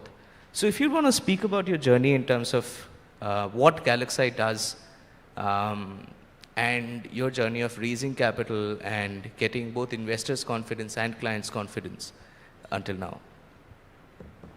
Sure, Shavik. First of all, thank you so much for inviting on a Saturday to Mumbai. No, but much appreciated you calling us. But yeah, let me start with my introduction. So I'm Suyash, co-founder, CEO at Galaxy. Galaxy is a 2.5-year-old space tech startup. What we do is we are building a next generation Earth observation satellite. What does that mean? It means the satellite imagery that we get from satellites today is pretty intermittent. We don't get it all the time. a simple thing to think about is when you're monitoring agriculture farm throughout the year, 4 months straight, you don't have any imagery because of rains and clouds. And the substitute to a camera like satellite imagery, which is radars, is not as understandable. So at Galaxy, what we're trying to do is make sure that a very meaningful satellite imagery is always available for your perusal throughout the year, no matter if it is cloudy or nighttime, right? So I think this explanation maybe is a good segue to think about why funding to this space is challenging, because what we're doing is global first. It has not been done by a competitor or a player in the US or globally anywhere else. So, it needs certain amount of maturity in the beginning of the stage, in the early stages, to really prove and test out, and then you actually go to space. So I think it's very subjective why access to capital is difficult, or why access to capital is not so intuitive in the beginning or even at the growth stage, is because unlike the deep tech ecosystem at large, space tech has its own gestation period. So the first thing that you see or a first prototype that you see will only come when you have an asset in space. Right. Absolutely. Right. And it will take some amount of time to put that asset into space. So till that time, how do you actually invest in resources? How do you invest in building prototypes and doing things, right? So I think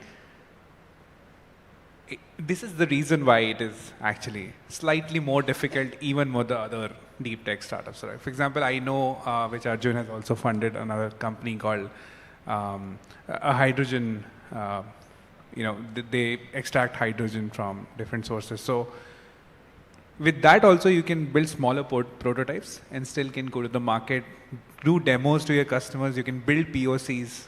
You can open up your doors towards your B2B customers, B2G customers as well. But with space, it is not as easy as that. So I think we were able to do that. And, Arjun is here, so I'll be very consistent with my story. So he's one of my investors. Yes. So I think the way we were able to do that is we still innovated on our technology development strategy. So we said, instead of going to space and seeing the first prototype when the space asset is in the orbit, we started developing something lower on altitude. We developed prototypes that can fly on aircrafts, drones. We proved the technology and then raised, certain amount of capital for the next time. And that is how we are taking it one step at a time to space. Right, absolutely. Arjun, in fact, this is probably the perfect opportunity to pass the mic on to you in terms of you're investing in space, which is a sort of nascent sector in India. So how do you hedge your bets when you look at space sector as a potentially big investment opportunity? Yeah, thanks for the opportunity. I think Suresh has set the stage fairly well. One thing that is important is upfront, why are we picking the sector among multiple areas of deep technology, right? There is this obvious, but still that hasn't translated into capital, but history and heritage of ISRO in India, right? And that is not new. We've been building rockets and satellites and space tech for many, many decades now, right? Now, of course, we want to go private and enable companies like Galaxy and others to build privately and make them commercially viable. But, that heritage gives us a lot of confidence that we can do it in this country, right? Because of the know-how available, right? From a hedging perspective, honestly, we are just looking at the size of the opportunity, and the gaps in the market that are available in whatever solution a specific space tech company is building for. In this case, like Suyash mentioned, they're building a certain type of Earth observation satellites which are so far not available, correct? And they'll give imagery that is really almost impossible or rare to find today, right? So from our perspective, if we see a large market and a really large opportunity, yes, it might take a few years, but as early stage investors, that is the risk that we are baking in, right? To say, yes, it anyway takes a decade to build a company, right? The difference here is that you don't see revenue for the first 4 or 5 years, right, possibly. And that is a realization, and therefore you have to set up your capital allocation and the risk reward ratio accordingly. Right. It doesn't mean that the business is not viable, right? It only means that revenue starts slightly later, right? And you have to prove in that time frames the interim steps that Suyash is talking about. But the exciting thing about these companies is because they are so differentiated, what happens at that end, at that 4 or 5 year time horizon, once the product is ready and once it is launched in space, then the revenue uptick is really sharp. Right. Or at least that's the way we think about how they're modeling the business. Right. And that is very exciting. So it's not a steady curve, right? It's flat for a period of time, but then there's a steep uptake, right? Because you're ready and you're in space and customers really want it. Right. Data that is not otherwise available. Right. Sort of the way to think about it. In fact, one of the companies that you invested in, I think Agnikul is supposed to host its launch. Yeah, we're all very excited. It's launch. a key moment, of course, for us as investors, for the company more importantly, and we believe for the ecosystem, right? It's taken 5+ years, possibly 6 years since the company started, 5 years since we invested. This will be, a first of many kinds, right? A private launch vehicle. We are hoping it will happen in the coming days. We're all waiting for the final date. Right. Right. So, that's exactly. And then once we see that the first 1 or 2 test launches happen, I think we have the pipeline for revenue is very, very attractive. That's what keeps us going in these complex domains. Right. Absolutely. And Chaitanya, I'll come to you with that.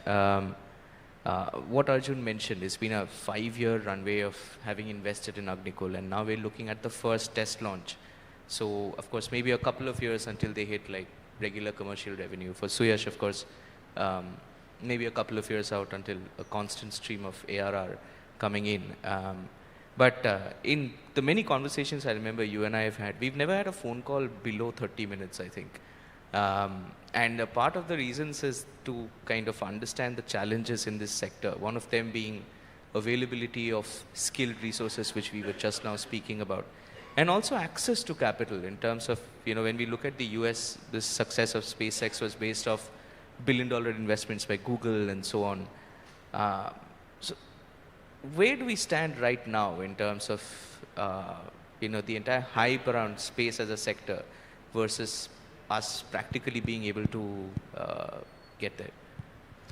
So firstly, I'd like to congratulate Mint for organizing this particular session here in Mumbai. I've always been bullish about Mumbai, the investments that this city can make in the space sector.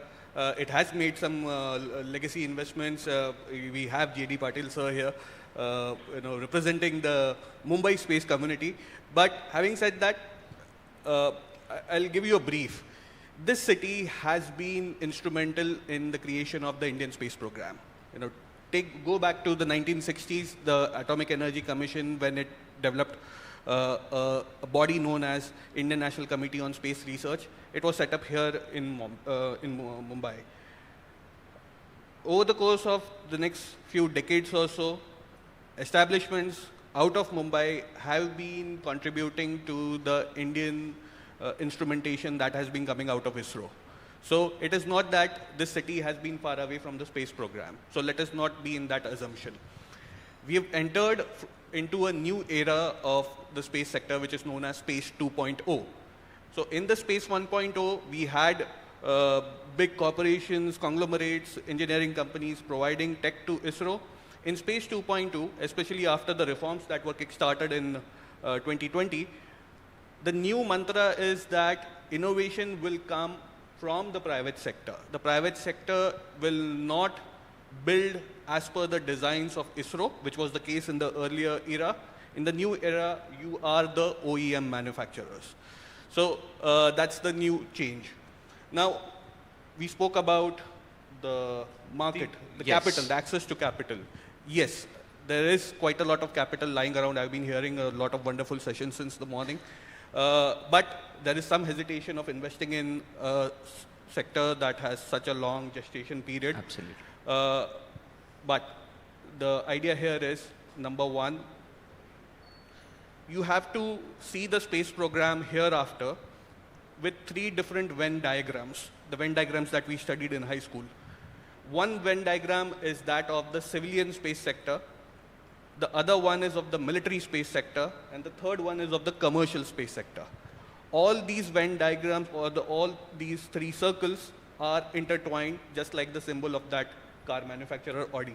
Right.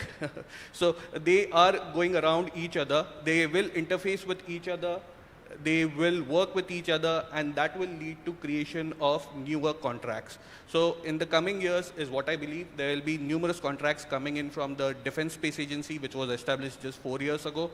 There will continue to be sort of contracts coming in via ISRO. And there will be, of course, a lot of B2B engagements between the commercial space companies that we have talked about. So tomorrow, there will be an Indian launch vehicle, private sector launch vehicle, launching a privately built satellite from our Indian soil. So we are looking at that kind of a business proposition. So the future is bright. What we need to focus on is how to channelize investments and how to channelize this capital into the space sector, and we'll be good there. Right. I'd probably now open it up to all of you to answer this. How's the confidence like in the Indian space sector? Because generally, space contract confidence is really high in the United States because of their historic success with Northrop Grumman and now SpaceX and Lockheed Martin and so on. In India, of course, ISRO's got that heritage. But Suyash, for instance, yourself, this is the first time you're building something right from scratch.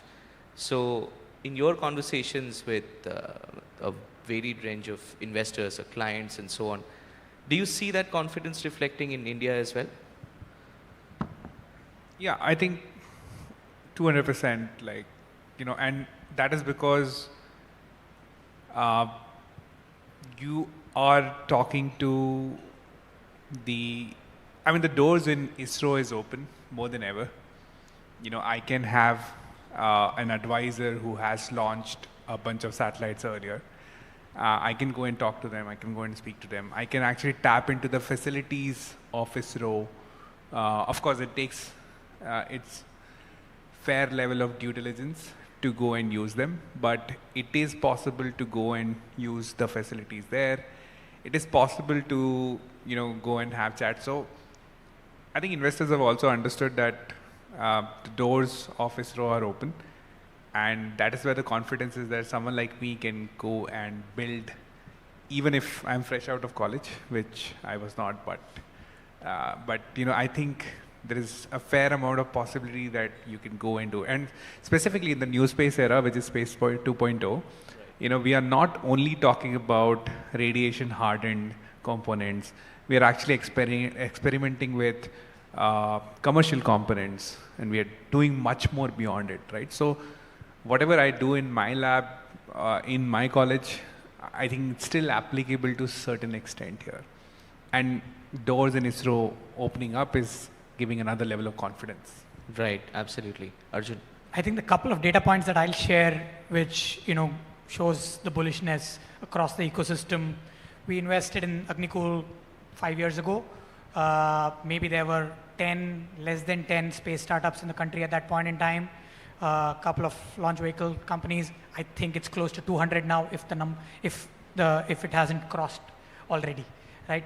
200 startups and growing at a very, very fast clip. Right. That just shows that people are taking inspiration from the first wave of entrepreneurs in space, which is the Agnikul, the Galaxies of the world. And like they say, the first one through the door always gets bloodied, right? Because there's lack of capital, there's lack of know-how, you've got to figure it out, you've got to work with ISRO. ISRO also doing that for the first time. There's a lot of challenges that these guys have faced that is, for the first time. But the second wave will benefit from that. Right. Right, and hopefully these guys go from strength to strength.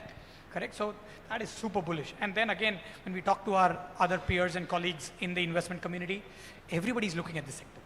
Right. Nobody's thinking of this as to be exotic or something future. Of course, capital is still not hundreds of millions of dollars, Right. right? But we'll get there, right? Usually capital follows when one or two, breakthrough moments happen. Usually investors like to wait for, let's say, one large success story, let's say one unicorn, Right. for lack of a better term, right? But as soon as that happens, which we are very close to, Right. I think, in our ecosystem, right?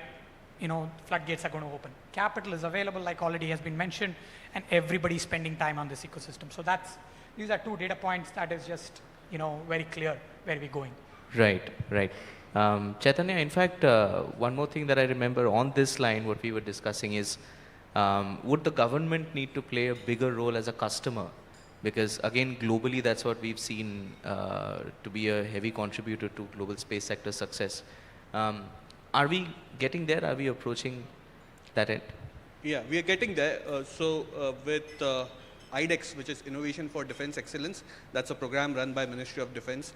They had called on for 75 defense space challenges. So 75 use cases which are required by the defense sector. And there were invitees from all across MSMEs, SMEs, startups, and there's a good response to that particular program. Likewise, ISRO in the coming months will be coming up with 100 space challenges. Again, use cases provided by the civilian space sector, and again, you'll have these and many other newer space startups, making a beeline there. The third use case that is coming up is from state governments, and state governments are more so interested in downstream applications where imagery can be used for administrative purposes, governance purposes, be it urban management, be it roads, irrigation, agriculture, so on and so Right. forth. So I'm quite bullish that in the coming years, as we keep talking about the space sector more and more on such platforms, there'll be many creative use cases, and those will lead to really strong business. Right. We'll also have to talk about FDI since we're at an investment summit and talking about space. How helpful is the FDI policy? Arjun, maybe we'll start with you. No, I think immensely helpful. It's a sector that needs capital, like we've already spoken. It needs larger pools of capital given the capex needed and the scale of operations, particularly if you want to achieve the targets that we are looking to achieve as an ecosystem, right? I think there's some numbers out there, I think getting close to 50 billion as a commercial market for India itself, right, somewhere in the next 7 to 10 years, and that's a fair, large goal. And for that, we need all the support that's possible. So I think that's a signal from the government to say how serious they are about this industry. And it is not something that they have taken lightly, right, and opening it up. Of course, it means that it has to be balanced with which are the areas within space, because some of those could be subsectors of national interest and sensitive stuff, which should be protected from global ownership. But beyond that, a lot of the commercial use cases that needs large pools of capital, whether it is a launch vehicle, whether it is the different types of satellites, and then obviously the downstream, all right? And as we do the first successful launches, either of the vehicles or of the satellites, and the world sees that we have strong private space pedigree, right? The customers are going to line up, and FDI being open is a very, very positive sign. So I think, that's a great signal that has come up very recently. It will also, encourage local capital to be early movers. Right. Because that there is larger pools coming from foreign. Right. Right? Which in general as our Creates overall a more- economy is developing, that's a good place to be, right? More We competitive. can mix it from local capital as well as global capital. Right, absolutely. We would have probably liked to continue this for longer, but for the paucity of time, we'll quickly come to what I wanted to end with, which is to understand the challenges right now that are persistent in the sector.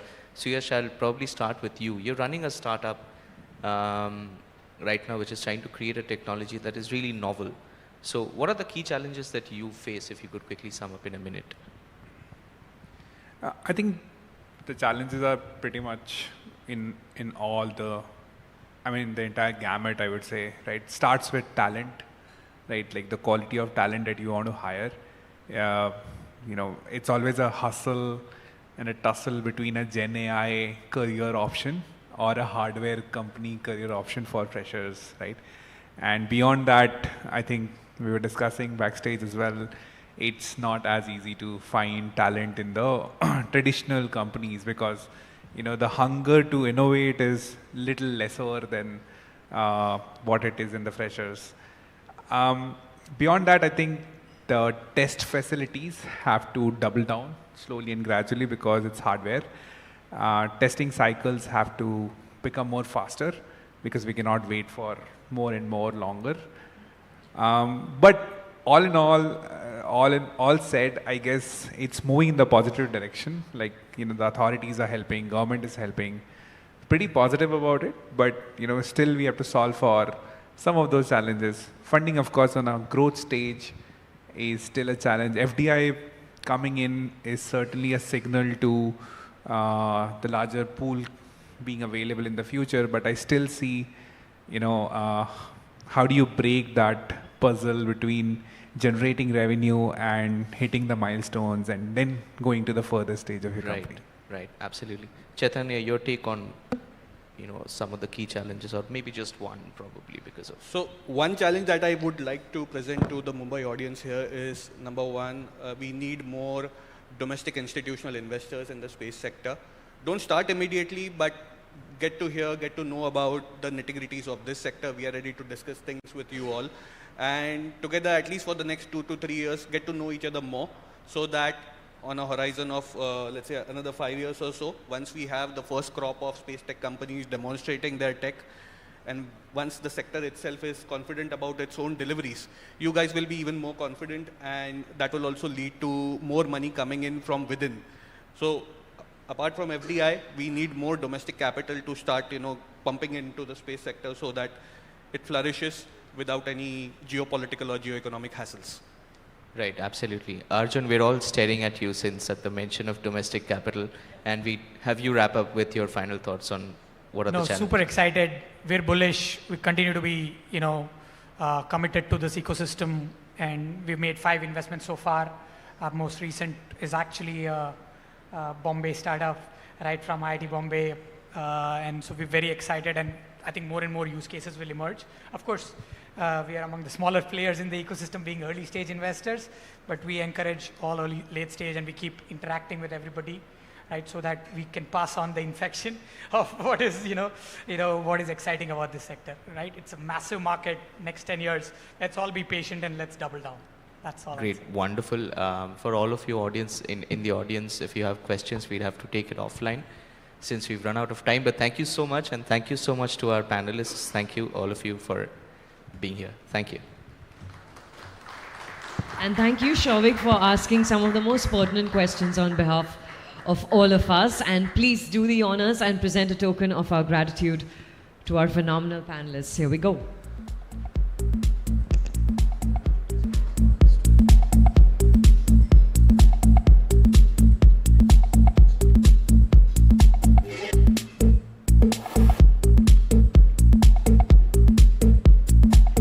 Let's hear it for them once again, ladies and gentlemen.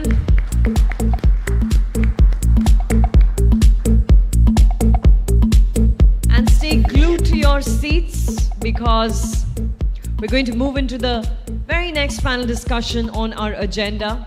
And I must remind you that later today, the event will see its biggest speaker, our Finance Minister, Srimati Nirmala Sitharaman, will be joining us. After which we will be announcing the Mint India Investment Awards, following which the grand finale of today is, of course, the most awaited session with India's legendary entrepreneur. And trust me when I say this, you don't want to miss that. So with the government's push towards indigenization of weapon systems, we witnessed a remarkable surge in homegrown defense manufacturing companies. Of course, they're shaping the future of our nation's defense capabilities, but the question is, can this momentum be sustained? It's time to unravel the intricacies of this sector, explore the gaps that need to be addressed, and also chart the course for India's journey towards self-reliance in defense manufacturing. Please join me in welcoming our esteemed panelists on stage, beginning with our moderator, Making a comeback to the stage, Deputy Managing Editor Mint Alokesh Bhattacharya will be in conversation with our esteemed panelists, Mr. Jayant Patil, Member of Ecom and Advisor Defense and Smart Technology to CMD LNT, Mr. Ankit Mehta, CEO, Idea Forge, and Mr. Arjun Rajagopalan, Partner Financial Advisory, Deloitte, India. Cannot wait to get into this conversation. All yours, Alokesh.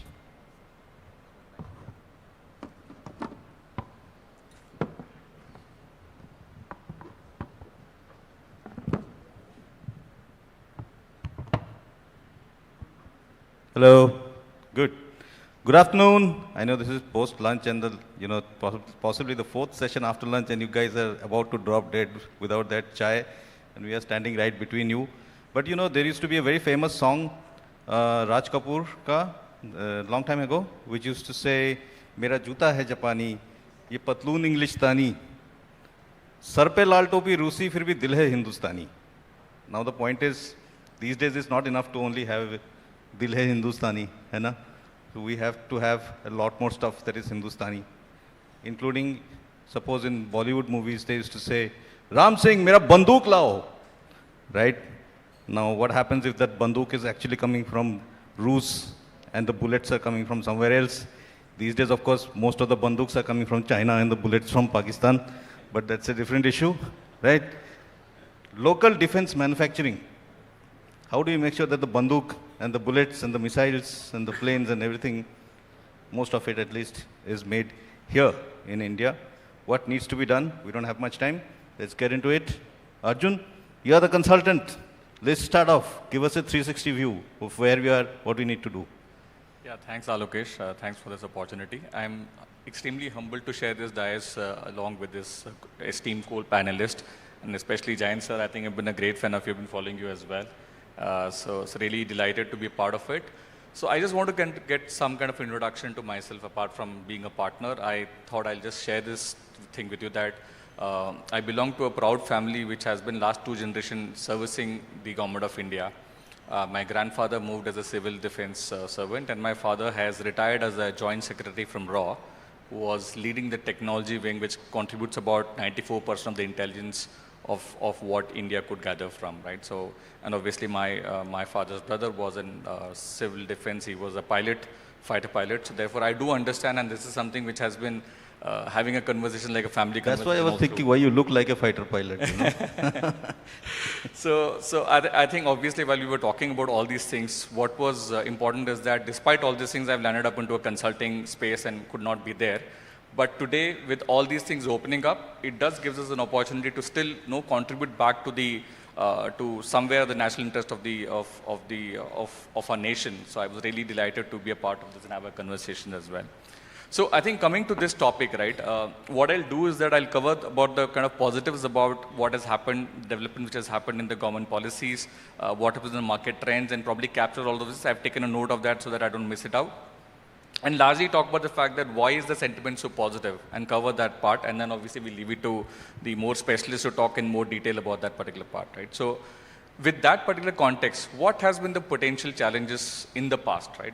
Largely if you look at the recent developments of what's happening, I think there is a pressure in terms of balancing out your eastern part of the world and western part of the world in terms of how we do a trading, how we do an import, and obviously we've been traditionally an importer from Russia, and obviously some parts of from the Western world. But obviously with changing equations of what's happening with Russia, China, and other developments, and we wanting to maintain a neutral position, right, it becomes important that we are more self-sustained in that particular part of it. The second is obviously we are always under a threat, not only threat from our popular neighbors, but we are also under a threat across other regions and geographies as well, and therefore that necessitates for us to ensure that we are constantly modernizing our defense artilleries, defense equipments and platforms as well. And that is an important part of it, that we are able to modernize that, which essentially means that I should be having an IP which I hold, and I should have a technology which is transferred to me so that I can react faster as well. My quality of testing has to be much more faster. My equipment should be ready for the war at any point in given time. And obviously all these things requires a good, strong supply chain resilience. We've seen it in the recent past of COVID. We've seen it in the recent past of what we're seeing with respect to what happened with Ukraine, Russia, that there would always be potential scenarios of risk where the parts are not available with us or the components are not available with us, and therefore we can get into a risk of not being ready as well. In fact, there could be scenarios where your supplier is your key, or the downlane supplier or the downstream suppliers are the one who are actually key people who are actually your potentially enemy coming from the other countries as well, right? So those are the kind of risks that we were dealing with, apart from the challenges of what government is facing, especially around the delays in terms of running of the contracts. Now, with these challenges, I think government has done some good initiative, taken certain good initiatives in terms of the policies that they have come out with. And those initiatives are kind of giving us the fruits and pushing this impetus to get a better growth in the industry of aviations and defense as well. And I'll probably quote some of it and then leave it to the rest of the panelists to talk in detail about that. So one is obviously the initiative around substantial changes that they've done in terms of defense acquisition procurement, DAP 2020, right? So they have managed to offset the contract, managed to get the offset contract thresholds from 36 million USD to 240 million USD. They've simplified the process to make that contract happen in 22 weeks, which used to take about 76 weeks in the past as well. Obviously, still a long way to go, but we are touching that particular numbers as well. Now, when it comes to encouraging more internalization and manufacturing internally, one of the key factors is your positive indigenization list, right? Under which we have embargoed about 509 defense platforms, 4,666 components has been embargoed under them, which essentially means it opens up opportunities for our own local manufacturers to step in over there, right? There is also, as I was talking about holding the IP and getting the technology to be owned, there is also 23 lease agreements for transfer of technology which has been signed up in the recent past. There are about 369 companies which has been participated as a part of 606 industry licenses, right? And these are all initiatives which has recently taken place. What it does, it has started to give us at least a defense production value of $14 billion in the FY23, and I'm sure it's going to probably go up at a much more faster rate in years to come as well, right? The other thing which has happened is that your FDI, right? Your FDI has gone up from 49% to 74%, right? Along with that, what they've also ensured is that there's a plowback on the vendors to 30% of it to contribute back to the society as well, which is where which will benefit the local players as well, especially the SMSE as well as the local, what you call as the job opportunities over there as well. If you look at the impact of that, right, there is $13.2 billion of offset obligation which needs to be discharged in 2031, right? There are also initiatives that our panelists in the previous session talked about, which is the IDEX, right? Under IDEX, there are about $60 million investment which has been done, which is supposed to be allocated for the purpose of the startups as well, right? Now, in order to make the ease of manufacturing or ease of doing businesses here, we've seen they've taken a lot of initiative in terms of at least 2 states, and we've created what you call as a defense industries corridor in the UP as well as in Tamil Nadu, and obviously there is also Arjun, you need to really hurry up on that. Yeah. Let's get the others in. No problem. So, so UP is about $3.1 million, and Tamil Nadu is about $2.33 million. So all in all, I think there are a lot of development and a lot of policy which has been put in place for us to grow at a much more faster rate in this particular industry as well. Right, right. Lots of numbers, man. Really, yeah, but they're all good numbers, huh? But see, before I, because of this paucity of time, we really cannot get into a really big kind of discussion around strategy and all that, which I wanted to do. But instead, we'll focus on, if we are going to do defense production, increase in India, the target is about 3 billion, 3 lakh crore by 28-29, isn't that right? How can we do that without developing our own IP systems, right? The intellectual technologies, intellectual properties is what we had also chatted about the other day. So, Patil sir and Ankit, your views on developing, our own IPs? I think this is a movement which actually began long back. And it's exactly a decade back, although defense manufacturing that way opened up about 22 years back, 2002. One decade back, 2014, came a time when some of those policy initiatives actually led to creation of what was or what is today known as IDDM. indigenously designed, developed and manufactured. And I must tell you, in exactly 8 years from 2016 to now, nearly 92% of future acquisition sits in the IDDM. So it's not something of the future. Okay. It's a capability which the industry today has developed. It can offer things indigenously. So gone are the days what you said about the rifle being from one place, the ammunition from another. So those are things of the past. In fact, there are today, out of the 509 items which were just about talked about, a lot of these actually appear in what is called the positive indigenization list. It's a change of word. Right. First list called it negative import list. The Yes. name was then changed to positive indigenization. So essentially, the ability of Indian industry today to fundamentally conceptualize from technology to a product, to a system, to a full-fledged platform is well recognized. And that's where the future acquisition. You said it right, roughly about between 3 and 4 lakh crores is a target of 29. Today we are somewhere close to about 1.7 lakh crores of actual capital acquisition, and this number will more than double, and that's where these numbers are. Now, out of this, 1.1 is today produced in the country. So things have changed. Okay. From 1.1 lakh crores getting produced in the Indian industry, in addition, there is a target for year after next of 25,000 crores of export. That's an add-on, and that's an additional indigenization or indigenous production that's happening. Current year, another 2 days, today and tomorrow, we hope to be seeing 20,000 crores of exports behind us. Last year was 16, this year 20, next year probably a little more, and March 26, we will see somewhere closer to between 25 and 30,000. So that's essentially where the capability of industry is now actually visible. Correct. The percentages, of course, are changing. Private-public ratio is dramatically improving from what it used to be earlier. Correct. In fact, in exports, India is now among the top 25 in the world in terms of exports.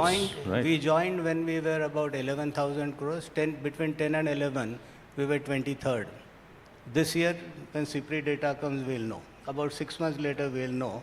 We probably will be better than 20, for sure. Better than 20, not bad. Yeah. We'll be Very going to good. 16 Yeah. if we get that right. More like 16.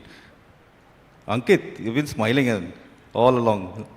Tell us what makes you happy about the defense sector.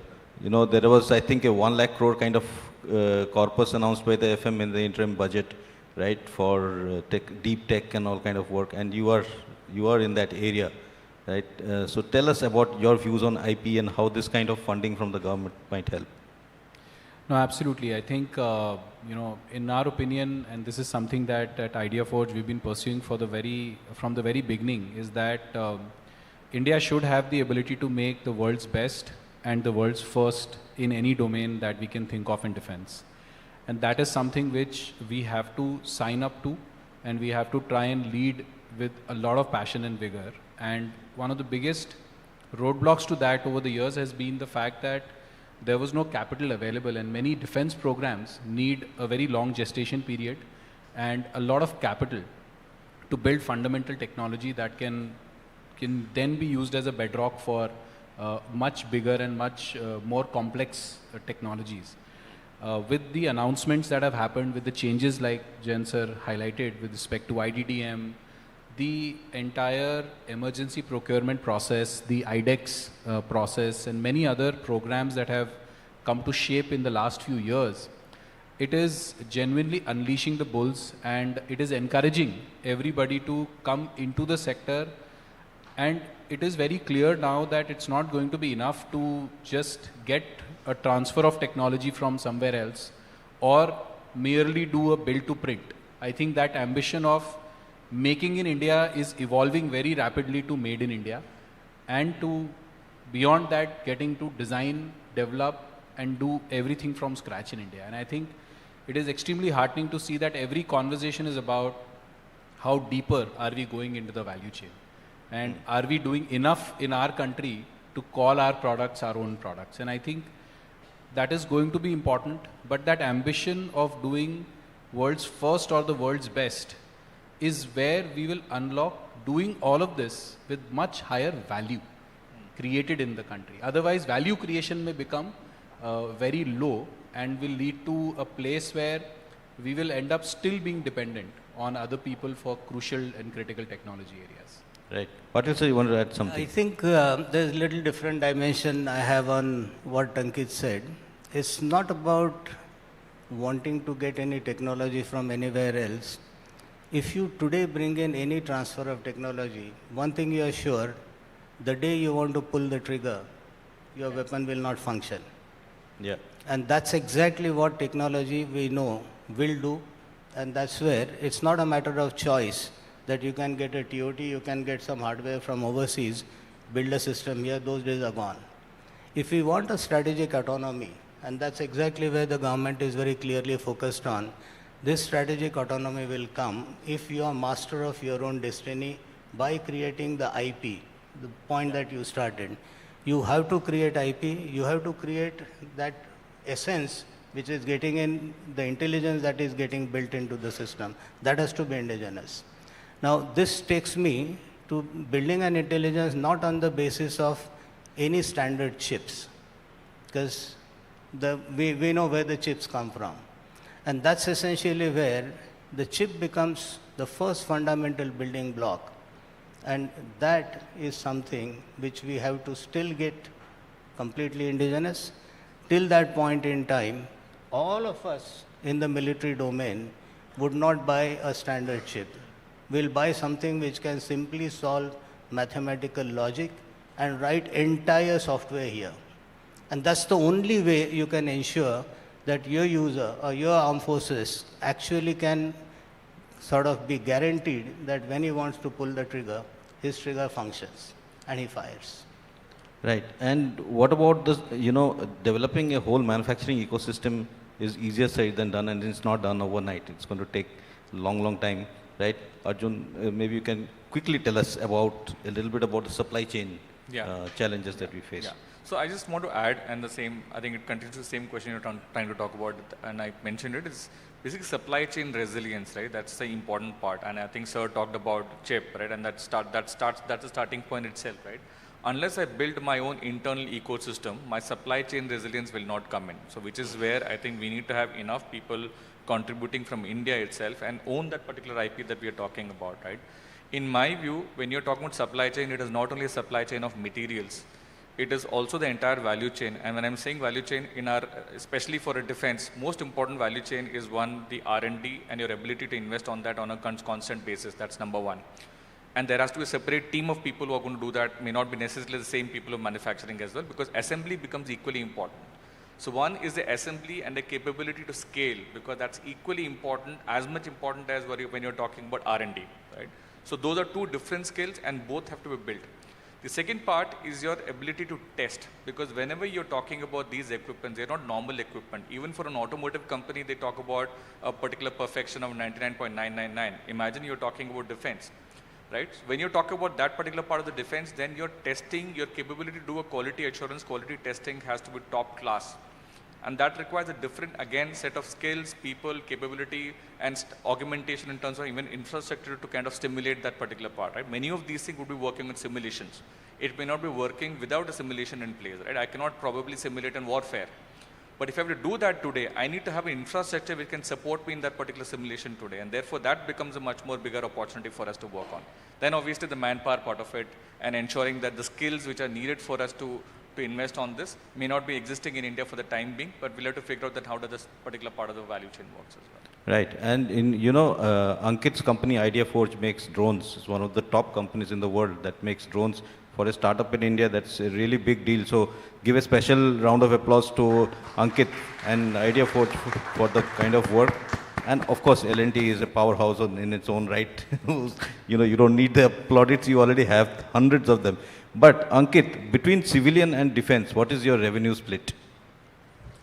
So our split right now is definitely very heavily skewed towards defense, particularly like I mentioned what happened and is happening in the fast track procurement cases. we are trying to fill the deficit we created by not investing in it early enough. Right. So I think there is a massive pace of induction that is expected and is happening in the defense side. So it will remain heavy. It is almost, I think, 90% defense as of last quarter. How much? 89? 90% defense as of last defense. quarter. And it is going to remain heavy on that side, but we are seeing that the new policy, the way the market is opening up on defense, we are able to explore new applications. It is going to grow in parallel and it's going to become substantial, but obviously it will remain heavy on the defense side in the short term, given the deficit we are trying to fill. And it's heartening to see that it's not just deficit of a specific kinds that is being filled. We are exploring many large segments within the industry, and all of these segments are going to grow. What will be required is to take the technology to its full scale in the armed forces, because when it comes to war, this is not going to be the end of where the technology depth will have to be showing up. When we go to war, we'll have to have this technology depth penetrated at the full scale. So, Patil sir, you know, the fact about manufacturing in defense and private companies getting into defense, not just getting in, but right now hundreds of companies are doing it, and you and L&T have been, you know, there for a very long time, along with Mahindra and some others. What is the balance? How do you maintain a balance between profitability and the need to, especially considering that you have practically one customer, right, which is the government of India, apart from the export side? So how do you maintain this balance between business sense and you know, doing the right thing in defense? I think where some of us made a difference, and that's why we are the market leader, at least in private sector, was 18 years before the defense sector was opened, we invested. You? We invested for those 18 years in R&D. Okay.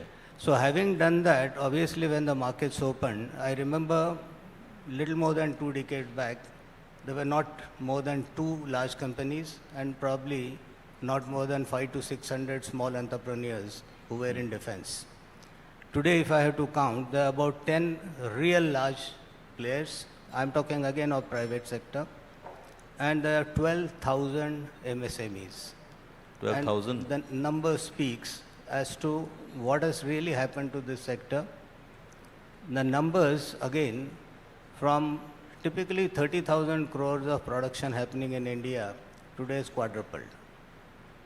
And going forward, we are going to be seeing this further 2.5 times higher, exactly in next 5 years. Now, that's the kind of a scale today is offering. The kind of geopolitics which we are in, we are no longer, most of our armed forces talk of 2-front war. To my mind, we are in 4-front war, not 2-front. Okay. We are on the 2 land borders.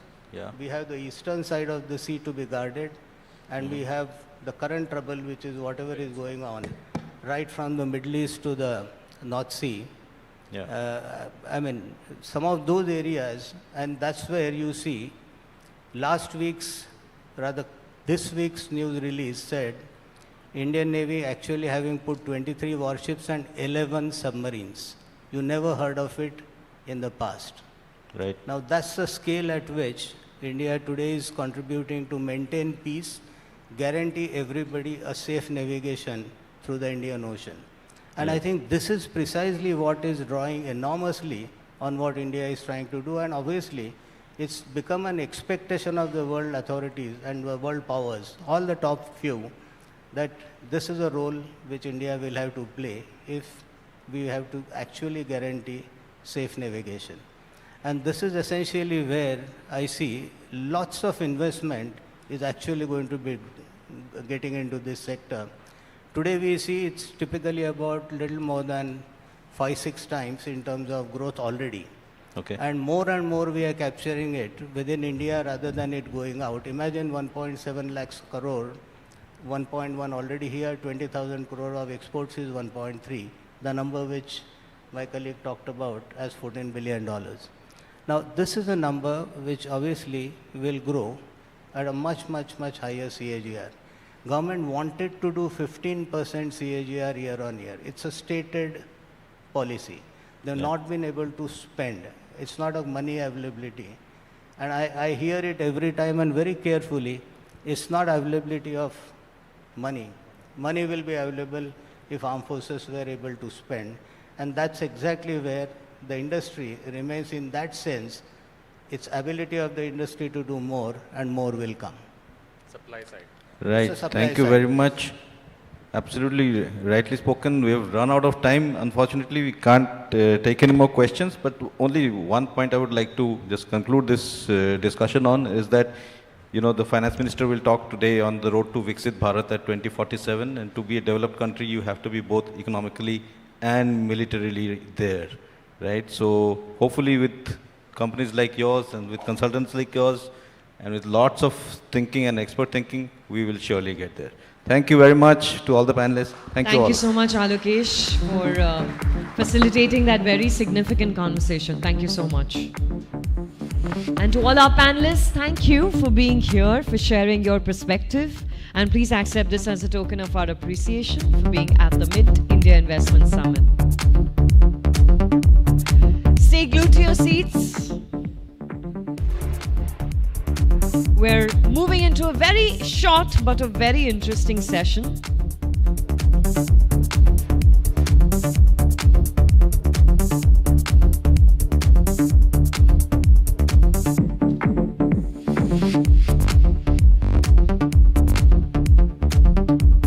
Thank you once again, gentlemen. Need attention. We are running against time right now. We have some very, very important sessions coming up in our next segment. So here's what we're going to do. We're going to take a very quick 5-minute break, just so that you can go grab your cup of chai or coffee and come back and take your seats. 5 minutes to stretch and grab your caffeine and be back in your seats. And I'll see you on the stage in 5 minutes from now and introduce our next speaker. Thank you.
Gentlemen and ladies, we're ready to begin with the next segment and invite our special address speaker on stage. I request all of you to please grab your mug of chai and coffee and join us in the room so that we can get started on time. I'd also like to quickly give you an update that the finance minister is with us and we'd like to expedite getting her on stage.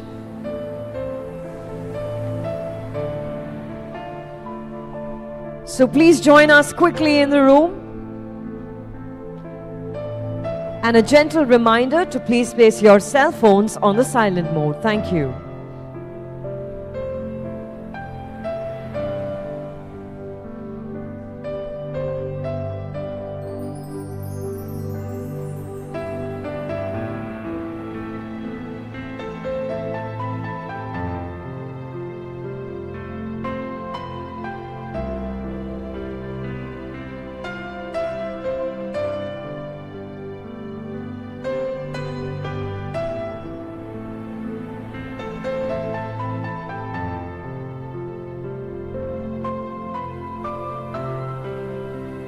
Requesting everyone to please join us in the room quickly. And also, it would be really great if you could all occupy the front seats first. Anyway, we're actually, moving into a segment that you don't want to miss and would want to watch and listen to up close and personal. Everyone, please join us as soon as you can.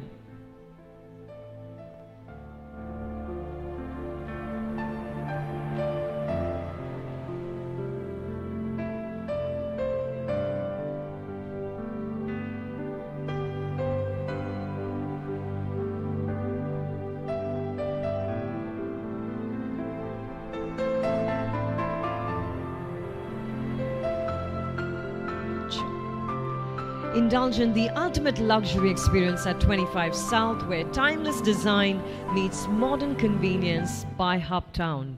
A special thanks to our partners, powered by Hubtown, associate partners, Bandhan Mutual Fund and LIC Housing Finance Limited, knowledge partners Deloitte, and our partners Peak 15 Partners and Stockrow.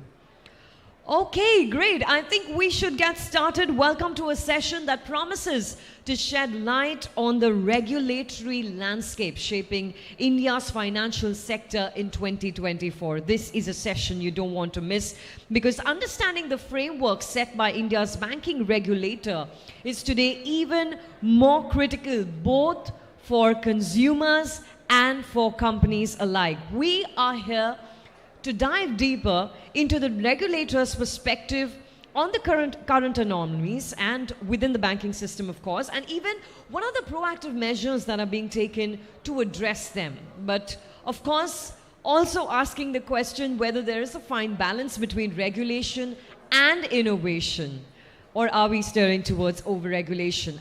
To tell us more about this, please join me in welcoming our esteemed speaker on stage. All eyes towards the stage, and please let's welcome with a warm round of applause Deputy Governor RBI, Mr. Rajeshwar Rao is with us.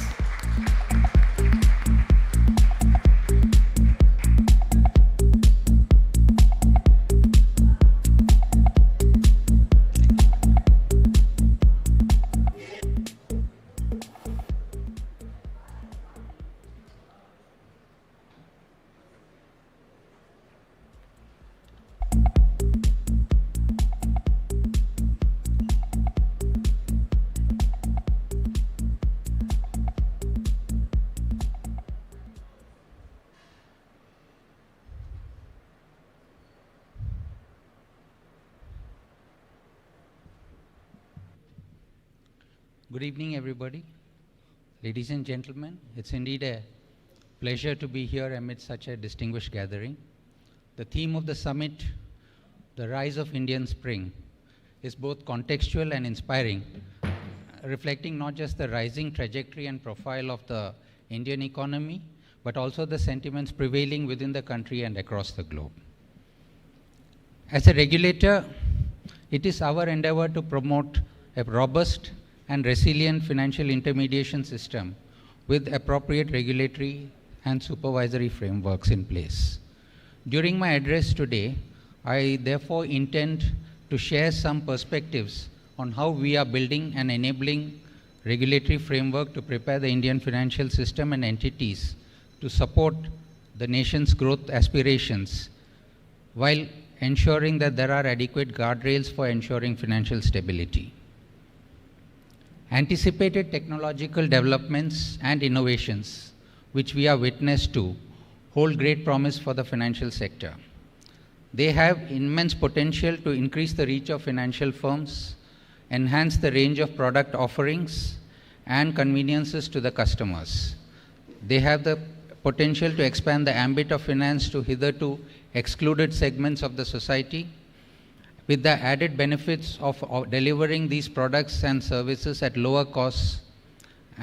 But the flip side is we have to be also alert to the possibility that the new entrants into the financial service space, including the fintech firms, could significantly alter the universe of the financial services providers. This could affect the degree of market concentration and competition and may give rise to new challenges. Regulations can be thought of as cornerstones for building trust, enabling integrity, and ensuring stability in the financial sector. Regulations define the boundaries of industry conduct while ensuring a fine balance between fostering innovation and safeguarding public interest. Before I touch upon the specific areas of our potential focus going forward, I would like to outline a few guiding principles that usually help us in deciding our regulatory approach. While each policy formulation focuses on addressing a specific set of requirements, having its own schema and flavor, the policymakers should be guided by three broad guiding principles, namely prudence, proportionality, and proactiveness. Given the dynamics of the Indian financial landscape and the institutional setup, one more principle which is perhaps relevant in the Indian context and to us in Reserve Bank is a harmonized approach to regulations. Let me start with the issue of prudence. Prudence in financial regulations refers to being cautious and sensible in managing the risks within the financial system. It involves ensuring that the financial institutions maintain adequate capital, hold sufficient provisions for loan losses and other losses, and also make sound financial decisions to prevent excessive risk-taking that could lead to instability or systemic failures in the financial system. Time and again, the episodes of crisis have demonstrated that a lack of prudent behavior by one or few entities can impact not just that entity, but can potentially snowball into a systemic crisis. Therefore, when risk management and prudence takes a backseat vis-à-vis the growth ambitions, there is an onus on the regulator to ensure effective functioning of the safety nets in the form of prudential regulations so as to preserve financial stability and protect the depositors' interests. A key aspect of RBI's prudential approach to regulation is having strong processes for supervision and monitoring of banks and other regulated entities. Through this, the Reserve Bank endeavors to have a thorough assessment of the entity's financial health, its risk management practices, as well as compliance with the regulatory requirements. This proactive approach is intended to help the RBI to identify potential vulnerabilities and address them promptly, thereby enhancing the resilience of the financial system. Coming to the issue of proportionality, the principle of proportionality is a concept which we have flagged previously and have implemented in some of our recent regulations. It has to be recognized that over-regulation in any financial sector or any sector could lead to increased compliance costs, affecting efficiency and innovation amongst the market players. Accordingly, the focus is on achieving a delicate equilibrium that addresses the critical concerns without imposing undue burden on the regulated entities. The principle of proportionality is synonymous with a nuanced strategy to ensure that the intensity of regulations correspond to the identified risks. Our policy measures, such as the scale-based regulations for the NBFC, the tiered regulations for the urban cooperative banks, and the tailored regulations for the differentiated banks, such as the small finance banks and the payment banks, are reflective of this approach. Adopting a proactive approach to regulations is also a necessity in the current times. A forward-looking approach in regulation entails identifying and analyzing the emerging trends so as to proactively preempt any buildup of risks. Additionally, this facilitates the recognition of the evolving landscape and provides valuable inputs for regulators to accommodate new developments, systems among the evolving challenges and uncertainties. Being proactive also means remaining attuned to the market innovations and global trends. Reserve Bank has always supported and encouraged responsible innovation. However, there is always the possibility of a trade-off between regulation and innovation. As regulators of an evolving financial landscape, we need to remain alert to the spawning of new ideas and trends in the markets, try and understand their scale and assess their potential to disrupt the markets, and consider interventions where and if necessary. For example, Regulatory Sandbox is one such initiative where the pilot programs can be tested in a controlled environment without any fallouts. This ensures that the regulations evolve concomitantly with new products and services rather than being either preemptive or reactive to the innovations. Finally, of course, the issue of having harmonized set of approach to regulations. Now, the Indian financial system is characterized by different types of financial institutions. Many of these entities are niche players with varying risk profiles. Therefore, they require differentiated regulatory treatment. While recognizing the need to allow for a differentiated regulatory approach, we are increasingly looking to adopt the approach of the same activity, same risk, same regulation. This approach will enhance our oversight capabilities by providing a holistic view of the activity across the financial system. It allows for identification of systemic risks, monitoring of cross-sectoral linkages, and initiation of preemptive measures to address potential vulnerabilities. However, let me reiterate a point I had made earlier, that harmonization does not mean a uniform set of regulations. In fact, harmonization entails a risk-based perspective wherein the regulatory requirements are tailored to specific risks associated with each type of financial entity and activity. The idea is that the regulatory arbitrage should be by design and should not be an option exercised by the regulated entity to take advantage. While we remain guided by these principles in framing the regulations, it needs to be emphasized that in any maturing economy, the regulations must eventually graduate from a rule-based to a principle-based approach. The Reserve Bank too has been endeavoring to adopt principle-based regulations, which means that the regulator will focus on setting broad principles, thereby allowing for a nuanced approach to risk management by the regulated entities. It will help in balancing flexibility with achieving the regulatory objectives. However, an essential prerequisite for the success of such an approach is a financial landscape which values discipline and compliance in both letter and spirit. Else, the flexibility available under a principle-based mechanism might be misused for short-term gains. Therefore, in their own interest, the market players should support such regulatory endeavors through suitably strengthening their compliance culture and governance frameworks. Now let me try to focus on the emerging areas which are engaging our attention at this juncture. These are not just limited to the fintechs and the innovations, but traverse the spectrum of the financial sector. A few areas of focus going forward would include issues of how to go about harnessing the benefit of technology ensuring good customer service and conduct, enabling a strong governance and compliance framework within the regulated entities, reinforcing and fine-tuning existing prudential regulations, and contain the risks from procyclicality in lending. The key area where a lot of work is underway is evaluating the use of technology in financial services and in assessing how the Reserve Bank as a regulator can harness the benefits of technology for greater public good. The foundation of digital revolution of today has been built on the digitalization push of the Government of India and the futuristic enabling regulations of the Reserve Bank.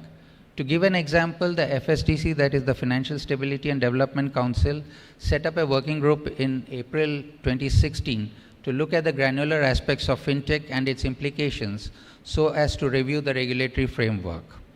Sequel that, a discussion paper on peer-to-peer lending was issued in April 2016, and guidelines for the account aggregators, which is a part of the open banking system, was issued in September 2016 by the Reserve Bank.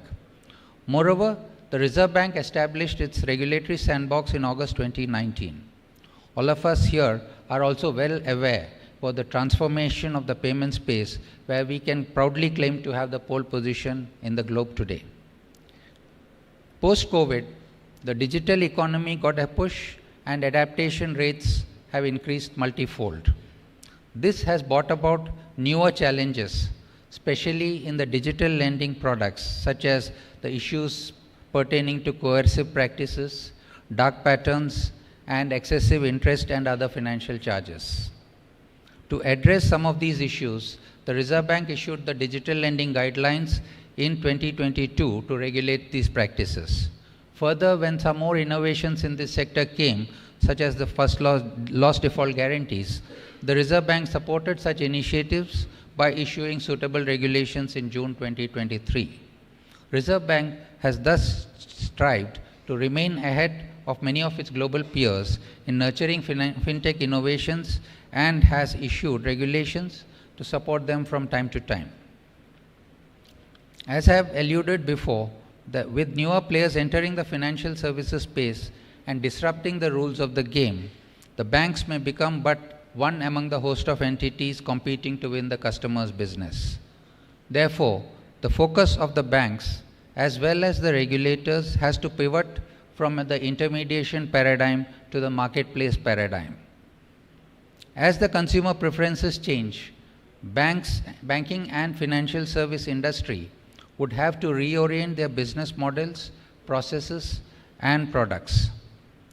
To cater to this change, the Reserve Bank has started its groundwork on enhanced use of technology in banking, such as the use cases of artificial intelligence, digital ledgers, and so on. Let me also add here that technology brings its own set of challenges in the form of data protection, data privacy, cybersecurity, and technology-induced frauds. These are in fact areas which are increasingly engaging the attention of the regulators, not just in India, but across the globe. You may all have noticed that there has been a renewed focus on strengthening the conduct-related aspects of our regulated entities. Over the past 1 year, we have issued instructions on the responsibilities of regulated entities employing recovery agents, strengthening the conduct regulations relating to pricing of loan-related products, return of loan-related security documents, addressing customer grievances relating to reporting of credit scoring, amongst others. The recent announcement for lenders to provide their borrowers a key fact statement, the KFS, is also an endeavor in this direction. These regulatory initiatives are expected to foster a more responsible lending conduct. These efforts on the regulatory front are being complemented by an intensive supervisory scrutiny of the conduct of the regulated entities, focusing on fair, sound, efficient, and transparent delivery of banking products and services. As we further strengthen our approach towards addressing the concerns in framing and enforcing the conduct-based regulations, the guiding philosophy would be to set out the minimum regulatory expectations with the option for the entities to have higher standards depending upon their size, proportionality, and customer focus. The regulation should ensure that the customers are not misled by false promises and or do not fall prey to unfair practices. Another area of focus is on improving governance in the regulated entities. If one were to choose a single expression that epitomizes banking business, it has to be risk management.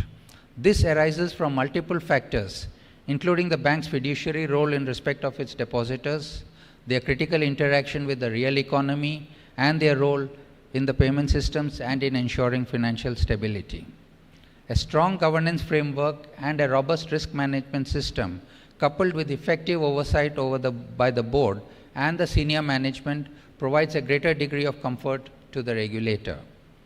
Recognizing that the governance is a bedrock of a sound banking system, guidelines have been issued to address several operative aspects with regard to the composition of the board, the committees of the board, age, tenure of the directors, and remuneration for the directors.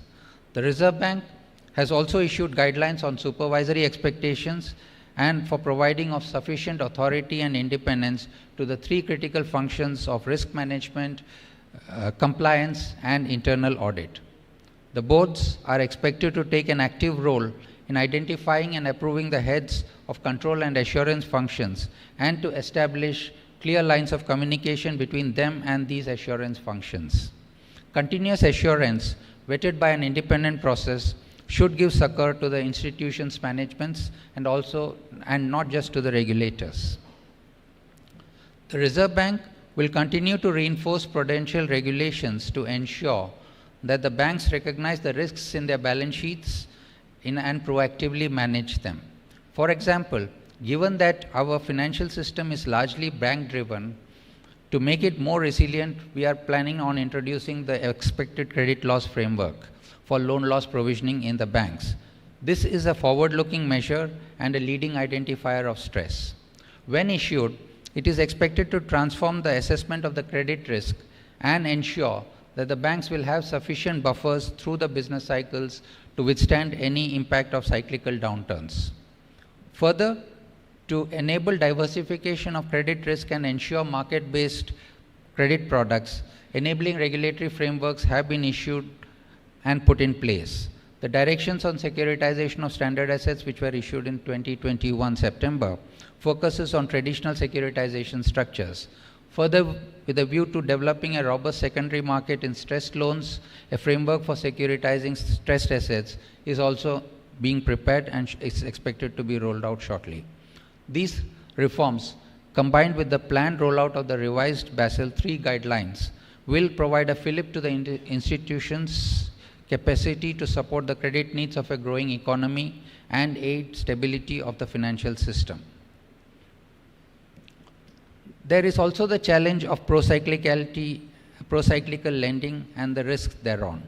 Unbridled credit growth and any laxity in credit discipline or underwriting standards can be deleterious to the health of the financial entity concerned and, if widespread, could give rise to systemic concerns. From this perspective, post-COVID credit offtake towards the consumer credit segment, especially the unsecured portfolio, was observed to be quite substantial.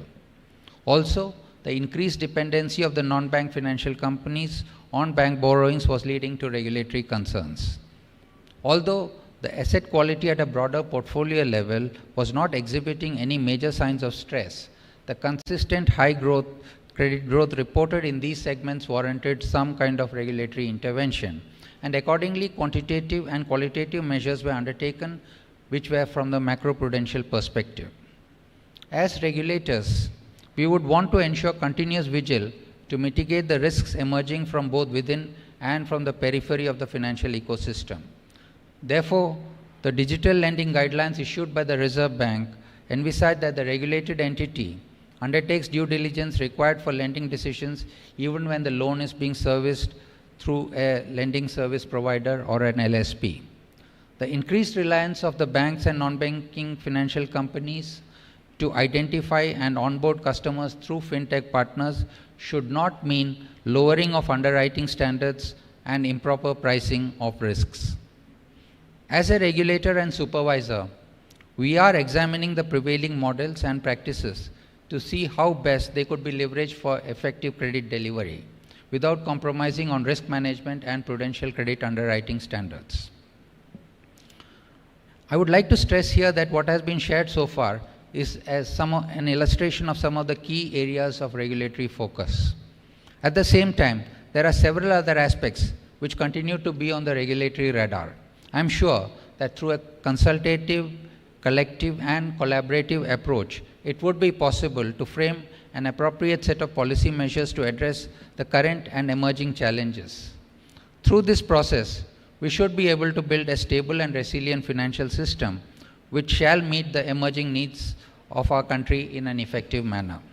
To conclude, let me emphasize once again that even as the financial landscape evolves and transforms, the underlying principles of good governance, robust risk management, effective compliance, customer protection, and responsible business conduct will continue to be remaining relevant.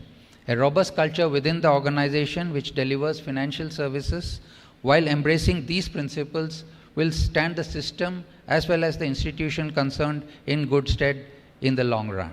Thank you very much. Namaskar.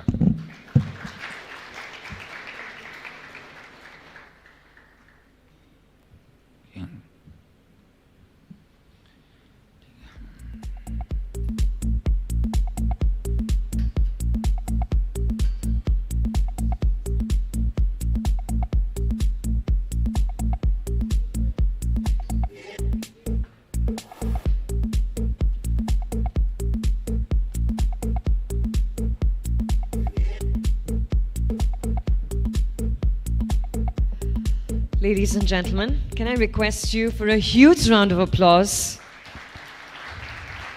Thank you so much, Deputy Governor, sir, Mr. Rao. Thank you for making it to this evening to the Mint India Investment Summit and for giving us some incredible insights. I'm pretty sure we all had either a real or a virtual pen and paper handy making our notes. Well, ladies and gentlemen, like I informed you earlier this evening, in just a few minutes from now, we will invite our next speaker on stage. In fact, I have been told that the Honorable Minister of Finance and Corporate Affairs will be joining us absolutely any moment. So we'll have to hold on to our chairs for a couple of seconds while that happens.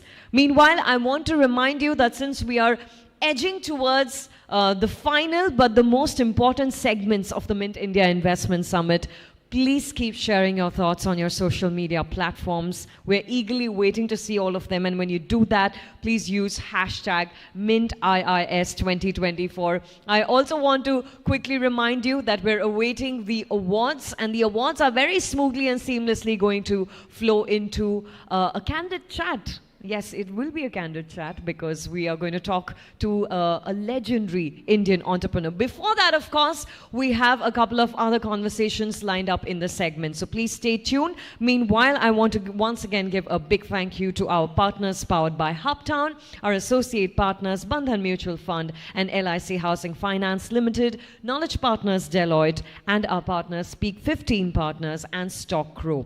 Now, for those of you who were not in the room when I spoke about this earlier, your feedback is extremely crucial to us. And even though I'm saying this in words, for someone who has been standing on the Mint India investment stage for a couple of years now, I have had the opportunity to witness how the Mint team keeps working so hard, tirelessly, making sure that this stage becomes more and more meaningful. And if you've been in the room with me for the last couple of years, you'll place a bet on it. So please ensure that you give us your feedback. There is a QR code on the screen. You can scan that QR code and use the next couple of minutes to do that right now. I have been told we've also placed physical feedback forms on the table. If you feel more comfortable filling them, please take the next couple of seconds and fill those feedback forms, and our teams are on standby waiting to receive that feedback from you. Just a few more minutes before we invite the Honorable Minister on stage. Okay.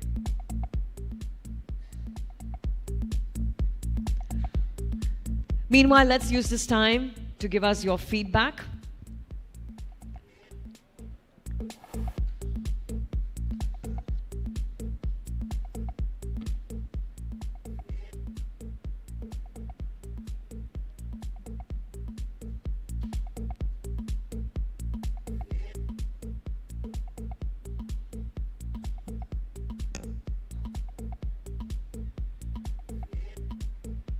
Just to also give you a quick heads up while you're doing that, after the conversation with the Honorable Finance Minister, we're going to move into a fireside chat where we're going to talk about, can foreign policy boost Indian growth? We will be joined by former Foreign Secretary of India, who will be in conversation with the Deputy Editor Mint. So please be ready for that conversation as well. And of course, we are also going to talk about the opportunities and challenges of investing in India, where we have Managing Director and Head of Carlyle India Advisors, who will be joining us on stage.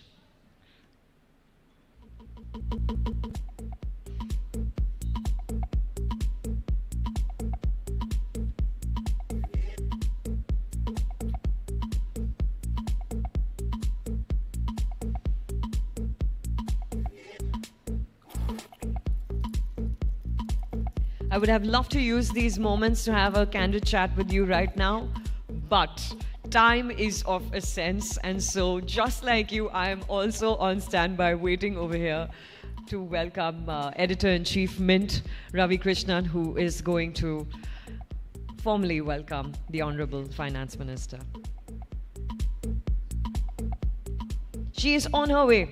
She's going to be here any minute. Thank you for your patience.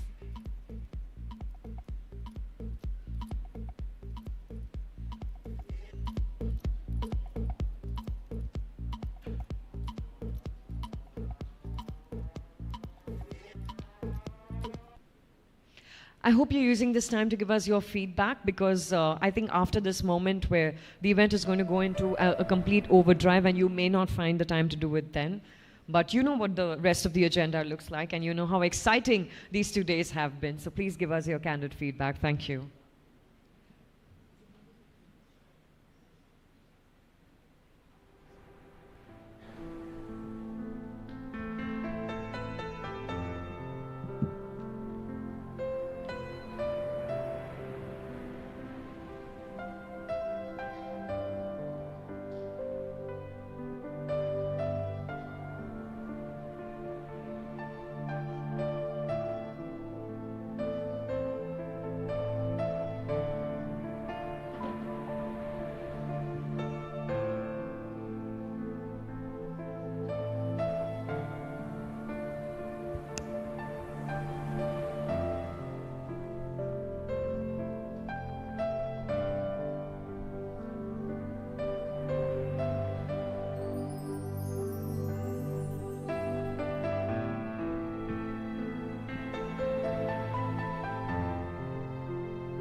right, I've just received an update that she will be here any minute. Thank you so much for your patience, everybody.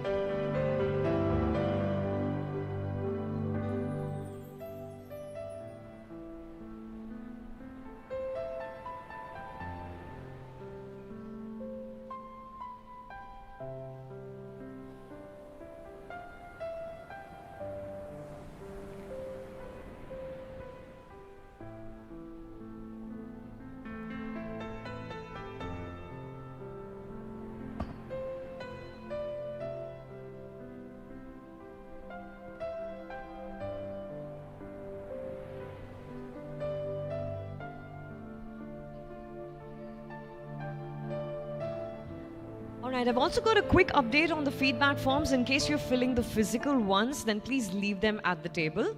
Our team will be collecting them towards the end of the day. So you could just leave them there at the table. Yeah, you can stack them. Great idea.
All right, ladies and gentlemen, while we're waiting, of course, we thought this will be a good and the most appropriate time for me to introduce our quiz master, who is actually going to quiz us earlier today, or rather yesterday, but we didn't have the opportunity to do that. Can everybody please put your hands together for Neil Borate? And Neil, of course, I'm here to support the quiz endeavor. Quick question, is this a tough quiz or an easy quiz? So that we can be on standby. Super easy. All right, we're going to hold you by that. Sure. All right. So, as some of you might know, I'm the personal finance editor at Mint, which means that I look at how individuals invest, how all of you invest, the successes, the failures, what drives you to make your returns. So, this is less of a quiz and more of giving a chance to you guys to share some of your stories. And, you know, we are very curious to hear that. It's part of what we report. So if someone can tell me one successful decision they made in the past year around their finances and one mistake they've made. All right, ma'am is here.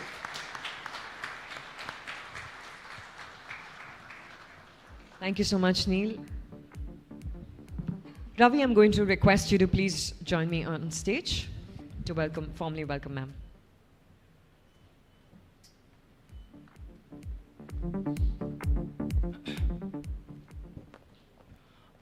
Honorable Minister of Finance and Corporate Affairs, Ms. Nirmala Sitharaman, distinguished guests, ladies and gentlemen, it is my privilege to welcome the Honorable Minister to the Mint India Investment Summit. It's an honor to have you here today to address the gathering, ma'am. Ms. Sitharaman, of course, needs no special introduction. However, I would like to take this opportunity to highlight her adept stewardship of the Indian economy in these past few years. And we are celebrating that today. An economist and an MPhil holder, she has been a key pillar of the Narendra Modi administration and has been driving India's economic growth agenda. She joined the government in 2014 as a Minister of State in the Finance Ministry and in the Corporate Affairs Ministry. Subsequently, she served as a Commerce Minister for over 3 years up to September 2017, then as Defense Minister, the first time a woman held that portfolio full-time in our country. After that, she took over as Union Finance Minister at a particularly difficult time when growth was slowing down. Then, as we all know, a once-in-a-lifetime pandemic struck. The 6 union budgets she has delivered since 2019 have not only sought to drive growth and improve inclusivity, but they have also tried to fix legacy problems in the economy, such as the twin balance sheet problem, all the time while maintaining a prudent fiscal stance.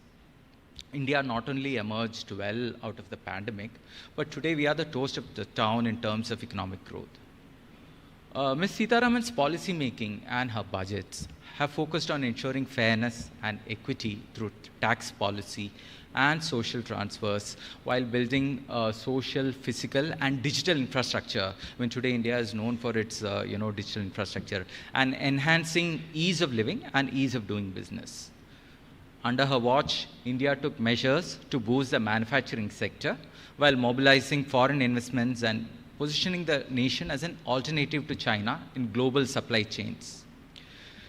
Now, the NDA government has set the goal of making India a high middle income country by 2047 through sustained high growth and resource efficient growth. Still, uncertainties continue to pose challenges.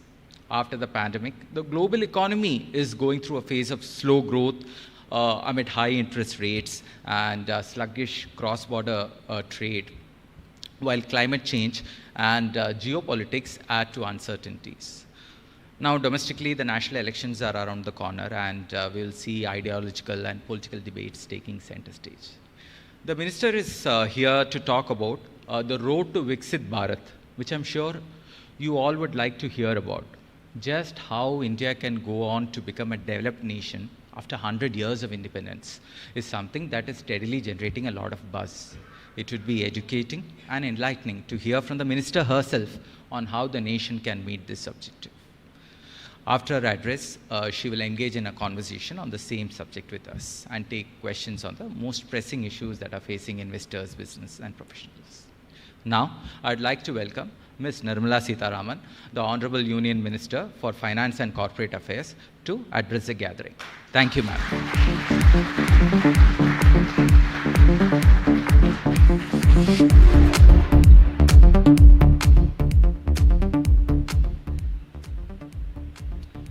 Good evening, and thank you very much, Mint, for calling me over to share a few thoughts that I have regarding the path to Viksit Bharat. I think we have spoken about why Viksit Bharat. The Honorable Prime Minister himself has, while laying it out during one of his Red Fort addresses, has said as to why it is important that India doesn't miss the bus yet again, and therefore do everything that it takes to make sure that our younger generation, the youth who are revving to contribute to building this country, will have the benefit of living in an India which is much better than, of course, what it is today, but meets all the requirements and aspirations of the current generation which has seen the world. But yet, home is where the heart is, and that's why India itself will have to match up, if not better, the best in the world. So Viksit Bharat's underlying principle or necessity to have a goal of that sort is so obvious and all of us can appreciate it. But are we in a position to reach that, even with the given time of 25 years in between? And if it is possible to reach, what are those milestones which on the way we will have to attain as we keep going towards that goal?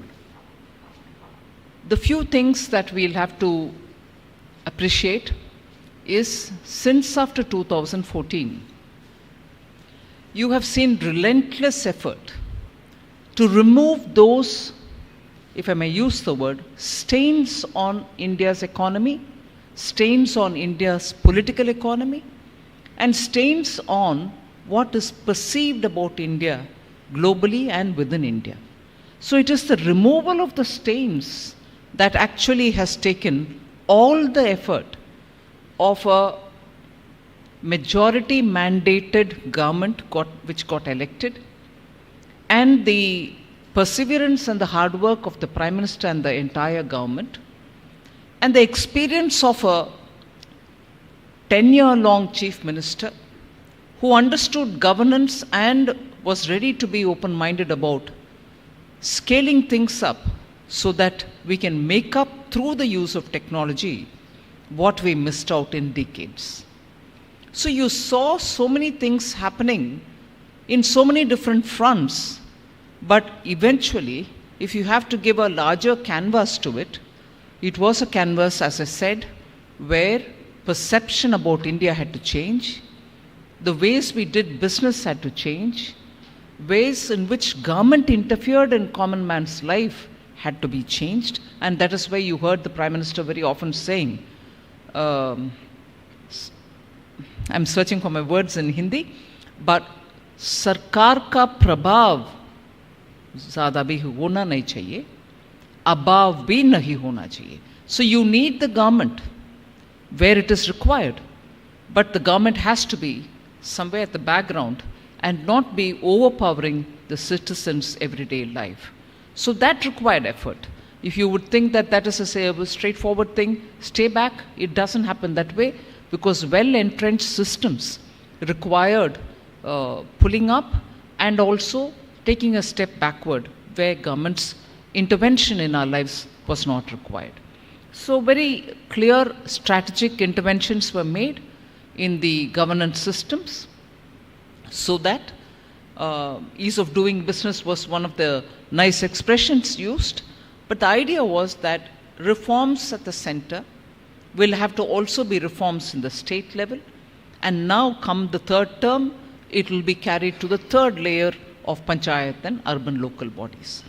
So if the first 5 years went in making sure that the stains are removed and better governance was brought in, using transparency, obtaining transparency using technology, and making sure that the technology given identity for citizens is used for avoiding pilferage, you really bettered the system, toned up the system, and since you toned up the system, you had a system which could answer backward and forward so that you were able to trace every penny which is being spent.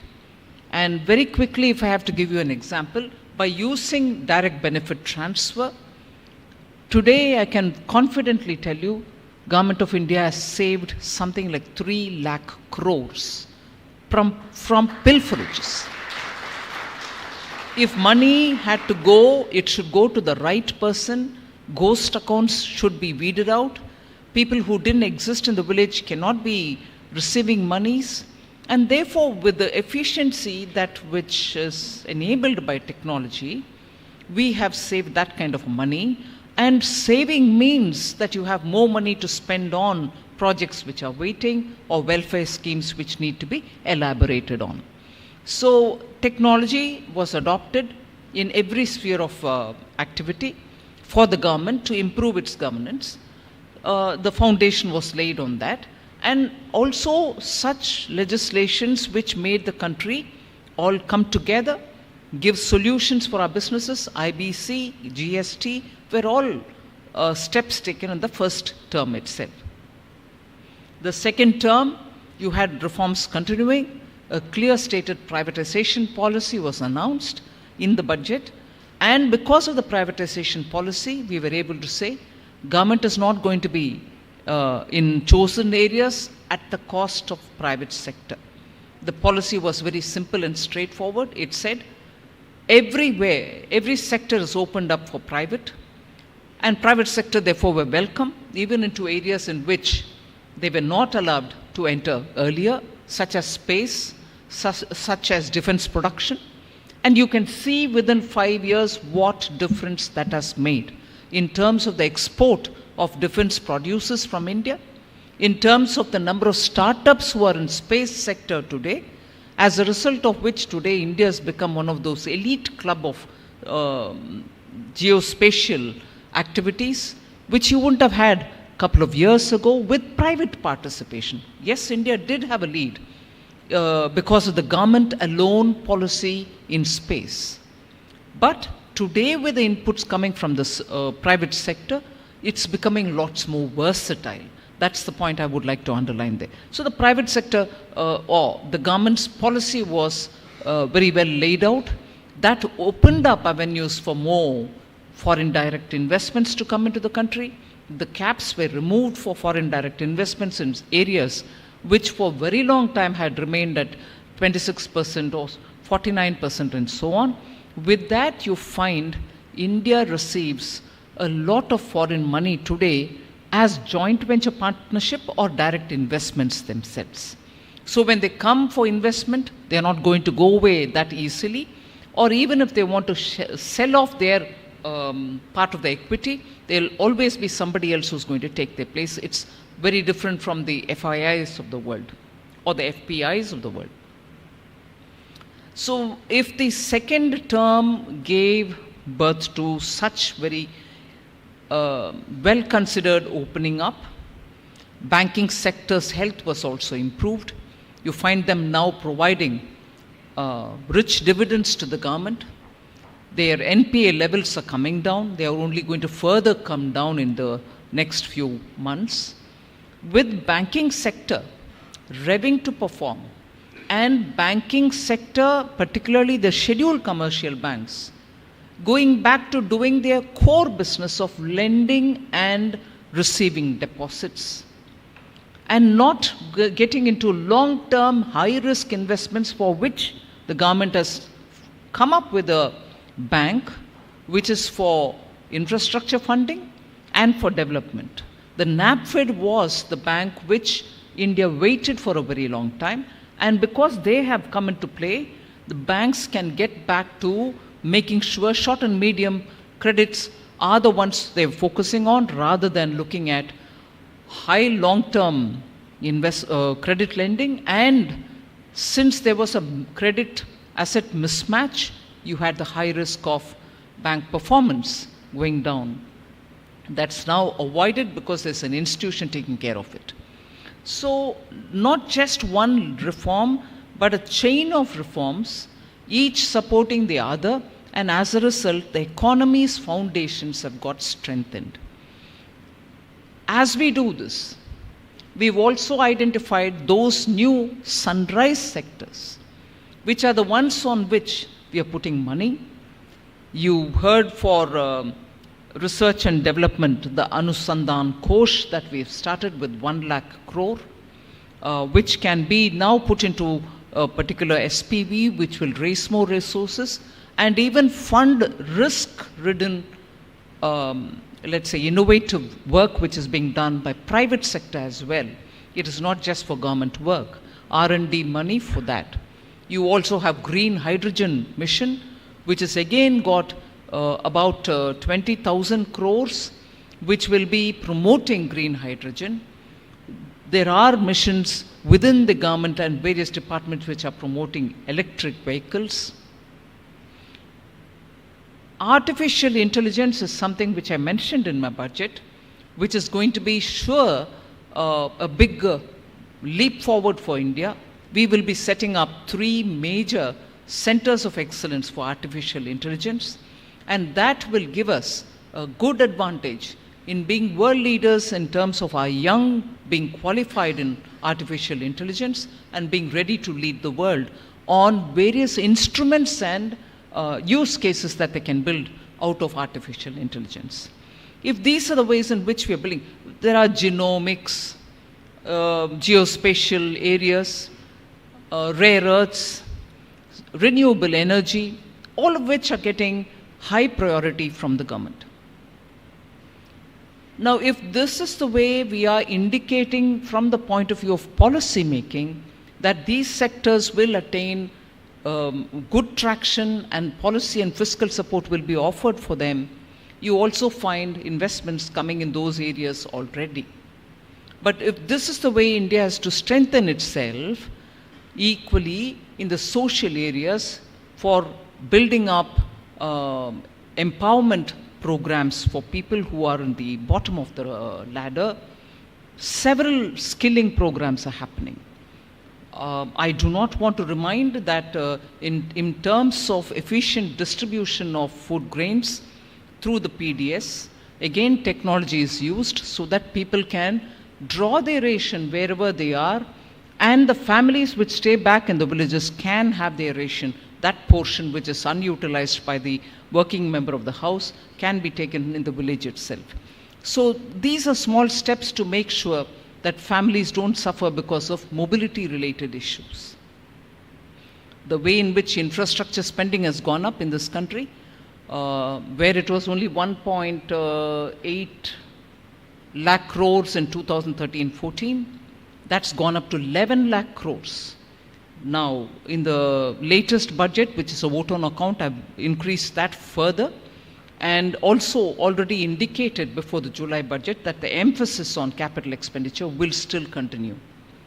So the public expenditure itself making sure that investment in building assets is high priority through the government, and it is not just through the central government.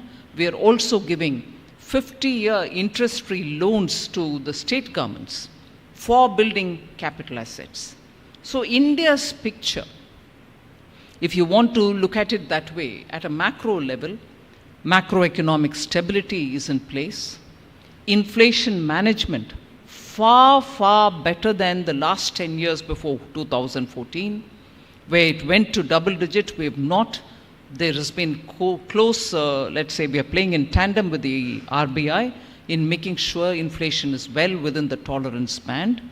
Particularly food inflation is being contained.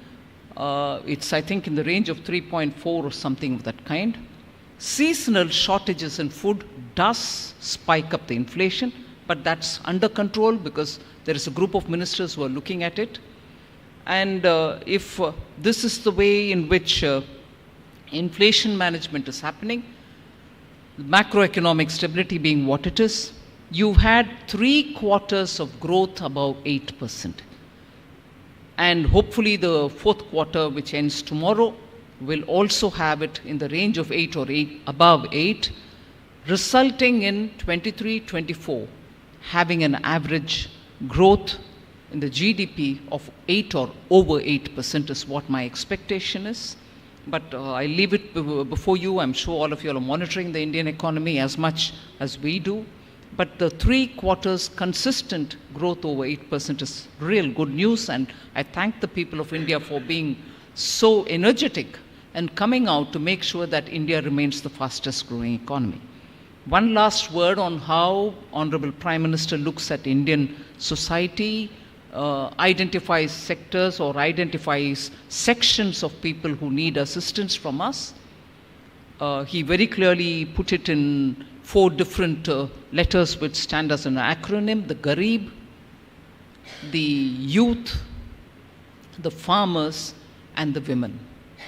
Because if you touch any one of these segments, caste, creed, region, rural, urban, everything gets covered. So if you were to help women, if you were to empower women, if you were to skill women, if you were to increase the real income of women, it cuts across all these considerations: rural, urban, caste, region, religion, everything. So women, similarly youth, cuts across all these divisive lines.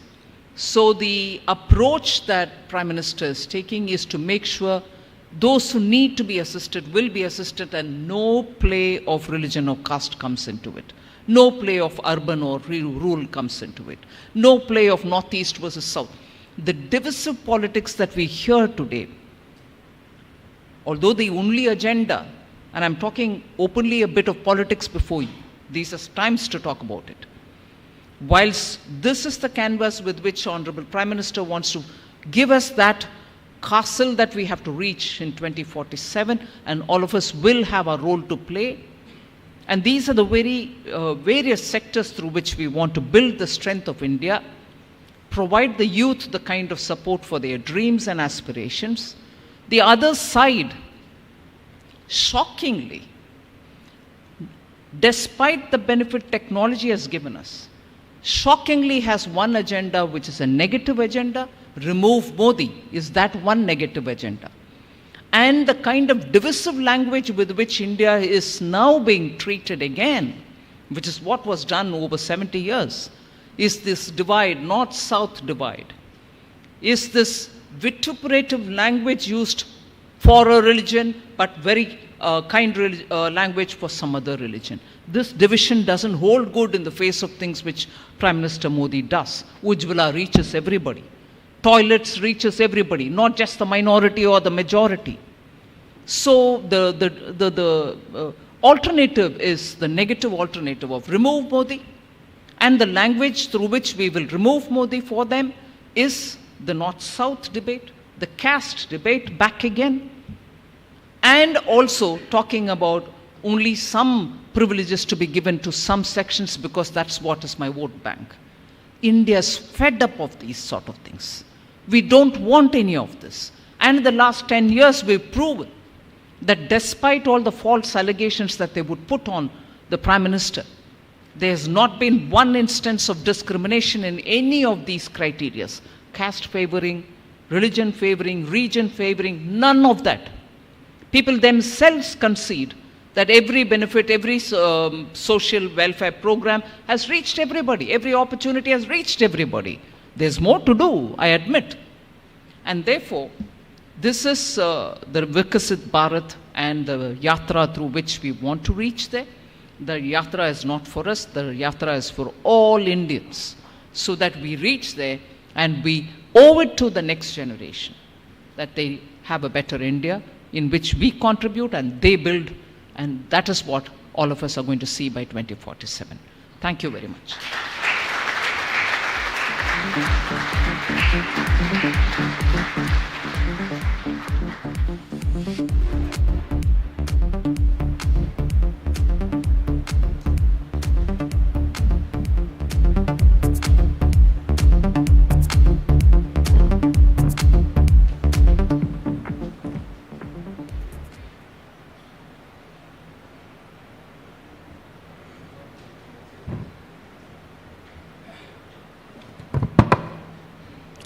Thank you, ma'am, for taking time out to address the audience and for also taking questions. One of the threads, I'll take up from the threads, from your speech. One of the things you said was on, the next set of reforms will be in Panchayat Raj and urban, governance bodies. So can you elaborate a little bit on that, please?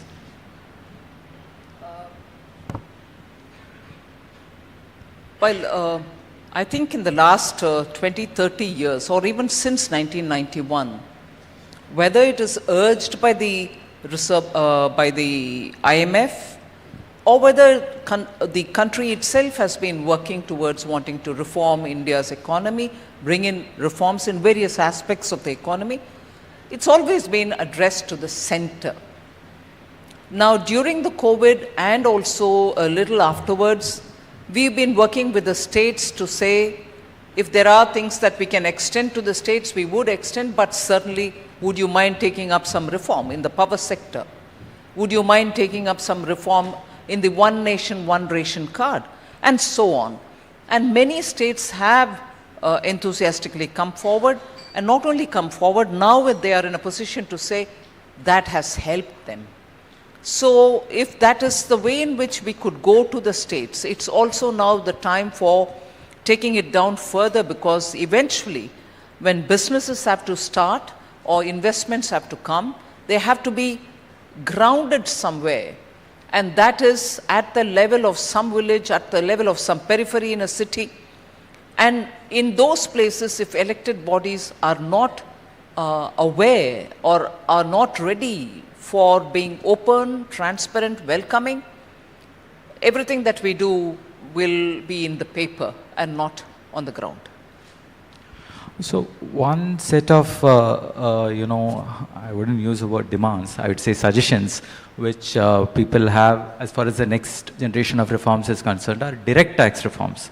Because we see that there are a lot of cases and there is a lot of money which is there, backlog which is there in terms of amount logged in income tax cases. Well, I take your point on reforms, direct taxation reforms. But on the question of amounts being pending, cases lingering in the courts, by introducing the faceless system, we have very clearly indicated that we are looking at, and in fact there was a taxpayers charter which was introduced during one of the budgets, 21 if I remember correct. So I'm not closing anything to do with reforms, but the question of, you know, monies being held there or in the courts, the question has been partly addressed by the fact that we said cases cannot be opened beyond 6 years. And every time through the year, when notices are sent, so that that assessment year doesn't get time barred, by which time the IT sends, the CBDT sends the notice to the person, asking for explanation. If the explanation is fine, it is anyway dealt with by a faceless officer. And if it is fine, the matter ends there, or else somebody else comes into picture, again faceless, appeal happens. So an assessee doesn't have to keep records for 10 years, only 6 years, and beyond that it doesn't get open unless the amount there is substantial, or some search or some seizure somewhere has given some reason to think that this particular account has to be opened because there has been something else which has come out, which requires the principal commissioner's specific clearance and permission. So that change was already brought in. In fact, I may take this opportunity to say that many notices which are being sent now is because they have to start honoring that 6-year time limitation, and the year which the last assessment which comes into the 6-year limitation, beyond which they can't open up, this 31st March is when the time bar is imposed on the tax authorities themselves, meaning they can't open it up 1st April, day after tomorrow morning, on that year, which is 6 years now. So they are rushing a lot of these, you know, notices just to say, hey, I've asked you a question, reply, we'll take it up further. So it's not as if it's a new method of harassment. It is because the compliance for the board itself is now getting time barred, and they have to access people for whom information is not readily available. There is also another dimension. I'm sorry I'm taking a bit of a time on this. There's also another dimension here. If, for instance, you've been in the manual process of keeping your accounts with the CBDT, and the CBDT maintained a manual account of yours, till a certain year it was so, the conversion started happening. But in some areas and in some years, if the details are still in manual form, they are now being digitized, and therefore question comes to you once again to say, look, we don't seem to have this patch of information about you, would you fill in? And if you fill in, that's the end of the story. But that is not a notice which has come to you because there's a suspicion. It's more the gap in data because of the transfer from the manual to the digital. So these are reasons why before 31st March, you have a flurry of notices going. So the changes are happening in direct taxation, but I take your point on reforms. You touched upon the north-south divide. One area where we can see that is in fiscal federalism, because it is increasingly becoming a contested area, especially when it comes to the southern states. One can argue part of it is politics, but then there are also some asymmetries in demographics and economic development. And some experts are suggesting that fiscal federalism has weakened after the Planning Commission went away, and now it rests on only one pillar, the Finance Commission. I mean, how do you think, what are your views, and do you think there are fault lines here that need to be resolved? So I would want journalists to put the facts out. Planning Commission strengthened fiscal federalism? Sorry, it was not even a statutory body. It was a body just like that, dispensing huge sums of money, meaning saying this state should get this kind of a project, that, and states came begging to the Planning Commission. Prime Minister Modi hated that. He said, why should we are elected governments, why should we go begging to the Planning Commission? Because it's not even an authority. And therefore, when the true purpose of that kind of a planning body was brought back in the Niti Aayog, you're a think tank for the government. Give us the advantage of which project to do regionally, or which projects to be taken up because of a concept, or which is the way in which we attract newer businesses, which are the states which have new leverages which they can use up, and which are the states which have to be reached out to because they have inherent challenges, and so on. So the idea of a planning body was restored, I would think, in the Niti Aayog, and the idea of elected state governments coming to the center, not to the central government, but to a body which was not even a statutory body, saying, please allot us this. That was outrage. We lived with outrage for a very long time, and I think it is right that has been changed. I don't think it adversely affects the fiscal federalism of the country. But yet, yes, the point that you say, that because of performance, and this is one example only, of population, the weightage given for population-related matters in the Finance Commission's basket probably is proportionately more than others which deserve that kind of attention. So the states will have to negotiate with the Finance Commission, speaking about the earlier system and seeking something else better now, equally as much as the labor which comes from states such as Bihar, Jharkhand, Orissa, wouldn't come if they were also as efficient as the other states were in terms of population. So I'm not weighing in on one or the other much more than I should. But yes, I also come from the south. I understand in certain areas efficiencies have come in on a larger scale. That which efficiency probably doesn't exist in some parts of north. But that doesn't mean that we can speak in these terms of north and south. Each state has its own strengths. Each state has its own contribution to the GDP of this country. We need to pep all of them up. But the language used is very separatist, and I object to that. It's a big business now that the states will have to negotiate better with the Finance Commission to make them formulate something which will be fair and just. Because of this deteriorating, I would say, center-state relations, maybe not with all states, do you think it kinds of takes away from the efficiency of the capital expenditure projects in terms of implementation, as in we get less bang for the buck if states and center work together? I mean, because they are responsible for the last mile connectivity, or the last mile implementation. Wouldn't it be better? I mean, how do you ensure that?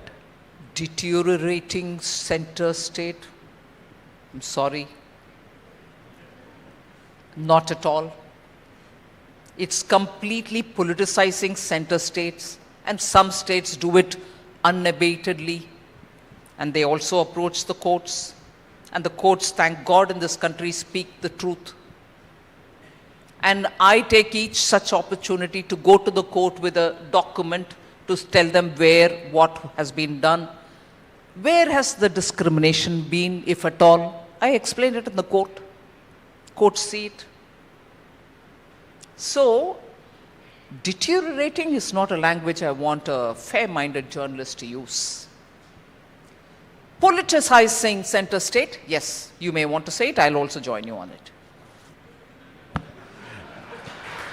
So, sticking, in terms of CAPEX, see, the government has been really pushing the pedal on capital expenditure, and you said that the emphasis will continue. But at the same time, you have also been signaling to the private sector to be more proactive in making fresh investments rather than waiting for a further improvement in demand conditions. What is the trend that you see here? What is the... private sector investments. No. What is the dash that I see here? The trend. I think we are losing out in terms of seeing where it is happening by seeing where it is not happening. Private sector is going in a big way in the new renewable energy sector. Private sector is also taking high risks, also looking at hydrogen, the green hydrogen, ammonia, semiconductors. Imagine 3 semiconductor investment over 1 lakh crore to start with. Private sector, that's not government investment. So actually, all of us will have to now be ready to look at sectors where private sector in India has already come forward, invested, shown that appetite to take high risks, and not keep looking at only integrated steel plants. Are they coming to do more on aluminium? Yes, that is also happening. Coal gasification is also happening through private sector. So I think India's private sector is investing in areas which are giving a newer investment opportunity, risk-ridden, but they are coming forward. We should start looking there and counting those. Which are the sectors you should think that I did say semiconductor, green hydrogen, solar, renewables, and also looking at materials, rare earths, genomics. They're there. AI. And also in medical diagnostic equipments, bringing back API into this country, which we lost out on. APIs are now, and also the key pharmaceutical producers. These are now new areas in which India's private sector is going in a big way and investing. That which was almost taken away to China from India, who were leaders in API, today are back. These are only private sector activities. So that is investment, but private consumption growth has also, not really... Oh, you didn't ask me on private investments. You did? So on consumption growth has also not really, it has been kind of suppressed in the last few quarters.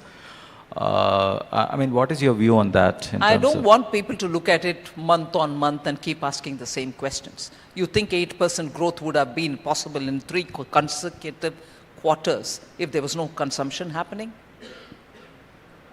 I'm afraid we are becoming easily lazy in looking at data. We want to look at month on month for something which is already printed in red, but we are not willing to see the overall year picture. Otherwise, India couldn't be growing at the rate at which it is growing, whilst the world, rest of them are putting all energies and they're just not able to rise. The global situation is very volatile, very uncertain, very, very complex. The VUCA factor, volatile, uncertain, complex, and absolutely unpredictable. So we need to understand that if that's the situation outside, how are we lasting the way we are lasting? Even among emerging economies, we are actually doing much better.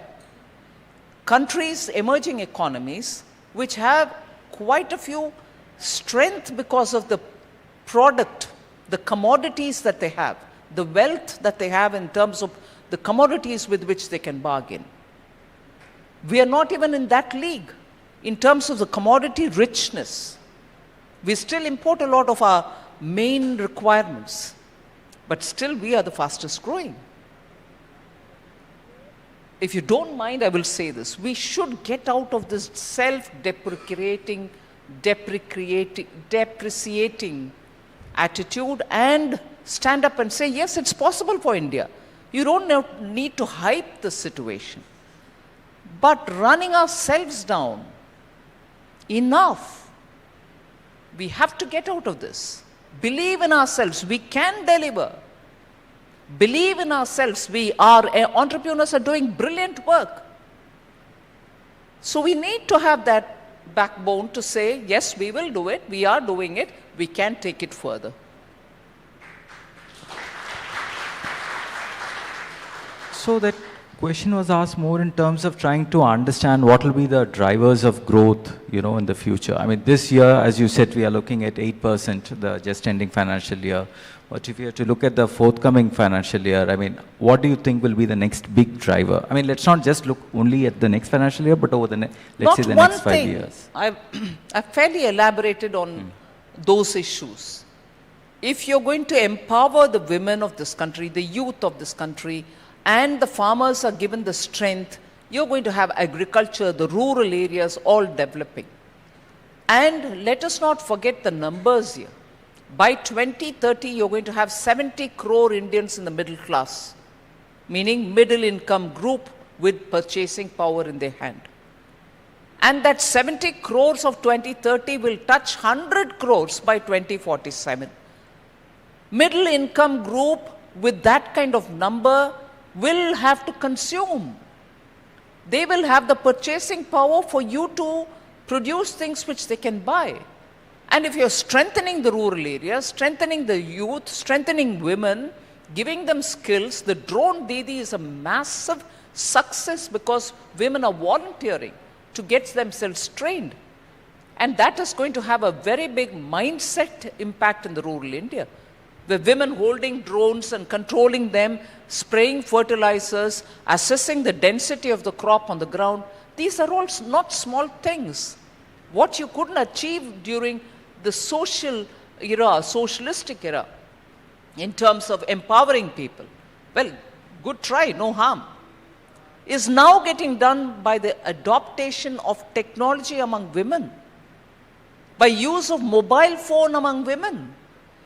A small vendor of vegetables locally grown in her farm attains a lot more satisfaction looking at not just the income, but the way in which it's getting accounted for through her phone instantly.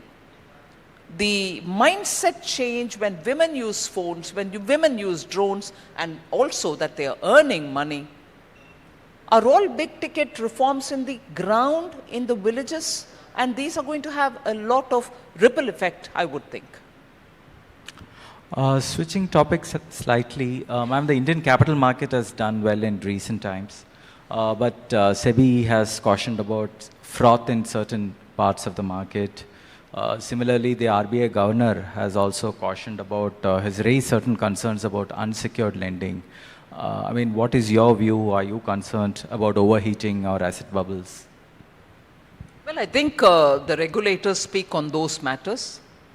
I, for one, would not say any further than saying that the Indian markets, even during great volatility outside, have held their own. Where there's need for a course correction, they've done it on their own. And also making sure that the way in which they handle it has also been very uniquely to India. The regulators will have to do their job. I'm not undermining that. But I think Indian markets have been lots more saner. Problems of overvaluation, is it short duration, is it froth, is it bubble, all that debate can go on. And silently, I'm sure the regulators will handle it. So the government has done well to bring back financial stability, especially after the days of the twin balance sheet crisis. However, in public sector banks, do you think certain reform agenda are unfinished? I mean, what are your thoughts? No, private sector banks are now being nudged to be a lot more professional in handling their affairs. There are small asks from the institutions themselves because they would like to recruit people from the market at that kind of a rate, whether that is going to happen, because ultimately we want high quality professionals running the banks. The banks have now come to stand on their own. They are able to go to the market, raise monies for their developmental activities. They are no longer looking at government to infuse capital every year. So those will continue. And globally, global bond markets are pretty excited about India. However, you have been very cautious to do anything, to facilitate inclusion of Indian bonds in global indices. Can you explain the thinking behind that? As in, we haven't really gone out of the way to ensure that this happens. There are two things which I'll just give as a broad observation. India may not necessarily be the bond kind of a question, but the fact that our external borrowings have always been well within the limit, and we still address issues of concern within the country, is a fact that we'll have to bear in our minds. Two, the participation in our bond market is a lot more buoyant nowadays, even within India. All right, we've opened up to an extent. We'll watch that space. We're not close-minded about anything. Right. Ma'am, can we take some questions from the audience? Questions.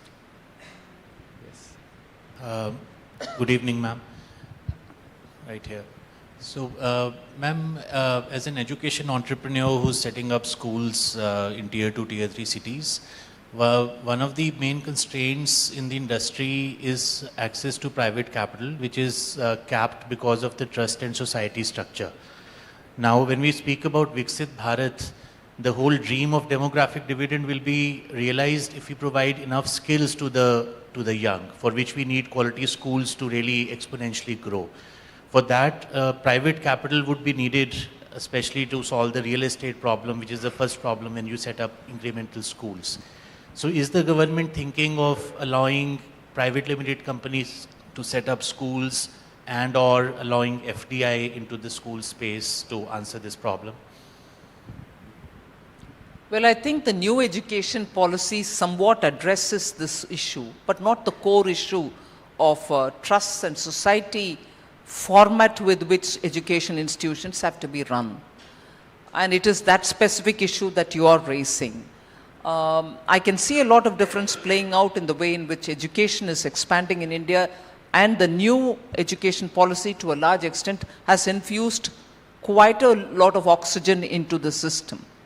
But on the core issue of whether we are going to be able to get out of that requirement of a society or a trust as a prerequisite for education institutions, I'll have to wait and see how the HRD is going to handle it. So let's see. Thank you, ma'am. Thank you for your inspiring words. I must say, all the work which you're doing, we're all beneficiaries of it sitting in India. The one question I had for you, you spoke about VUCA world, right? I mean, people, and geopolitics has never been more uncertain and volatile as it is today. Now, we are fairly insulated, but there's one thread where we do connect with the world, which is oil. Now, should the geopolitics worsen and oil prices go towards 125, 120, 130 barrels a day, how does it how does government think about it? Give us some framework on its dependence, its play on currency, and what's the government's internal thinking to be a bit more insulated on the oil front? I think first answer for that is India's own production from the offshore wells is now going up. There are monthly fluctuations, but I think the emphasis given that we should also produce oil for our own is a point that I would like to place on the table. The other is, I think there's been this attempt to understand the government's numbers by asking, will you be concerned if it crosses $100? Will you be concerned, or you made provision in the budget if it is 110? These are more like telling me that, will you stop buying oil if it is 120? Can I stop it? No. It's a question of how do I fund it. It's also a question of how do I not transfer the burden to the common people of India. It's a burden, it's a question of how much of strategic reserve do I have So that if there is that kind of a spike, how long will it last? Till that time, will I be able to use my strategic reserve and so on? So there is no one single answer to it. As long as all of us are conscious of it and the governance policy making is seized of that uncertainty, I think we'll be able to face it. Hello, ma'am. I'm Bhavish, Equitas Capital. First of all, thank you so much for all the efforts being taken by the government to take where it is and your clarity on the vision that you have. We touched upon direct taxes reforms, but just to kind of, the developed nations have much lower tax rates than India has, and as we progress towards viksit Bharat, how do you see this trend coming along? I mean, there's a Laffer's curve also which results in lower taxes resulting in higher revenues for the government. What are the key indicators that you see that will, in the economic indicators, that will result in taxes coming down? We all love paying taxes, especially for the efforts the government is doing for infrastructure building, etc. But how do you see this panning out? It's not a pleasant answer to give.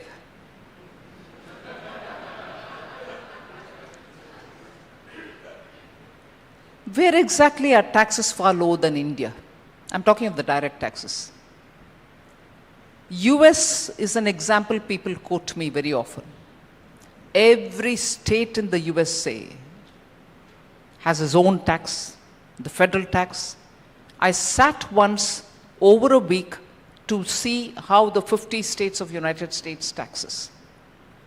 In some cases, it is beyond 80%, both put together. I'm not saying I'm imitating or copying one country or the other. In general, this idea of India's taxes are very high. And I don't want to say, I won't consider any further reduction at all, God knows. Meaning July budget will have to take on board all these voices that you hear. And whoever the finance minister will present it in July will have to keep that in mind.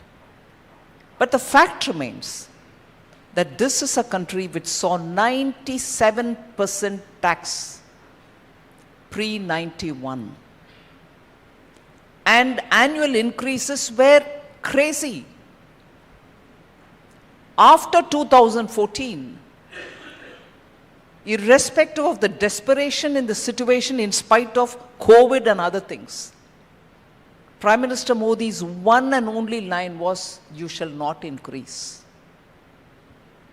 All right, in excise duty on crude, petrol, there has been fluctuations going up, coming down. But also with the consideration on the code, direct taxation reforms and everything else, a second parallel alternative for tax has been given, where the rates have come down, where it is simple, no exemptions, nothing. And the grievance was, you've not given us even standard deduction. We brought that in as well. So please go into the second alternative. It's even simpler, it's even lower. But if it has got to be only 7 crore people paying tax, but 140 crores aspirations of good roads, good airports. Look at Bangalore, look at Chhatrapati Shivaji Maharaj Airport. Why can't we have it's just not going to be able to function. I understand the Laffer curve argument, and that's what is playing out now. Efficiency in collection, increased buoyancy is all because of the Laffer curve principle. So I do take your point on even lesser burden. We'll work it out. Last couple of questions. Ma'am, my name is Neil Borate and I'm the personal finance editor at Mint. So I wanted to get your view on a issue of for consumers to do with insurance mis-selling. So currently the commissions on insurance are far higher than what people get in other financial products. And any person who walks into a bank, the first thing they are sold is an insurance policy because of this disparity. So I know it's a regulatory issue, it should be taken up by the IRDAI, but they really haven't looked at this, they haven't done much about this. So can the finance ministry also look into this? On behalf of all the readers, I must say that particular section of Mint is doing brilliantly well. Thank you, ma'am. lots of people who read Mint straight go into that page, look at, those individuals you quote, so-and-so has planned, his background is this, so-and-so is this one, but he has gone in for a different kind of planning for his... Oh, people see themselves in it, and it's a well-read page, I would think. You're doing very well on that. See, on insurance, there are quite a few things which are matters worthy of discussion. The regulator is very active. Nowadays, I can closely monitor it. I also look at how bank assurances are working. There are bank employees who also say we are made to do insurance. We can't see why. And this option of several insurance being before me, I can choose from them, gets narrowed down if bank themselves promote their own insurance. So on insurance itself, not just this, health insurance premiums, senior citizens paying quite a lot, and the question that you have raised are all absolutely worthy of discussion, taking forward, and trying to reform. And I will assure you that a lot of discussion on these things are happening. Maybe the next round when decisions can be taken, it'll be taken. I have one last question. Yes, gentleman at the back. Please get him a mic.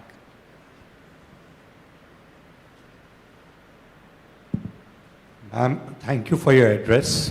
You had talked about Viksit Bharat. We are all talking about 2047. Now, the key question is, you mentioned some states, the eastern states, eastern UP, Bihar, Jharkhand, West Bengal, and to a certain extent Orissa, and maybe the northeast. We need a good raise in the income levels there. Has the government got any thoughts on what to do in these states, apart from paying all those direct benefit transfers, roads, and all those other things? Thank you. I think the government has already started doing. The fact that in spite of having announced public sector enterprises policy, the restoration of the refineries and also the fertilizer companies in that area, Baroni, Gorakhpur, and bringing gas pipeline connection for all of them so that their production is going to be efficient and that it serves India's own fertilizer requirement, are very clearly indicating that eastern region will have to have a mixed bag of approach. An approach which is not going to be straight one line, but various routes will have to be adopted. Public sector investments, investment in capital asset creation, also looking at how farm in those areas can benefit by modernization, ensuring that newer industries go there. So the one line which Honorable Prime Minister used, and I think it indicates everything, that he plans for the, I'm not talking of Northeast, plans for the eastern region, Orissa, Jharkhand, Bihar, and Bengal, is that they have to become the engine of our growth. You just need that power to pull the entire economy, which means we are just not trying to talk about uplifting them, but we want them to be so empowered that they can be the triggers of further and further growth, which means our approach is not going to be one line. Our approach is not just going to be waiting for private investments. Our approach is not going to be just setting up one mother industry and running away. It's going to be through all other ways in which that region can get what it deserves. Thank you, ma'am, for taking time out today and being here with us and answering all questions patiently. Ladies and gentlemen, Ms. Nirmala Sitharaman, the Honorable Minister of Finance and Corporate. Thank you very much, ma'am. Ma'am, please accept this token of our deep gratitude and appreciation on behalf of Mint and every person in this room. Ladies and gentlemen, can we have a thunderous round of applause for Honorable Minister of Finance and Corporate Affairs, Srimati Nirmala Sitharaman. Thank you very much, ma'am. Thank you so much. Enjoy the rest of the evening.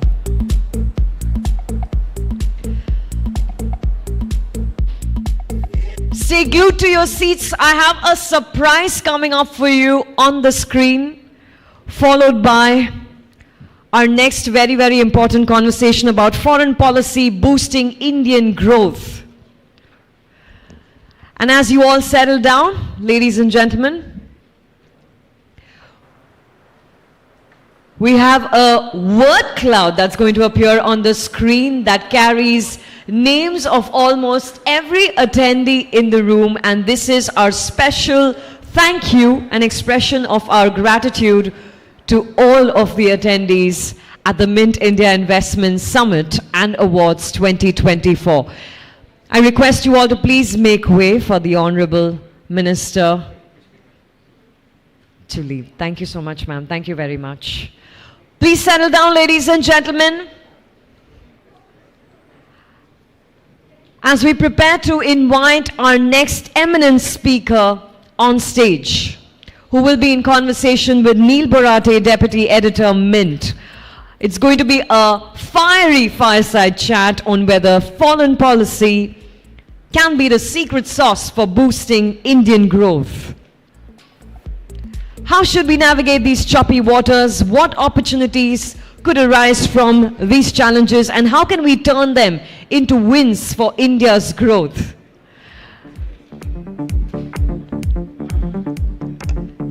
Mr. Vijay Gokhale, former Foreign Secretary of India. Can please have a huge round of applause, ladies and gentlemen. Come on. Thank you so much. Please take your seat. Neil, over to you.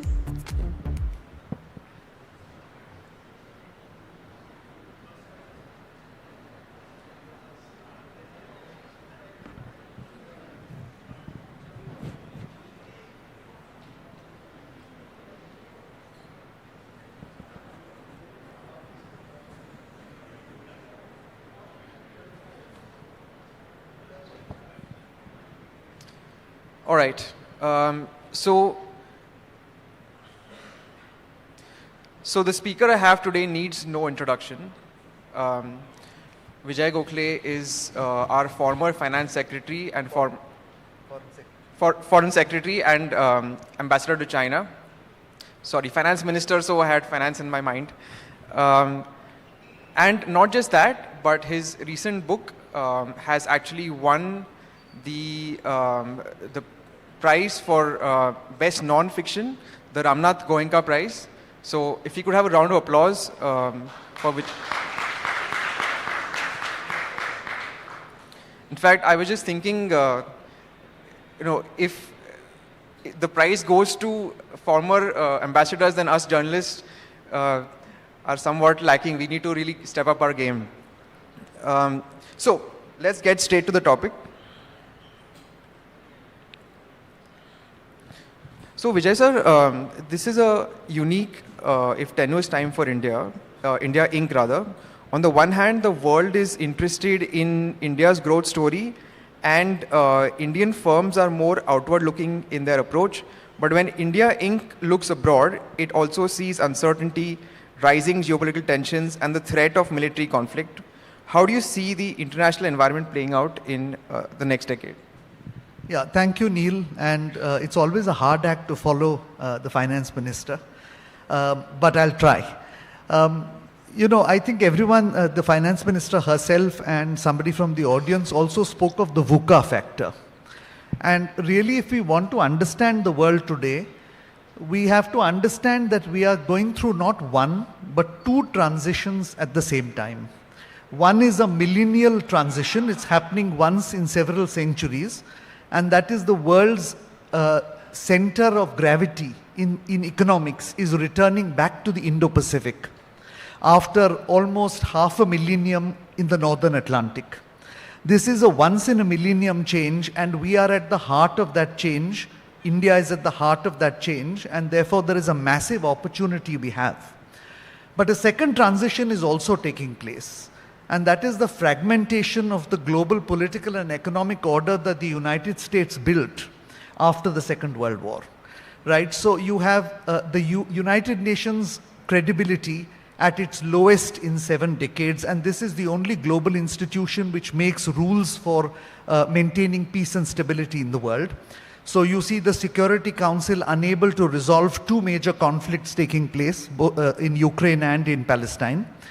The Bretton Woods institutions are unable to maintain the sort of global economic order and the WTO as well, principally because it is not able to accommodate the emerging economies which are now increasingly playing a major role in the world.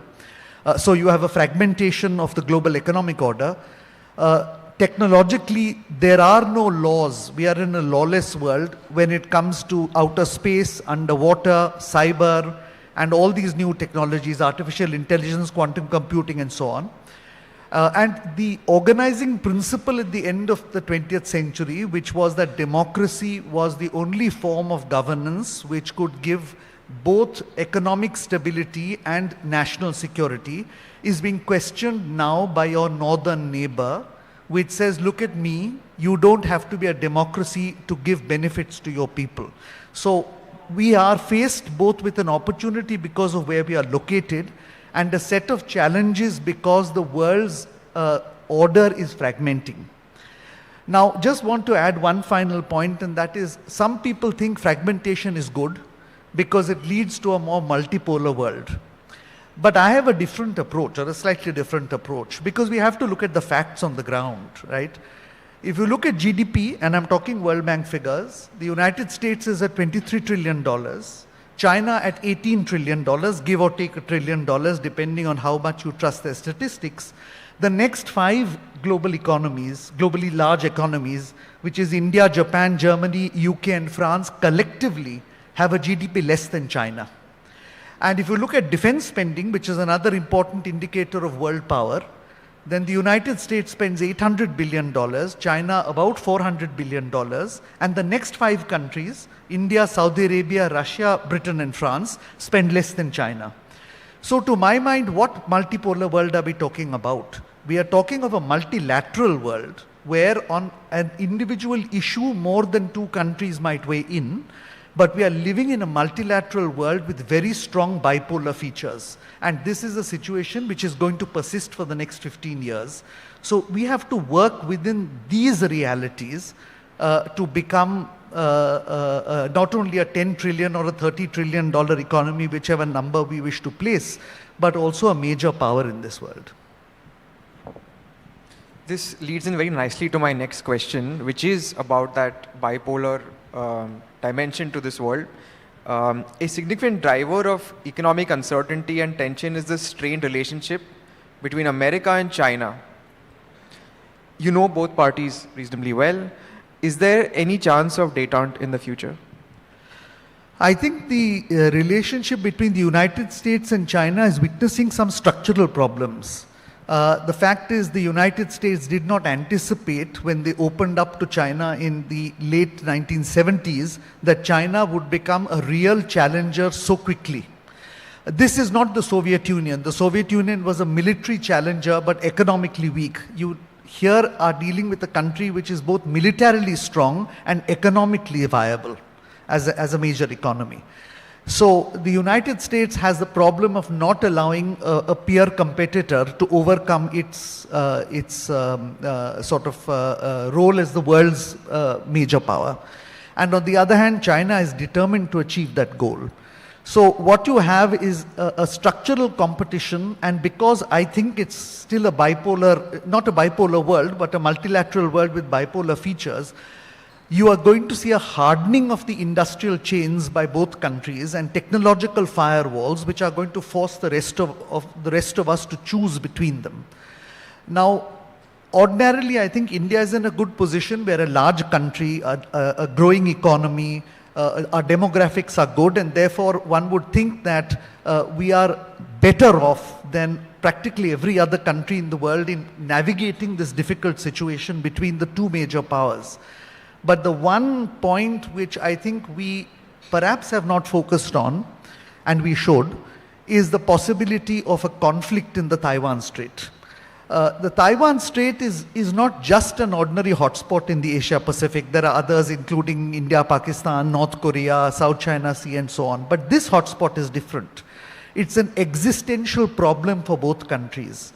As China seeks to dominate the world, it finds it intolerable that a small island 100 miles off its coast remains out of its grip.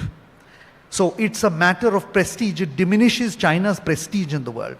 And as far as the United States is concerned, to the extent that Taiwan is lost, the United States loses the label of being the defender of the free world. So for both, it is an existential problem, and they are going to hunker down in an effort to ensure that the other side does not win. Now, the reason I'm flagging this is we seem to think we are 5,000 miles away and it won't make a difference. But it is going to make a massive impact on the Indian economy if there is a crisis in the Taiwan Strait. And I'm not talking war, because if there's a war, it's going to be a third world war. It's not going to be limited to the Taiwan Strait. I'm talking of a general crisis, rise in tension, possible blockade, disruption of trade and so on, right? I think there are 4 ways in which you're going to get very badly impacted. 50% of Indian shipping passes through the Malacca Strait and the Taiwan Strait. So any exporting industry, as well as any industry dependent on Chinese supply chains, are going to get massively affected if there is a blockage in either the Malacca or the Taiwan Strait. So that straight-off has a knock-on effect on the Indian economy and second-order effects on us as well. But bigger than that is that your semiconductors come entirely from that region: Japan, South Korea, China and Taiwan. Any disruption in supplies for a country of which 54% of our GDP comes from services means a massive knock-on effect on e-commerce, e-logistics, entertainment, education, practically anything, e-governance, practically anything that is digital. And finally, since we pride ourselves on IT, information technology enabled services, 15 of the major cables that go from India's Silicon Valley to the US Silicon Valley are anchored off the Taiwanese coast. Any disruption in those submarine cables and your IT industry will take a massive hit. And by the way, China cut one of the cables between one of the small Taiwanese islands and the main island in March and said, sorry, we didn't mean to do so. So that means we have to presume that both major powers have the capability to damage submarine cables as well. So if we aren't paying attention to this, and I hope the government is, then I think at least industry and business ought to start paying attention, because if not, we will be caught napping. And the Taiwan problem has to be resolved one way or the other. It is intolerable for the Chinese that it will be dragged on for another century. It cannot be dragged on for another century. We can all hope for a peaceful solution, but we have to prepare for the worst there. So Vijay sir, India-China trade has continued to remain high even as the rest of the bilateral relationship remains frozen. Do you believe that the government has done enough to guarantee its economic security vis-a-vis China? Is this a vulnerability for India? Well, I'm not in the government. You'll have to ask the government that question. But what I can say is I think it's very naive for those people who think that just because we have poor relations with China, we can simply switch on and switch off our trade relationship.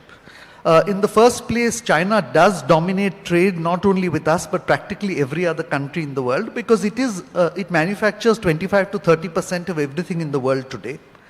Secondly, we seem to forget that most of our best performing export sectors are heavily dependent on the Chinese supply chains.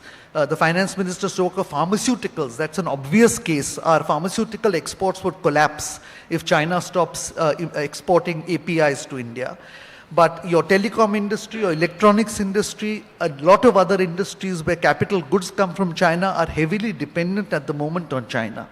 So simply cutting off trade is cutting off your nose to spite your face.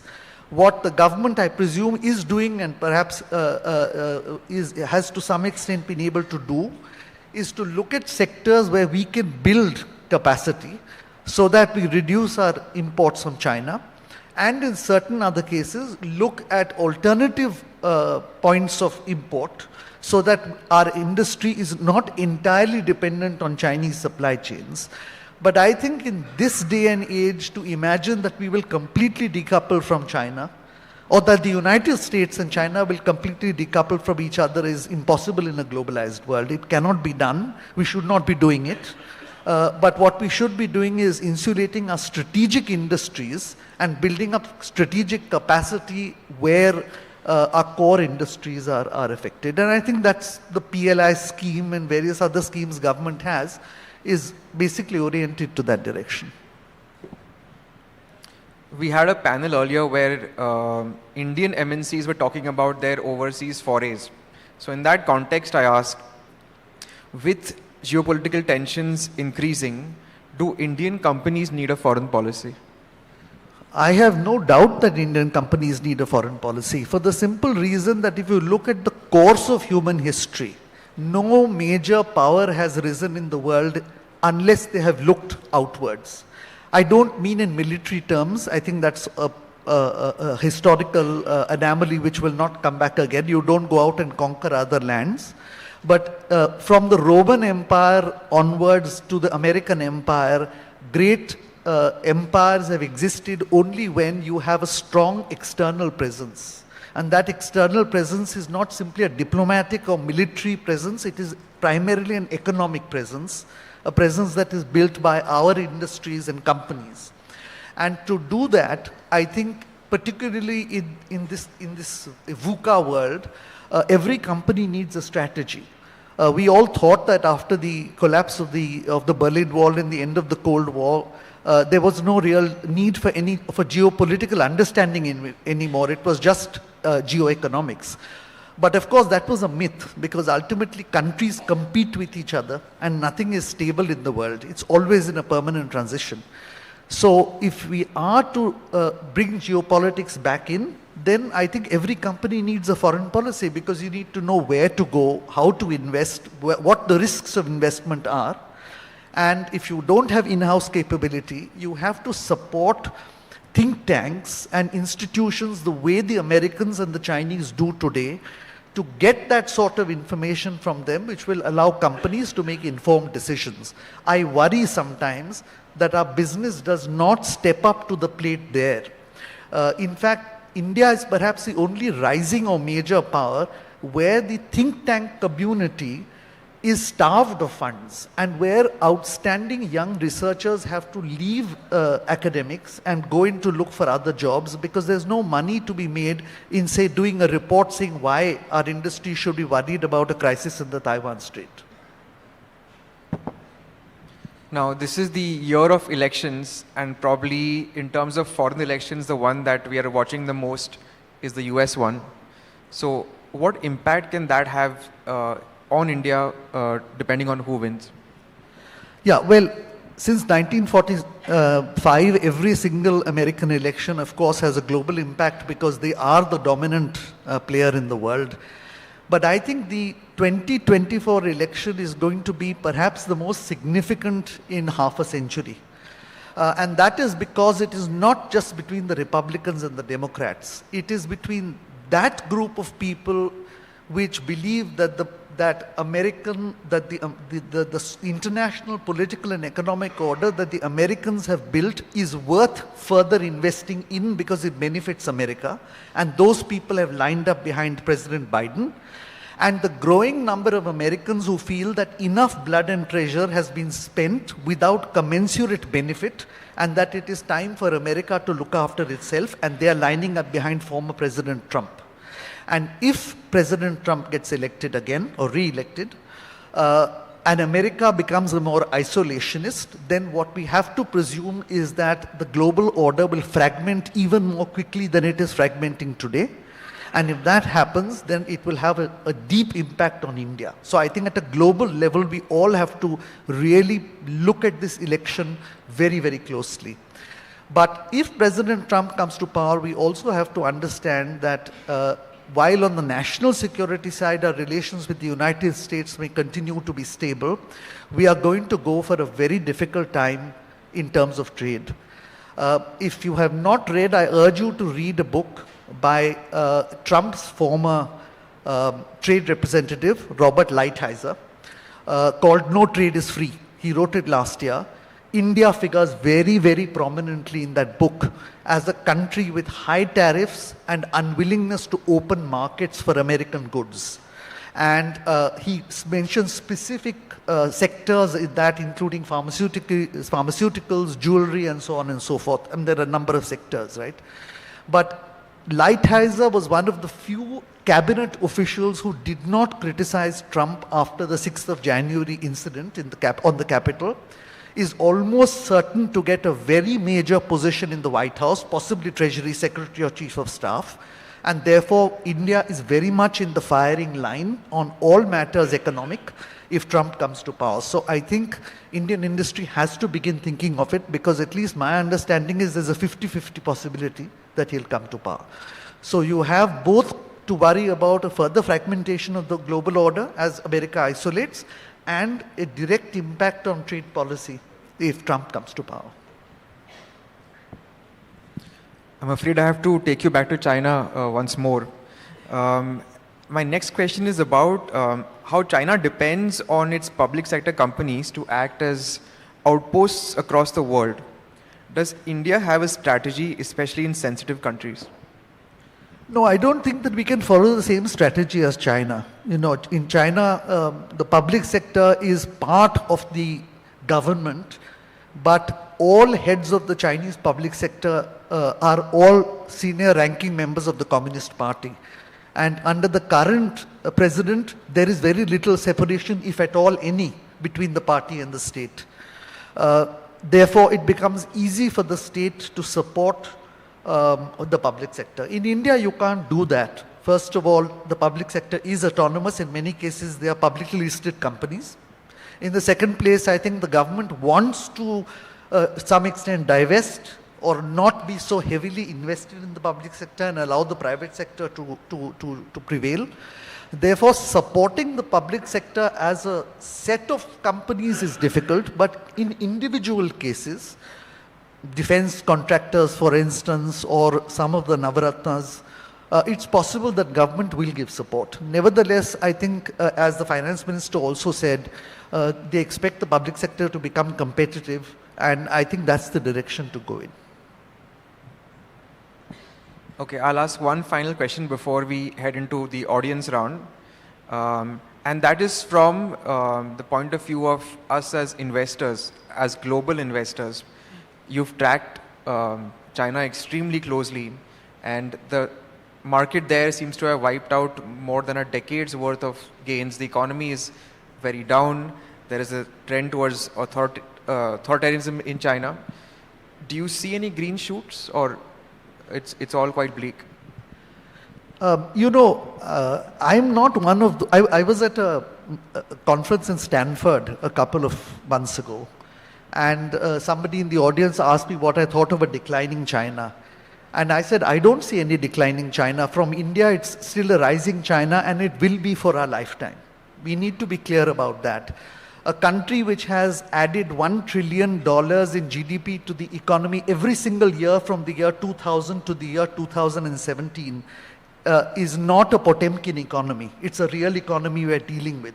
And if there are headwinds in that economy in the last 5 or 6 years, it doesn't mean that that growth potential has in any way over the long term been affected. Now, of course, China is not going to grow at 5 or 6% per annum anymore. It can't on an $18 trillion base. But whatever it adds, even at 2 and 3%, let's be realistic, is more than India is going to add at 8%. So the gap is still going to continue to widen until it starts shrinking if we grow at 8% for 10 or 15 years consistently. And since I'm not in the government, I don't believe in wishful thinking. I think we have to think of the here and now, not what might happen 15 years later, right? Now, that's not to say there aren't headwinds in the Chinese economy. There are very serious structural problems. First and foremost, of course, falling demographics, and that's a policy disaster. What we thought was a wonderful policy has now turned out to be a bad idea. And that means consumption it falls. Now, to a certain extent, demographics are made up by robotics or other forms of AI, but robots don't consume. So that's the first problem. The second is clearly the growth was so sort of pushed by property and infrastructure that has reached its limit. And that's a problem because the state budgets essentially were funded by land sales revenue. The moment nobody is buying property or building infrastructure, land sales fall as well. So state budgets shrink. And therefore, the state's ability to grow the economy shrinks as well. So that's the second problem. The third is domestic consumption is not taking place precisely when you want it to take place, simply because as the Chinese citizenry grow anxious about what's going to happen 20 years later, the tendency is to save now and not to spend. Whereas the government wants you to spend and not to save. By the way, I agreed with almost everything that the finance minister said, but the one point I think we should flag is rising consumption is, a rising middle class and rising consumption is not necessarily a correlation, because otherwise China would be a growing economy. So we have to be very careful. Simply because there is a rising middle class in India from 7 crores to 100 crores doesn't mean there'll be rising consumption, right? We have to be careful about that. But, and China is a typical case. So what we have are a number of structural problems that are there. But let's not forget they are at the cutting edge of every single sunrise industry, in some cases ahead of the United States. And they're banking on that, and that's the world of the future. They've invested heavily in R&D, they've invested heavily in education, and therefore I don't buy the theory that the Chinese economy has stagnated or peaked. It's slowed down, that's part of the natural process. It will encounter headwinds, but I don't think we should ever imagine, at least in our lifetimes, that the Chinese economy is simply going to disappear, or that it's not going to be a major part of the world's economy. What I worry about is that we as Indians don't have enough understanding of the internal politics of China. And like the rest of the world, we presume that this situation, this stable governance will continue for years and years ahead. History tells us that practically no authoritarian regime lasts for a century. It's very rare for it to last beyond a century. And 2 red flags have gone up for me in the last 2 years, which I think we all should worry about. In November 2022, there was a catastrophic collapse of the COVID-19 policy. We all saw the way it collapsed. In India, it was a gradual weaning off the process. In China, it catastrophically collapsed one day because a few thousand people came on the street. Now, that doesn't worry me. What worries me is that a state which has the most sophisticated surveillance capabilities in the world could not judge the mood of its people. And if it cannot judge the mood of its people once, then it may not be able to judge the mood of its people the second time, and the second time around, a few 100,000 may come on the road. So I think for me, that's a red flag. The second red flag was last year. The entire strategic nuclear command of China, the top leadership was removed for corruption.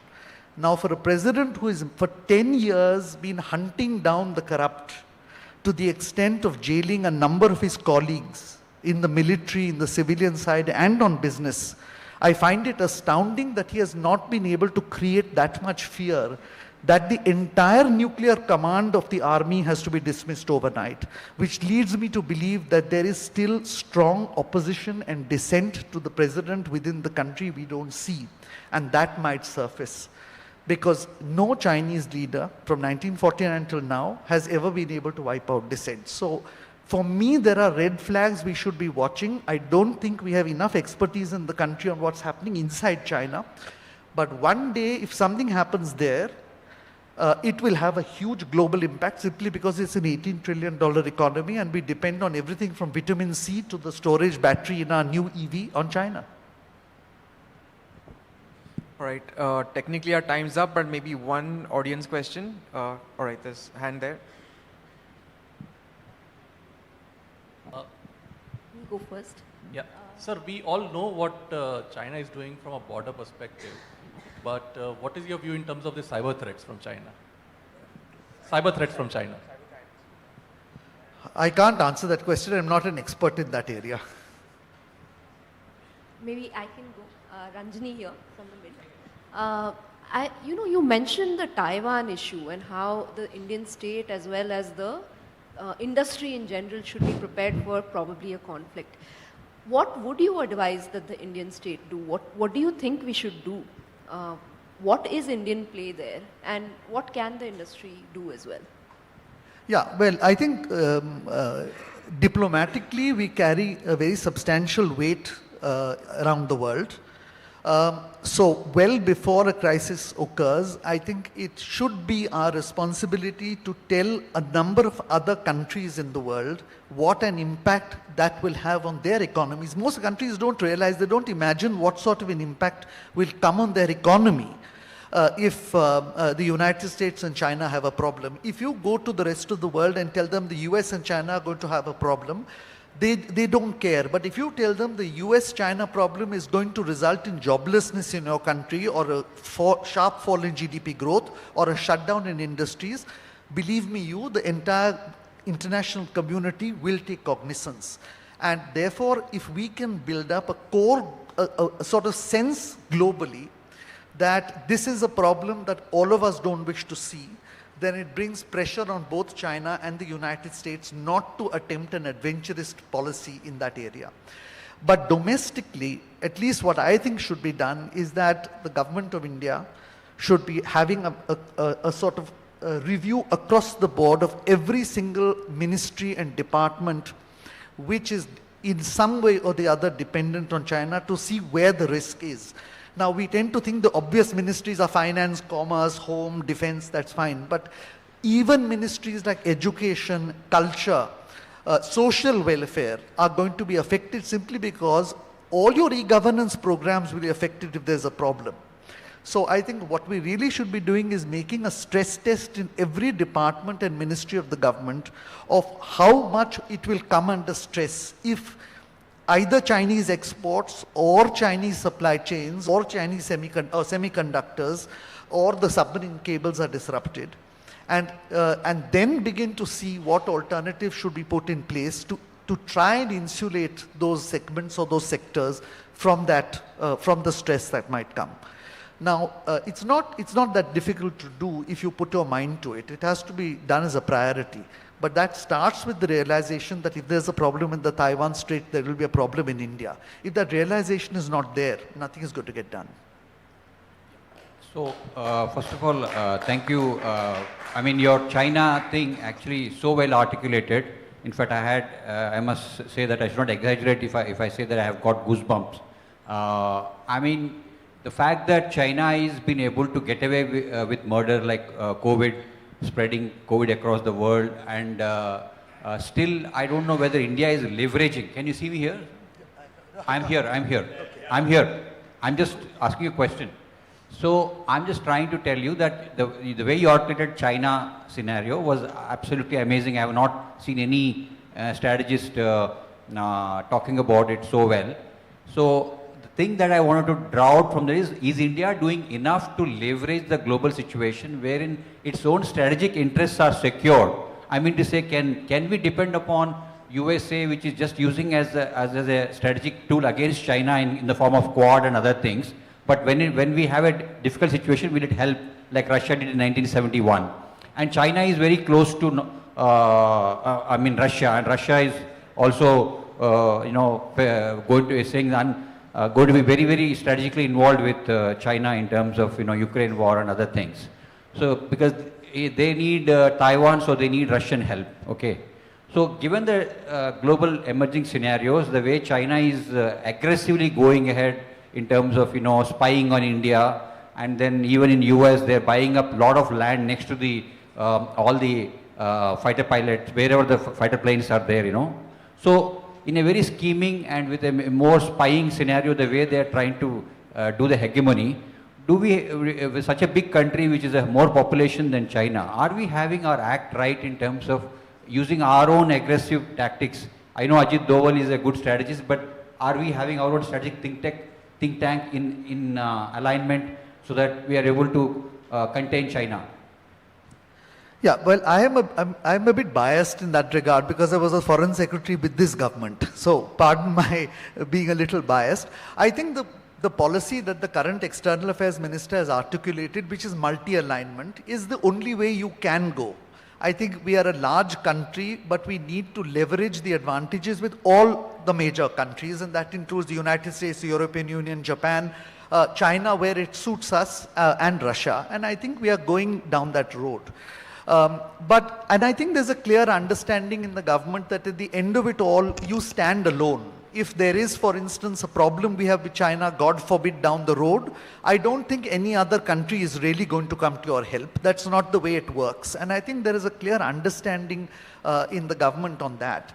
That is not something that worries me. What worries me is the debate that we had around 2018 or 19, and this is just an illustrative example of Huawei, that the Chinese company which makes the phones, right?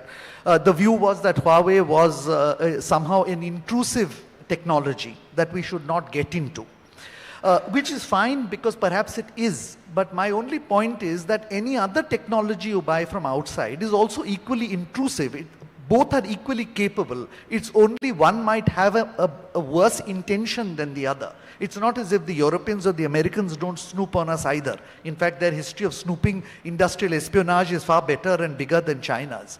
So the real debate is not our concern with China. The real debate is, are we as a country which is big geographically, demographically and economically, willing to take and make our own technology rather than choose between the United States and China.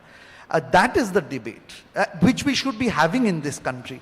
Because frankly, if we can't make our own stuff, technologically speaking, then there is no difference between the 19th century and the 21st century. We are a big market. It's just that in the 19th century, you were importing textiles from Manchester and Leeds, and in the 21st century, it's a choice of importing telephones, mobile phones from the United States or China.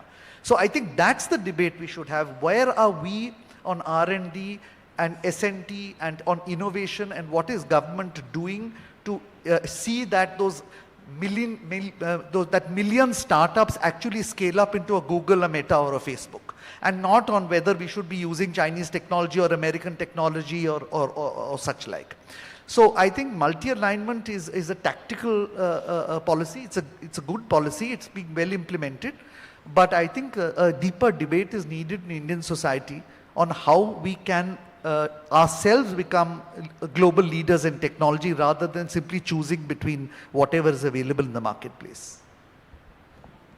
All right, I'm sorry, I think that's it in terms of time. We already run out. Yes. Vijay sir, thank you very much. It's a privilege to have one of our country's greatest diplomats take out the time and speak to us. Thank you so much for all the work that you do in enlightening Indians on these issues of foreign policy. Absolutely. Thank you so much, Mr. Gokhale. Neil, I'm going to request you to please present this token of our gratitude. Vijay sir, thank you so much for being present here and for being so generous with your insights this evening. Thank you very much. Ladies and gentlemen, we are very fortunate to have on our jury this year one of the leading faces of the private equity industry. He oversees Carlyle's India operations and private equity team. He leads local investment and portfolio company activities across the technology, consumer, advanced manufacturing and industrial sectors. He has both deep private equity and industry experience, and he specializes in buyout and control investments. He's going to join us on stage to talk about both the opportunities and the challenges of investing in India. So please take your seat quickly and join me in welcoming Managing Director and Head, Carlyle India Advisors, Mr. Amit Jain. Thank you. Is this on? Yes, it is. Okay. Thank you, Mint, for this opportunity and platform. I must say it's a very tough act to follow. Such eminent speakers, so I'll try to do my best and also be efficient on time. You know, when Mint called me to speak about this topic around why India is attractive, the rise of Indian Spring, what to invest in, and I started penning down my thoughts for this precious 12-13 minutes I've got with you, and I started writing why India is credible. And I said, you know, India has got young populations, 2/3 of our population is less than 35 years of age. Our judiciary works, we have a strong democracy, we are an English-speaking country, increasingly women are joining workforce, so on and so forth. And I just put my pen down, and a second thought occurred, which is to say that a lot of it, if not all of it, is actually true for decades following 1947. So why is that we haven't been the center stage in multiple decades following 1947, and why is that Mint chose this topic, very much this year? Why is that the 70s and the 80s and the 90s, we never asked this question, that this is the decade of India? And as I thought more about it, to me the answer kind of lies in a concept of physics, which I studied long back for sciences students. And the concept is called escape velocity. Objects move around an orbit, around a circle, with a particular energy and momentum. And it requires a different energy, different velocity, which pushes the momentum such that they change the orbit they kind of play in. And ladies and gentlemen, today I'm going to assert that India is starting to hit and gain its escape velocity basis the work done in the last 10 years. And I think that prepares the foundation for why the next 10 years could belong to India. Now let's double click a little bit on what are the elements of escape velocities. There are quite a few, and I think finance ministers spoke about it. To me, 3 stands out. Number 1 is just the sheer consistency and the predictability with which this government has operated and our Honorable Prime Minister has executed on his vision from 2014. Now, why is consistency and predictability important? Because to play in any game, you need to know the rules of the game. The rules of the game have to be clear, and that's when the players feel equitable. That's when they feel inclusive. That's when anxieties are low and the confidence is high. And I think that's what has happened in an environment in the last 10 years where whether it's investors like us, whether it's business builders, entrepreneurs, they always thought that they were fair shot and the same rules of game will apply to everybody. Number 2 is infrastructure. I think infrastructure not just physical, but also digital. India today has the 2nd largest road network, the 3rd largest traffic on airlines, and the 4th largest rail network. This has never happened in many years post our independence. Now, this not only just improves the quality of our lives, but fundamentally increases the cost competitiveness, because businesses have to operate in a cost competitive environment, not just in India, but globally. And businesses require a certain ecosystem to operate in to lower their cost of operations. Now, when you overlay many years where the infrastructure was weak, inflation was high, and therefore our cost of capital was high, a lot of our businesses weren't competitive when it comes to fight on the global landscape. You reverse this now. Inflation is contained, and we've got an infrastructure to support, and therefore this long-standing dream of India, where India wants to be the factory to the world, I think if India has ever a fair shot to do this, I think it's in the next decade. You switch it to digital. 800 million people are away, one WhatsApp message away. Now, when you have a digital infrastructure built like this, and Gaurav can speak to it, who's sitting in the audience here, businesses today with very marginal investments on technology infrastructure can build phenomenal businesses leading to consumer tech, digital tech, fintech businesses serving the Indian diaspora. And that could have been possible in few years back. The third element is access to capital. India had many people. One of the things we definitely have is talent, both in quality and quantity. What that talent never had is the access to risk capital. That risk capital was concentrated in few business houses, and foreign capital wasn't available. In the last decade, India has really created an atmosphere where both the domestic and the foreign capital is now available in plenty, as and when needed, should you have a credible idea. We get $2 billion of SIP money into retail markets. We have private equity investing $50 to $60 billion each year. Now, you put it all together. You have a predictable and consistent playground to play.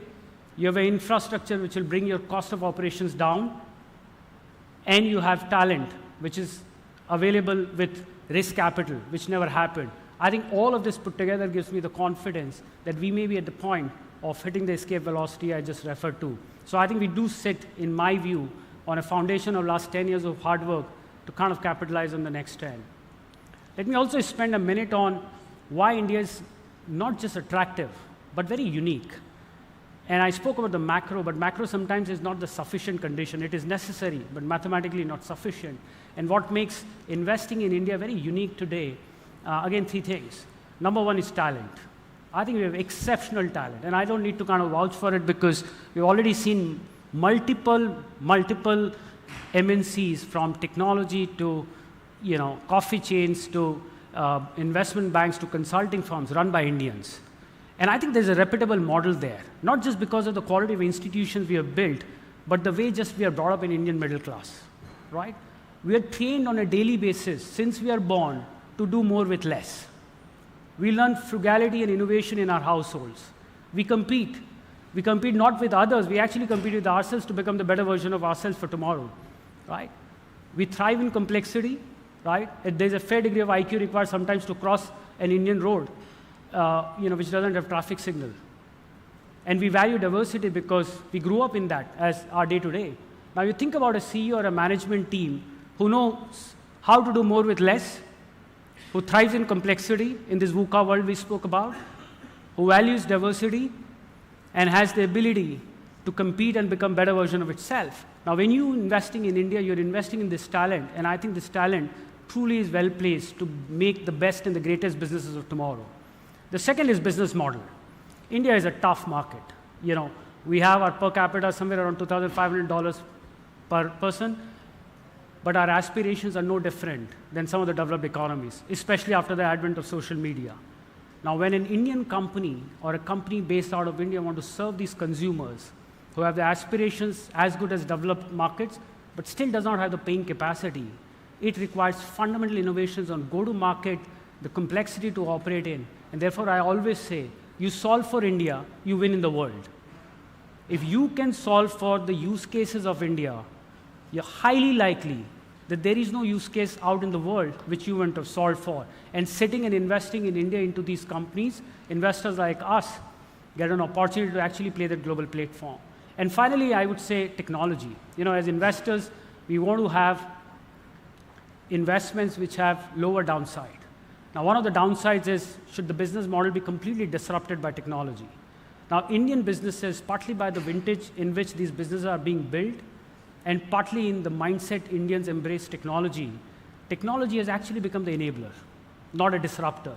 So when you again put it all together, you got the best talent to invest capital behind, you got business models which can solve not just Indian problems, but the problems of the world, and you have very limited risk of disruption because technology at the core of how businesses are built.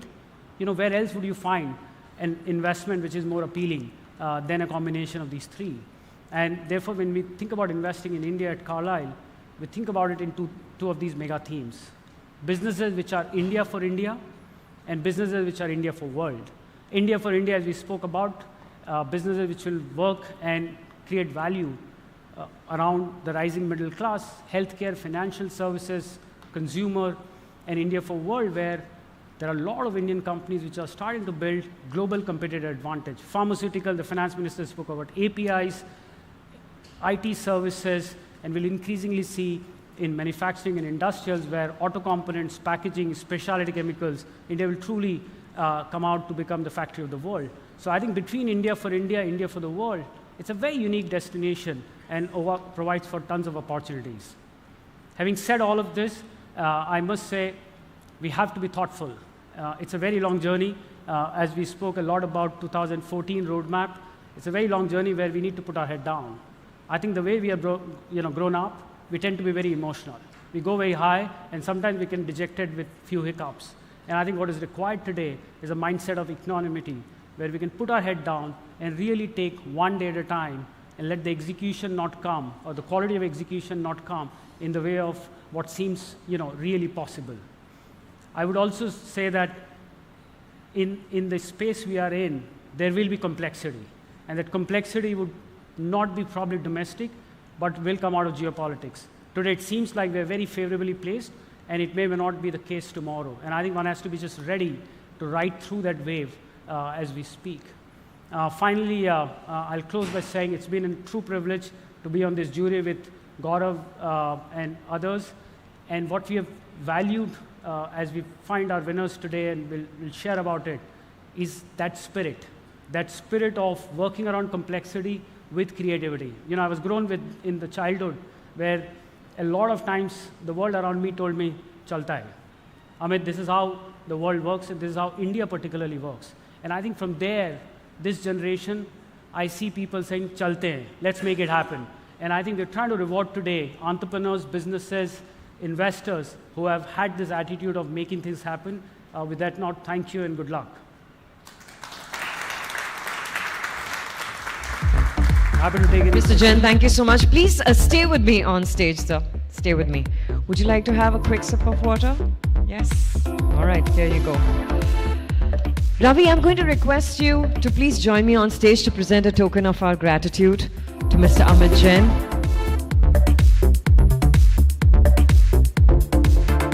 Center stage, gentlemen, so that we can capture this shot. Can we have a huge round of applause for Mr. Amit Jain?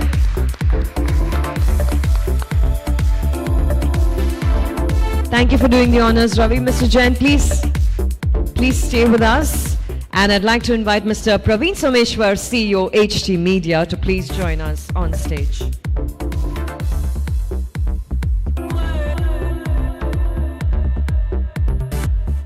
I'd like to also invite Mr. Gaurav Deepak of Avendis to please join us on stage. Welcome, sir. Okay, now if you're wondering what are they doing on stage, these are our presenters, ladies and gentlemen, for the Mint India Investment Awards. The awards being given out tonight are M&A Deal of the Year, Private Equity Deal of the Year, Digital Deal of the Year, and we are also going to present the Lifetime Achievement Award to a business leader for his invaluable contribution, not just to his own enterprise, but as all of us rightly know, to the entire ecosystem. Now, to arrive at the list that we're going to announce tonight, we sorted the deals by size and we considered top 5 from each category. The shortlisted candidates were presented to an independent jury for consideration. The jury members were Mr. Amit Jain, Managing Director and Head, Carlyle India; Mr. Gaurav Deepak, Co-founder and CEO of Avendis; Mr. Nishit Desai, Founder, Nishit Desai Associates; and Ms. Sonia Das Gupta, Managing Director and CEO, GM Financial Investment Banking. Now, while picking the winners, the jury members gave higher weightage to complexity, dealing with challenging environments, and creativity than the value of the deal per se. I'm going to pause here, and I know I said this very swiftly, but I want you to give a huge round of applause to our jury members, because you know they say an award is as good as its jury, and we had an incredible one. So thank you so much for your contribution and your efforts. Without any further ado, let's announce the awards for tonight. First up, we have the M&A Deal of the Year. Please put your hands together, because the winner is Nirma's acquisition of Glenmark Life Sciences. May I invite on stage Mr. Manan Shah, CFO Nirma, and Mr. Ajay Khushi, Chief Legal Officer Nirma. Please receive the award.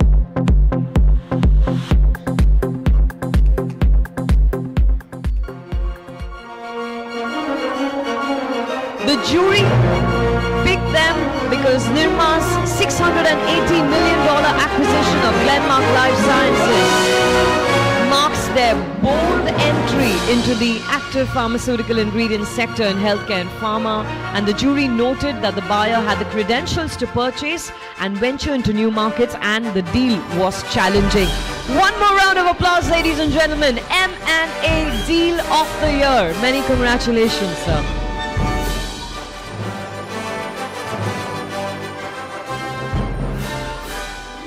Next up, we have the Private Equity Deal of the Year, and the winners are Chris Capital and EQT.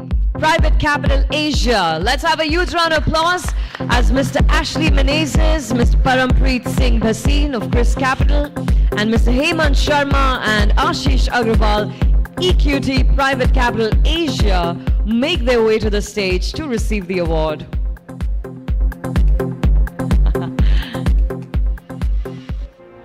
The jury picked Chris Capital and EQT's Private Capital Asia's acquisition of HDFC Credila for $1.03 billion as the private equity deal of the year. The jury noted this was not easy, as the buyer had to solve for complexity post the transaction. They also said that the deal demonstrated that the buyers had the muscle to execute and run such a large business, and they saw value creation from an already set business. Let's give it up for them once again. Private Equity Deal of the Year.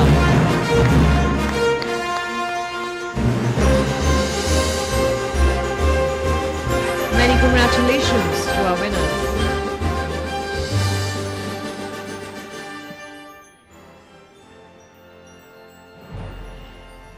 And now it's time to announce the next award. It's called Digital Deal of the Year. Let's give it up for our winners tonight, Stepstone Group and Zepto. Mr. Vikas Sharma, Chief Operating Officer from Zepto, and Deva Goenka from Stepstone Group.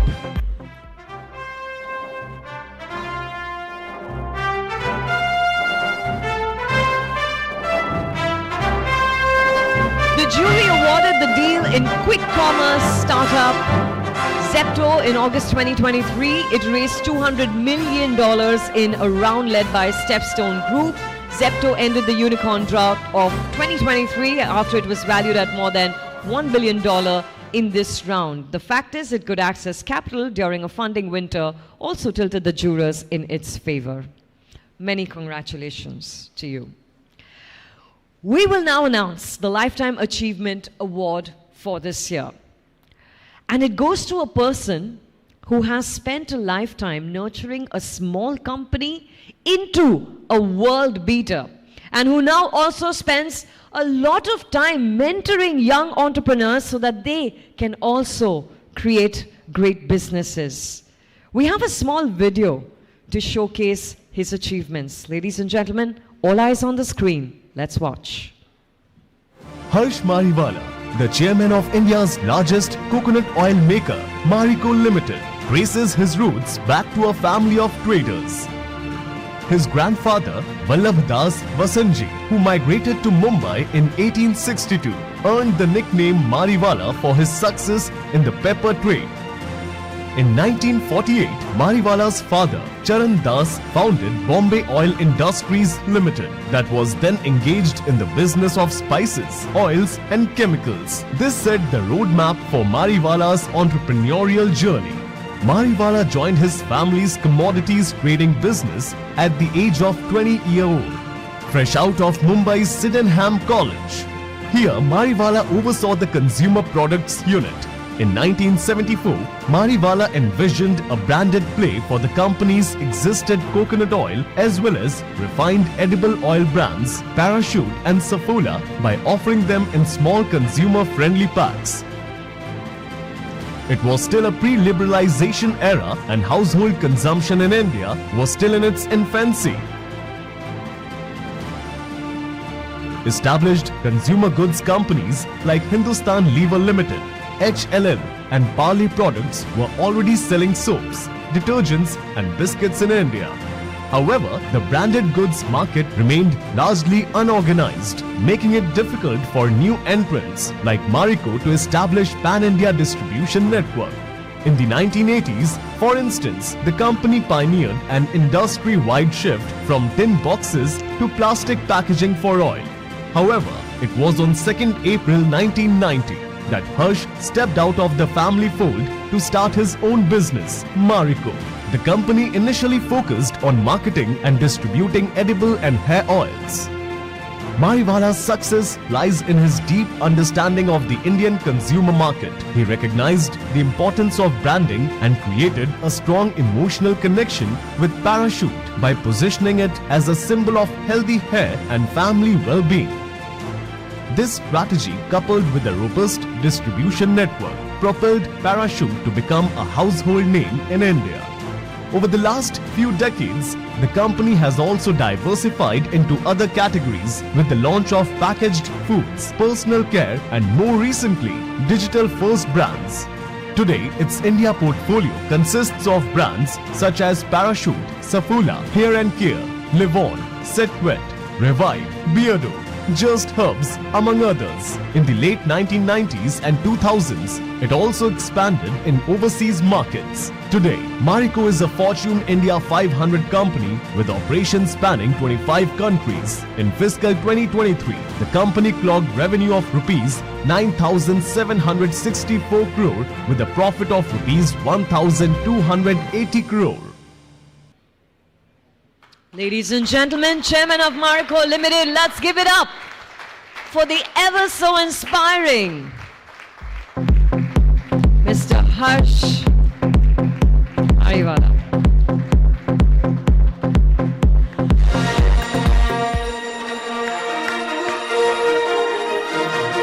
I think the applause should not stop for the man on stage who is truly paying it forward.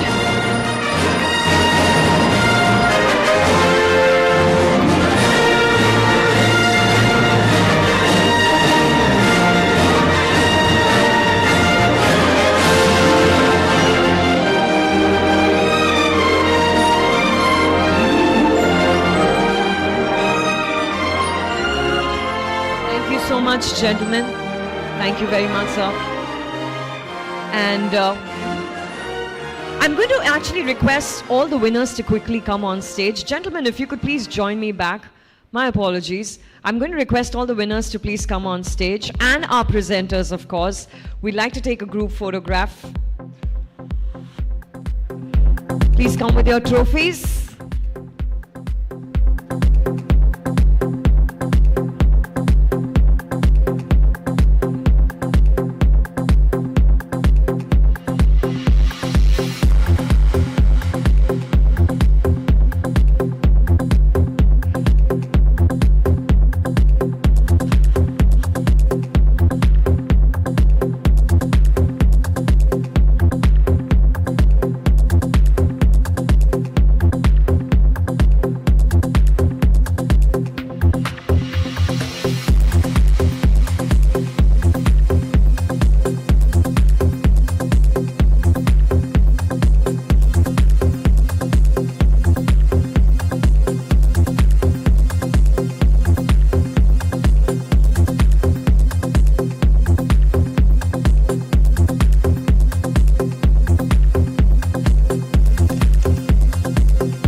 To stay with me and just give me a couple of seconds to set the stage, because while you receive the Lifetime Achievement Award tonight, sir, we'd like to have a chat of a lifetime, with your permission. Thank you so much. You know, when the winners came on stage and we took that group photograph, there was too much silence in the room. Everyone, can you please give them a thunderous round of applause? If possible, make some noise. Come on. We're getting into the evening, and we're getting into the most awaited segment of tonight. Sneha, please join us on stage, because you're going to lead Harsha into this conversation and all of us into this conversation, one that we are really, really looking forward to. Please take a seat, sir.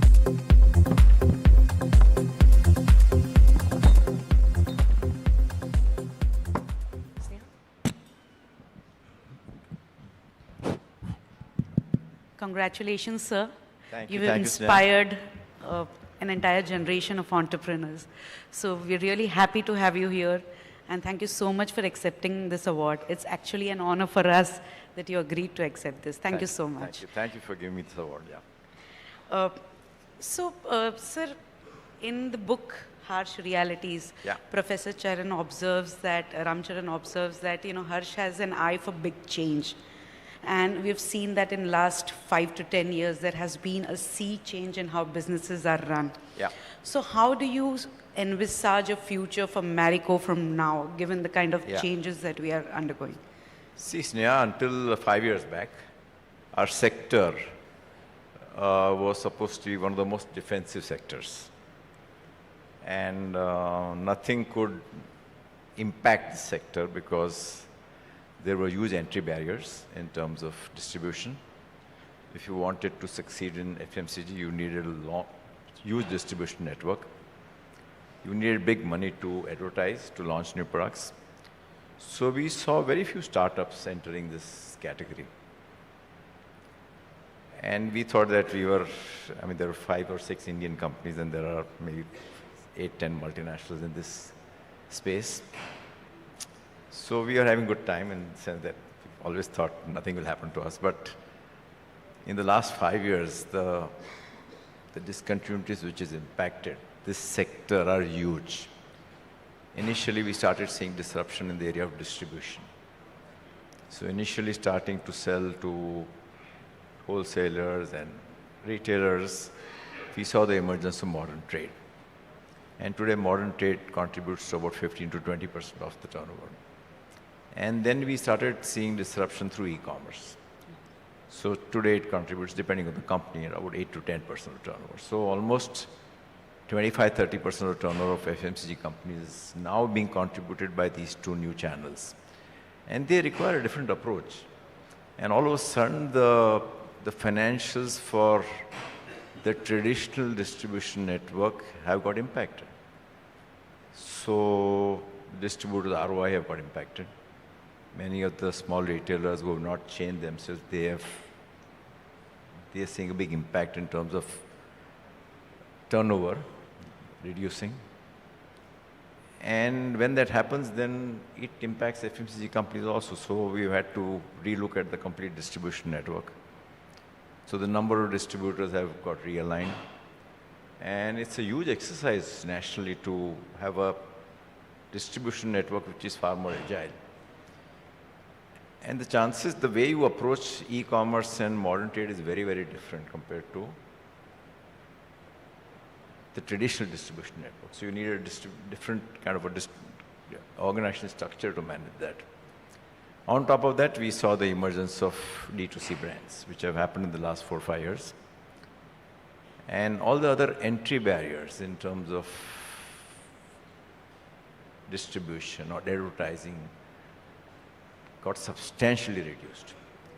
And in the last 4 or 5 years, we've seen huge number of players entering D2C space, which is good. At one level, it is good from a consumer point of view. Now, there are two ways of looking at it from an FMCG angle. One is it's a threat. Let me protect my business from this threat. Another is to say that, okay, let me look at it from an opportunistic lens.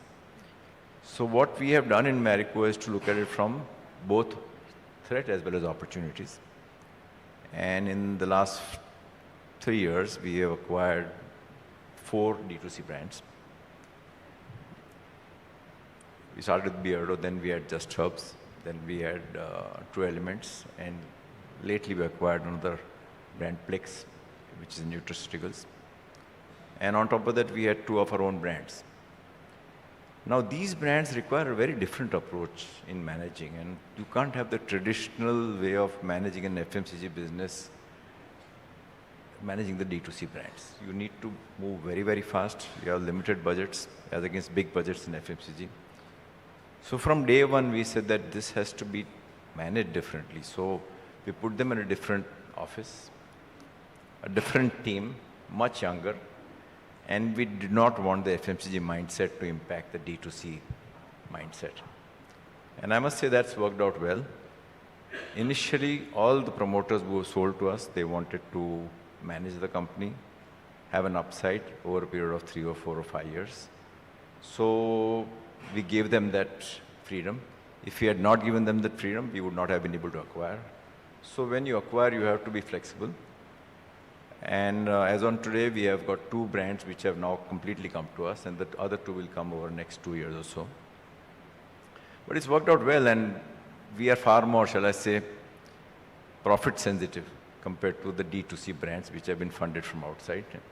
So we see ourselves, I think the target is over the next few years, our D2C business also should make similar margins as our FMCG business.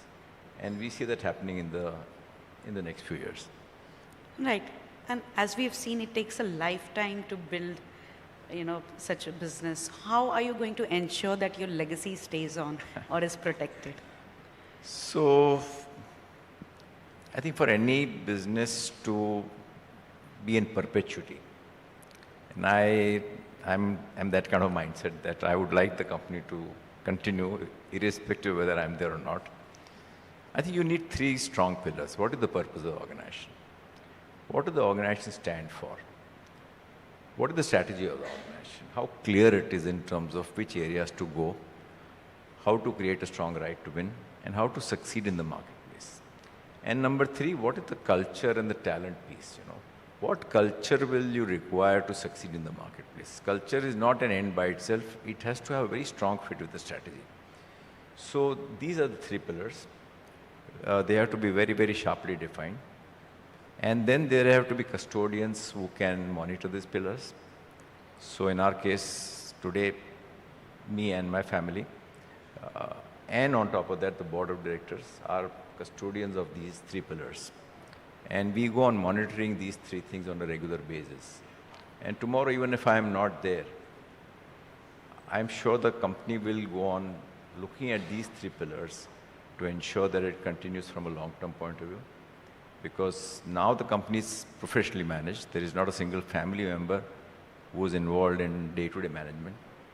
So our role has shifted. My role earlier was promoter-managed company. Now it's more like a strategic investor-driven company. Right. And there are so many startup founders in the audience, and you have always spoken about the need for governance. And if you have to tell the founders of today the three pillars on which they can really build stronger governance standards in their companies, what would that be? So first of all, I started speaking on governance, I don't know, long time back, maybe 3-4 years back, much before all these recent companies which took some shortcuts have got very, very badly impacted in the marketplace. And I always believe that the governance has to start from day one, the time you start business, because many entrepreneurs think that I will look at governance when I grow up. But if you start taking shortcuts, you are sowing a culture of taking shortcuts within the organization. And that culture will continue with you when you become larger. So it's very important to attack governance from day one. And for me, governance is just not compliances. Of course, compliance is the most important part of governance, but it goes much beyond that. You have to create a culture and values which reinforce governance. And I think that's very, very important.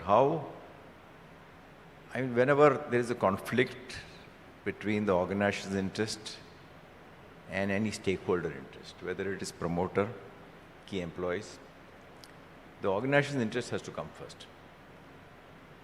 For example, I stepped down.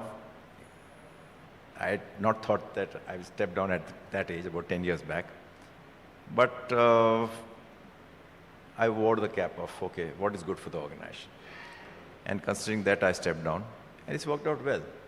And the same thing happens many times. We have talent which have played a very critical role in the organization's journey, very valuable at some stage. But as the business increases, as the complexity goes up, that same talent is not able to live up to the challenge. And many entrepreneurs feel that they have added so much value, we have to be loyal to them. My answer has always been, is it good for the organization? If it is not good for the organization, you should not do that. And multiple times I have asked some key talents to leave. It's worked out well, because if you don't ask them to leave, the good talent will leave and the bad talent will remain.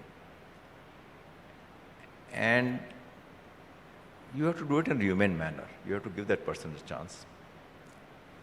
Ensure that financially that person is not suffering. I have another thumb rule that if I have to do it in such a way that if after a few years, if there is an occasion in that person's family, I should get invited.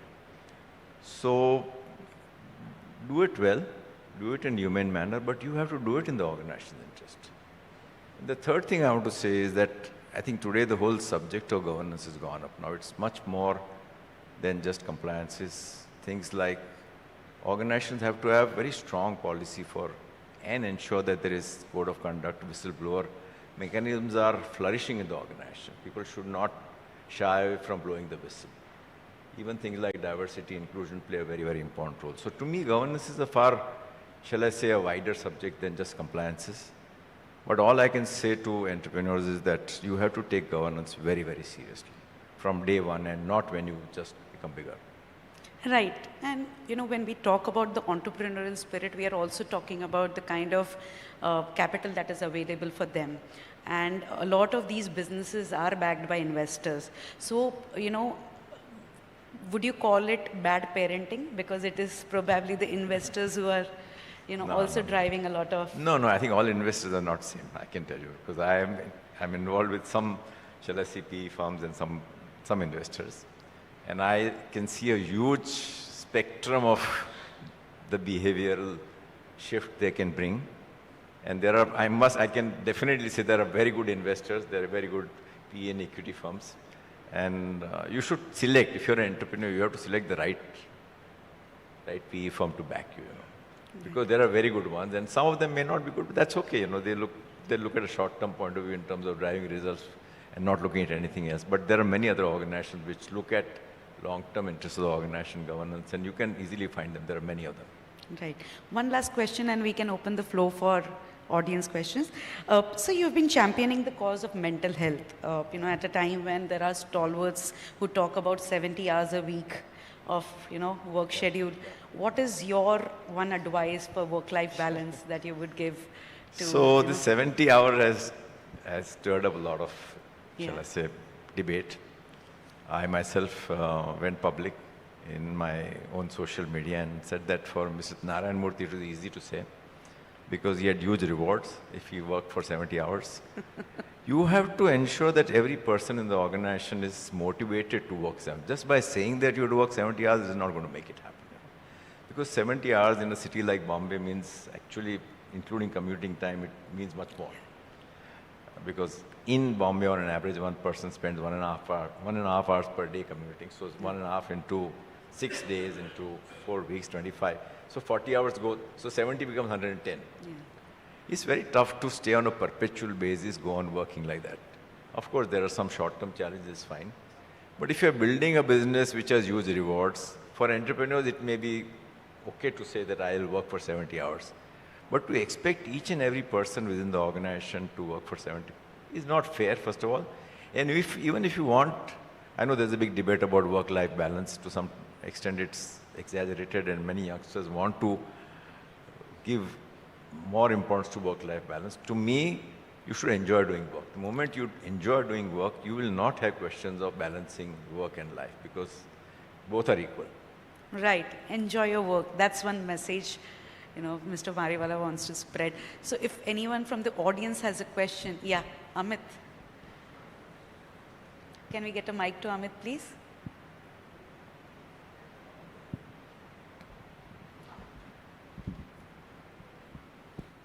It's always great to listen to you. Always learn something new whenever I've heard you. One question I had, as you take a step back, a lot of it is about getting the right talent, CEOs, CXOs, and it's a circular loop. Founders' comfort is a function of how good they are, and vice versa. Sometimes if they don't work out, founders tend to come back in the business, which is not perceived well on the governance, but there's also the emotional affinity, if not the financial interest the founder carries. The question I had for you is, what are a couple of qualities, which are often undervalued as you think about hiring a leader, which often people ignore, but they are magical when you see well-performing leaders in the organization? See, when I recruit people and when I interview people, I think 2 or 3 qualities I look for them. The first thing is that burning desire to succeed. You have to be a self-starter. I don't like calling people to motivational workshops and, you have one workshop and people get motivated. To me, it has to come from within, because each person goes through setbacks. Every person in this world has setbacks. But if you have that burning desire to succeed, you learn from that setback, you will try harder next time. So you have to be a self-starter. To me, that's the most important thing I look out for an individual. Number 2, we have a very strong culture. So I try to recruit people who fit into that culture. For example, somebody who is autocratic will not be able to stay in the culture. So we look at the leadership styles. It has to be participative. It has to be people-oriented.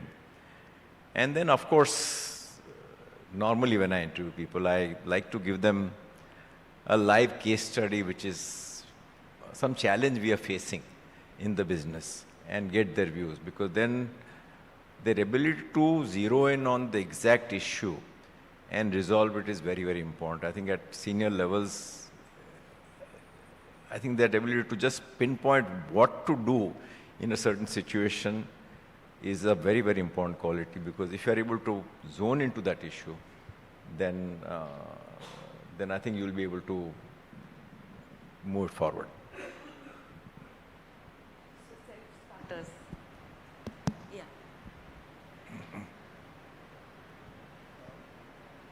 Hello. So, sir, my question is, how do you foresee global ambition of Indian companies? I can see Marico has also been going international. So, but talking of Indian company or FMCG company? Let's put it. FMCG, we can get into that curation. But also, I want to understand about the Marico's aspiration for future in terms of international business. Okay, I think the second one is easier for me to answer. Currently, about 25% of our turnover comes from international business. So about 2,500 comes from international business. Our presence is mainly in Bangladesh. We are, I think, the largest Indian company in Bangladesh, doing a turnover about 1,000 crores or so. We are very active in the Middle East and Egypt, very active in Vietnam, in South Africa. And I think for us to succeed in the international business, you need to have a very strong right to win. You know, how will you succeed? We have a very strong presence in hair oils in India. Unfortunately, hair oiling habit has gone down globally quite a lot. So to leverage hair oils is difficult. So we have actually, in other markets like Egypt, we acquired 2 brands in what we call pre and post-wash hair care. In Vietnam, we acquired male grooming brand.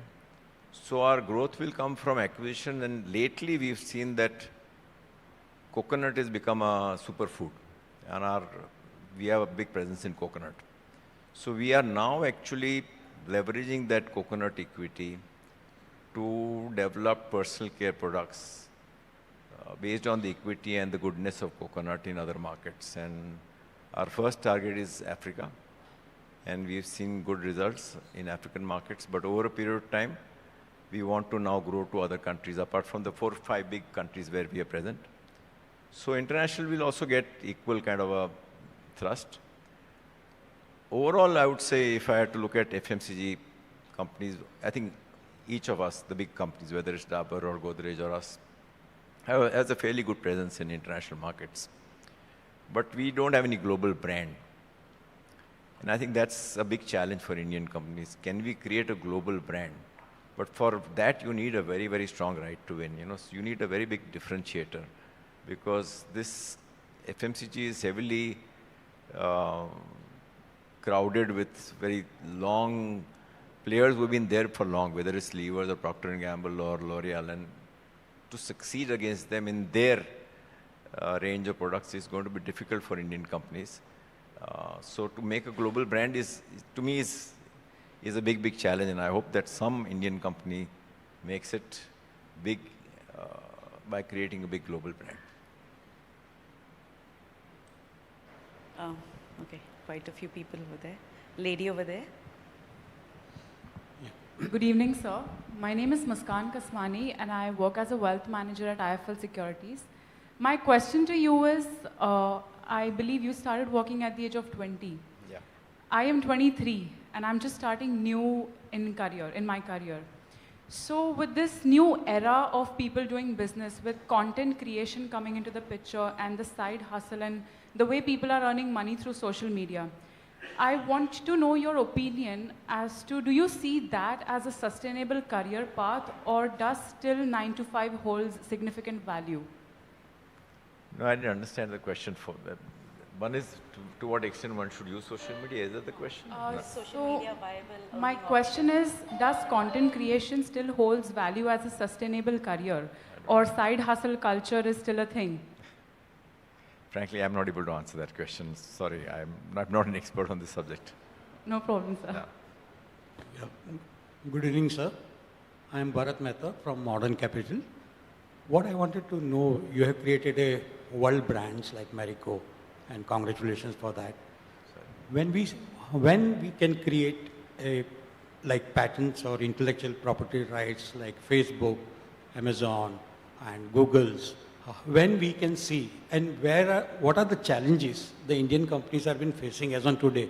Do we require a lot of R&D and government support to see that we also be on international platforms and create a world-class brands? You know, I think every company requires some development R&D, that for sure.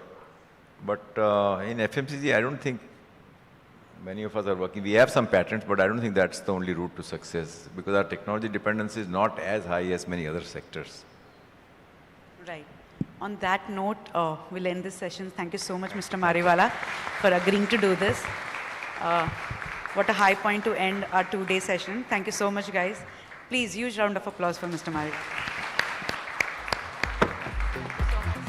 Sneha, please present a token of gratitude to Harsh sir on behalf of all of us. Thank you so much, Mr. Mariwala, for being so candid and so generous with your responses, sir. Thank you very much, and congratulations to you. What a privilege it has been to host the Mint India Investment Summit.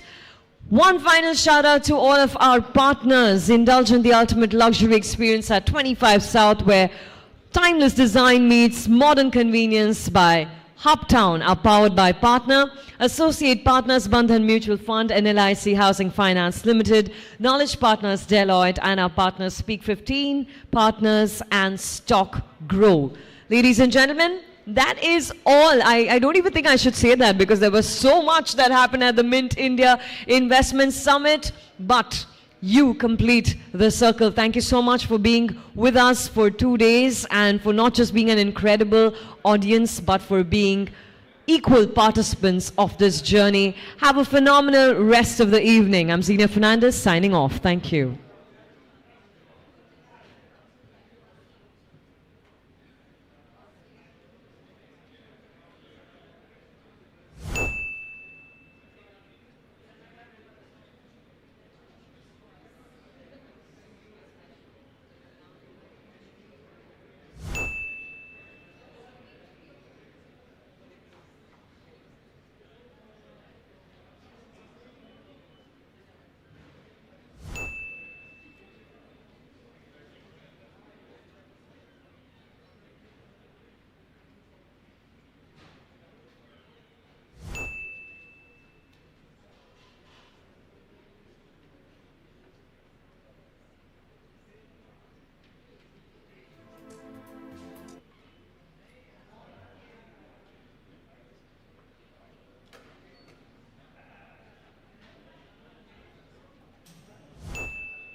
Stable structure with good quality light, with good quality spaces, which is durable, long lasting, and follows the exact IS codes. The whole user experience has been carefully curated in a way that the residents of this building truly feel satisfied. For 25 South, 100% of the material has been imported from our facilities in Europe and Middle East. So the quality control parameters set by 25 South and Access Facade is so stringent that the result is a home with a lifetime value for a customer. I think the best thing to do was to, delve deeper into light, height and air. And you realize that you get a simple master plan.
What's going on? नीमा जी के घर में फिर से celebration शुरू हो गई। पर किस बात की सेलिब्रेशन? उन्हें कहा किसी बहाने की जरूरत पड़ती है, वो तो अपने घर की दाल भी सेलिब्रेट कर ले।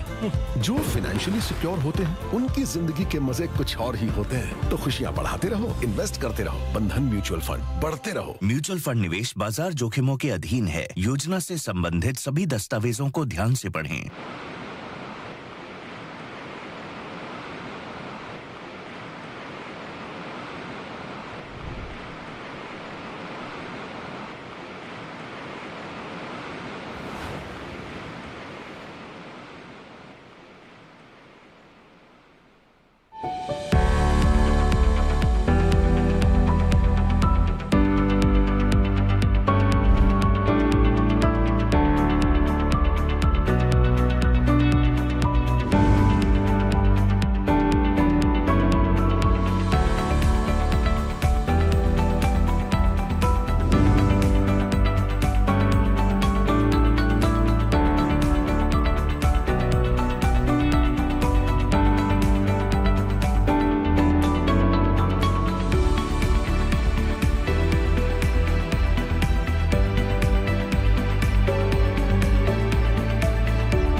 Mumbai is one of the wealthiest cities in India, and by the end of this year, it is supposed to be in the top 20 cities in the world. And within these micro markets, Worli and Babadevi are two of the largest growing micro markets. Most of the premium residential developments are coming up in these locations. And 25 South is an uber luxury, a very low density, and a premium project gated community with great attention to detail. So 25 South as a project is very mindfully designed. The intention right from the inception of this project was always to make it the best. And when I'm down the line, 5 years from the time it started, it clearly shows what it's come out to be. From appointing Mr. Hafiz contractor who has put Mr. Karl Wadia from his team to look into each and every small thing. I don't think there could be something better designed where the elevation is concerned now that the first tower is already ready. I think the best thing to do was to consider the three most basic things: light, height and air. And if you start to sort of delve deeper into light, height and air, the design almost works itself out and you realize that you get a simple customer. I think the best thing to do was to delve deeper into light, height and air, and you realize that you get a simple master plan.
What's going on? नीमा जी के घर में फिर से celebrations शुरू हो गई। पर किस बात की सेलिब्रेशन? उन्हें कहा किसी बहाने की जरूरत पड़ती है, वो तो अपने घर की दाल भी सेलिब्रेट कर ले।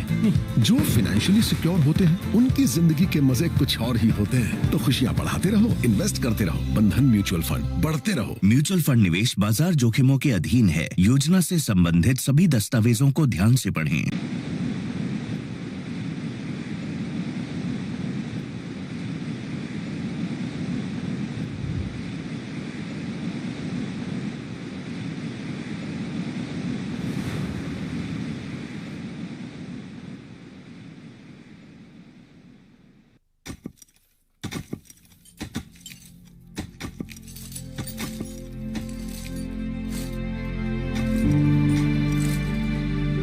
Most of us don't even think about trust. It's woven seamlessly into our days and is inherent in every aspect of our lives. We take trust for granted, hand over our most precious possessions, and put our lives in someone else's hands. Then it's gone. Promises get broken and trust turns into cynicism. Affects how your people feel about your company and your leadership. Alienates your customers and shareholders and erodes your company's value. Now is the time to fight for trust. But trust is not just one leader's job, it's every leader's calling. Knowing where to start can seem difficult, but there's a path forward. You can discover where trust has gone missing, work to earn it back, and rebuild. It won't happen on its own, and it's worth everything you've got. Because trust shows what you're made of, yields value, and reveals what matters most.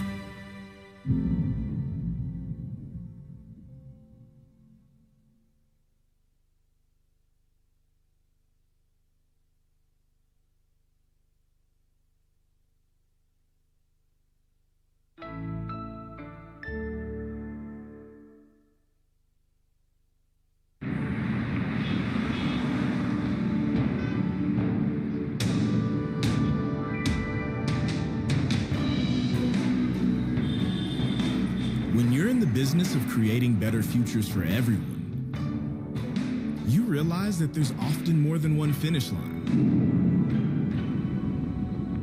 And while speed is important, what really pushes everything forward is continuous transformation. It's what leads to better futures, to real substantial change. It connects the people, IP, and industries that create entirely new hybrid businesses. It turns an insurance industry that covers people into a wellness industry that helps them recover. It opens faster routes for first responders. Teaches bacteria to eat microplastics from the ocean. Deploys trusted AI to preserve and protect our forest and wildlife. And even fights wildfires from space. We are committed to perpetual impact because it's what pushes the world forward.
Mumbai is one of the wealthiest cities in India, and by the end of this year, it is supposed to be in the top 20 cities in the world.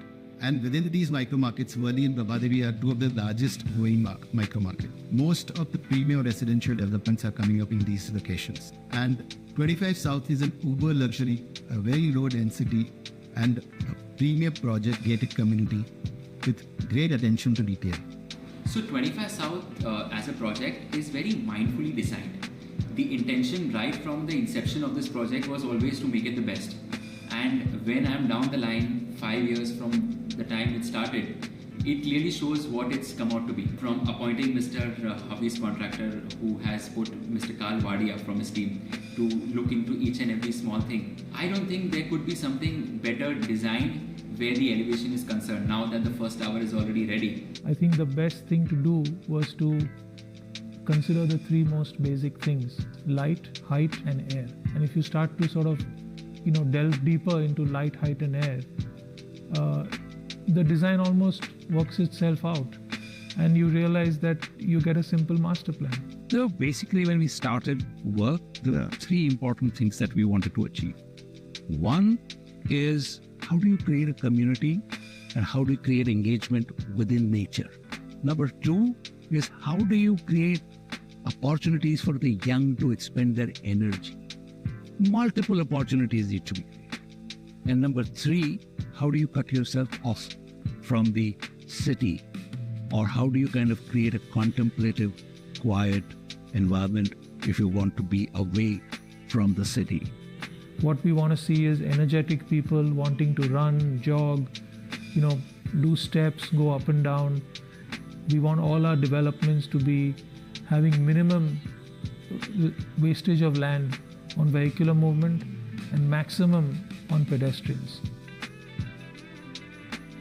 The beauty of this gated community that was created is that there is a 25% green space on the ground, and whatever we have lost, we have covered up on the podium and vertically. So when we took this plot, we studied how the sun is rising and how is it setting. So since the time you are here in 25 South, till the time the sun is there in the sky, there's gonna be ample of light in every single flat. Technically, you are at the epicenter of Mumbai, wherever you want to get from 25 South. I think no distance will be more than 30-35 minutes. You got some top celebrities, to some businessmen, to some sports people, to top cricketers. It was very easy for us to, create a great picture in their mind on the phone.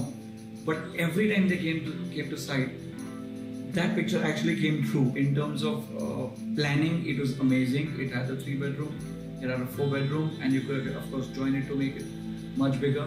In terms of freehold land, in terms of the views, in terms of the layouts, in terms of the amenities, in terms of location, it just fit in perfectly in every square. So there's something thought of for everyone, and it's easy for them to say, okay, this is where I belong, this is where I want to be. And so it's the richness of the open skies, it's the richness of the grandeur of the ocean, it's the richness of beautiful vegetation, it's the richness of quality of the community that you will have the opportunity to intermingle with, it's the richness of being the physical and the mental and emotional well-being. That's the intent. It's like when you want to buy a home, you go to any project around in the city, but when you want to buy a lifestyle, you come to 25 South.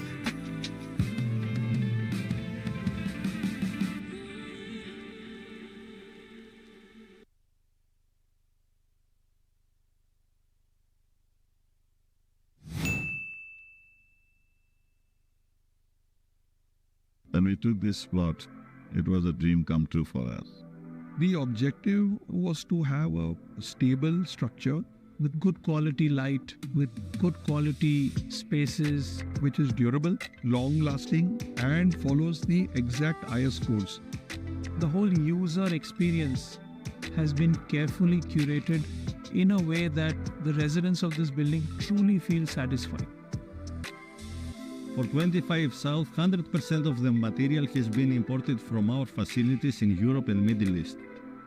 So the quality control parameters set by 25 South and Access Facade is so stringent that the result is a home with a lifetime value for a customer.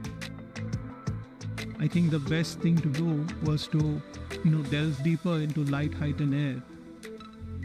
And you realize that you get a simple master plan.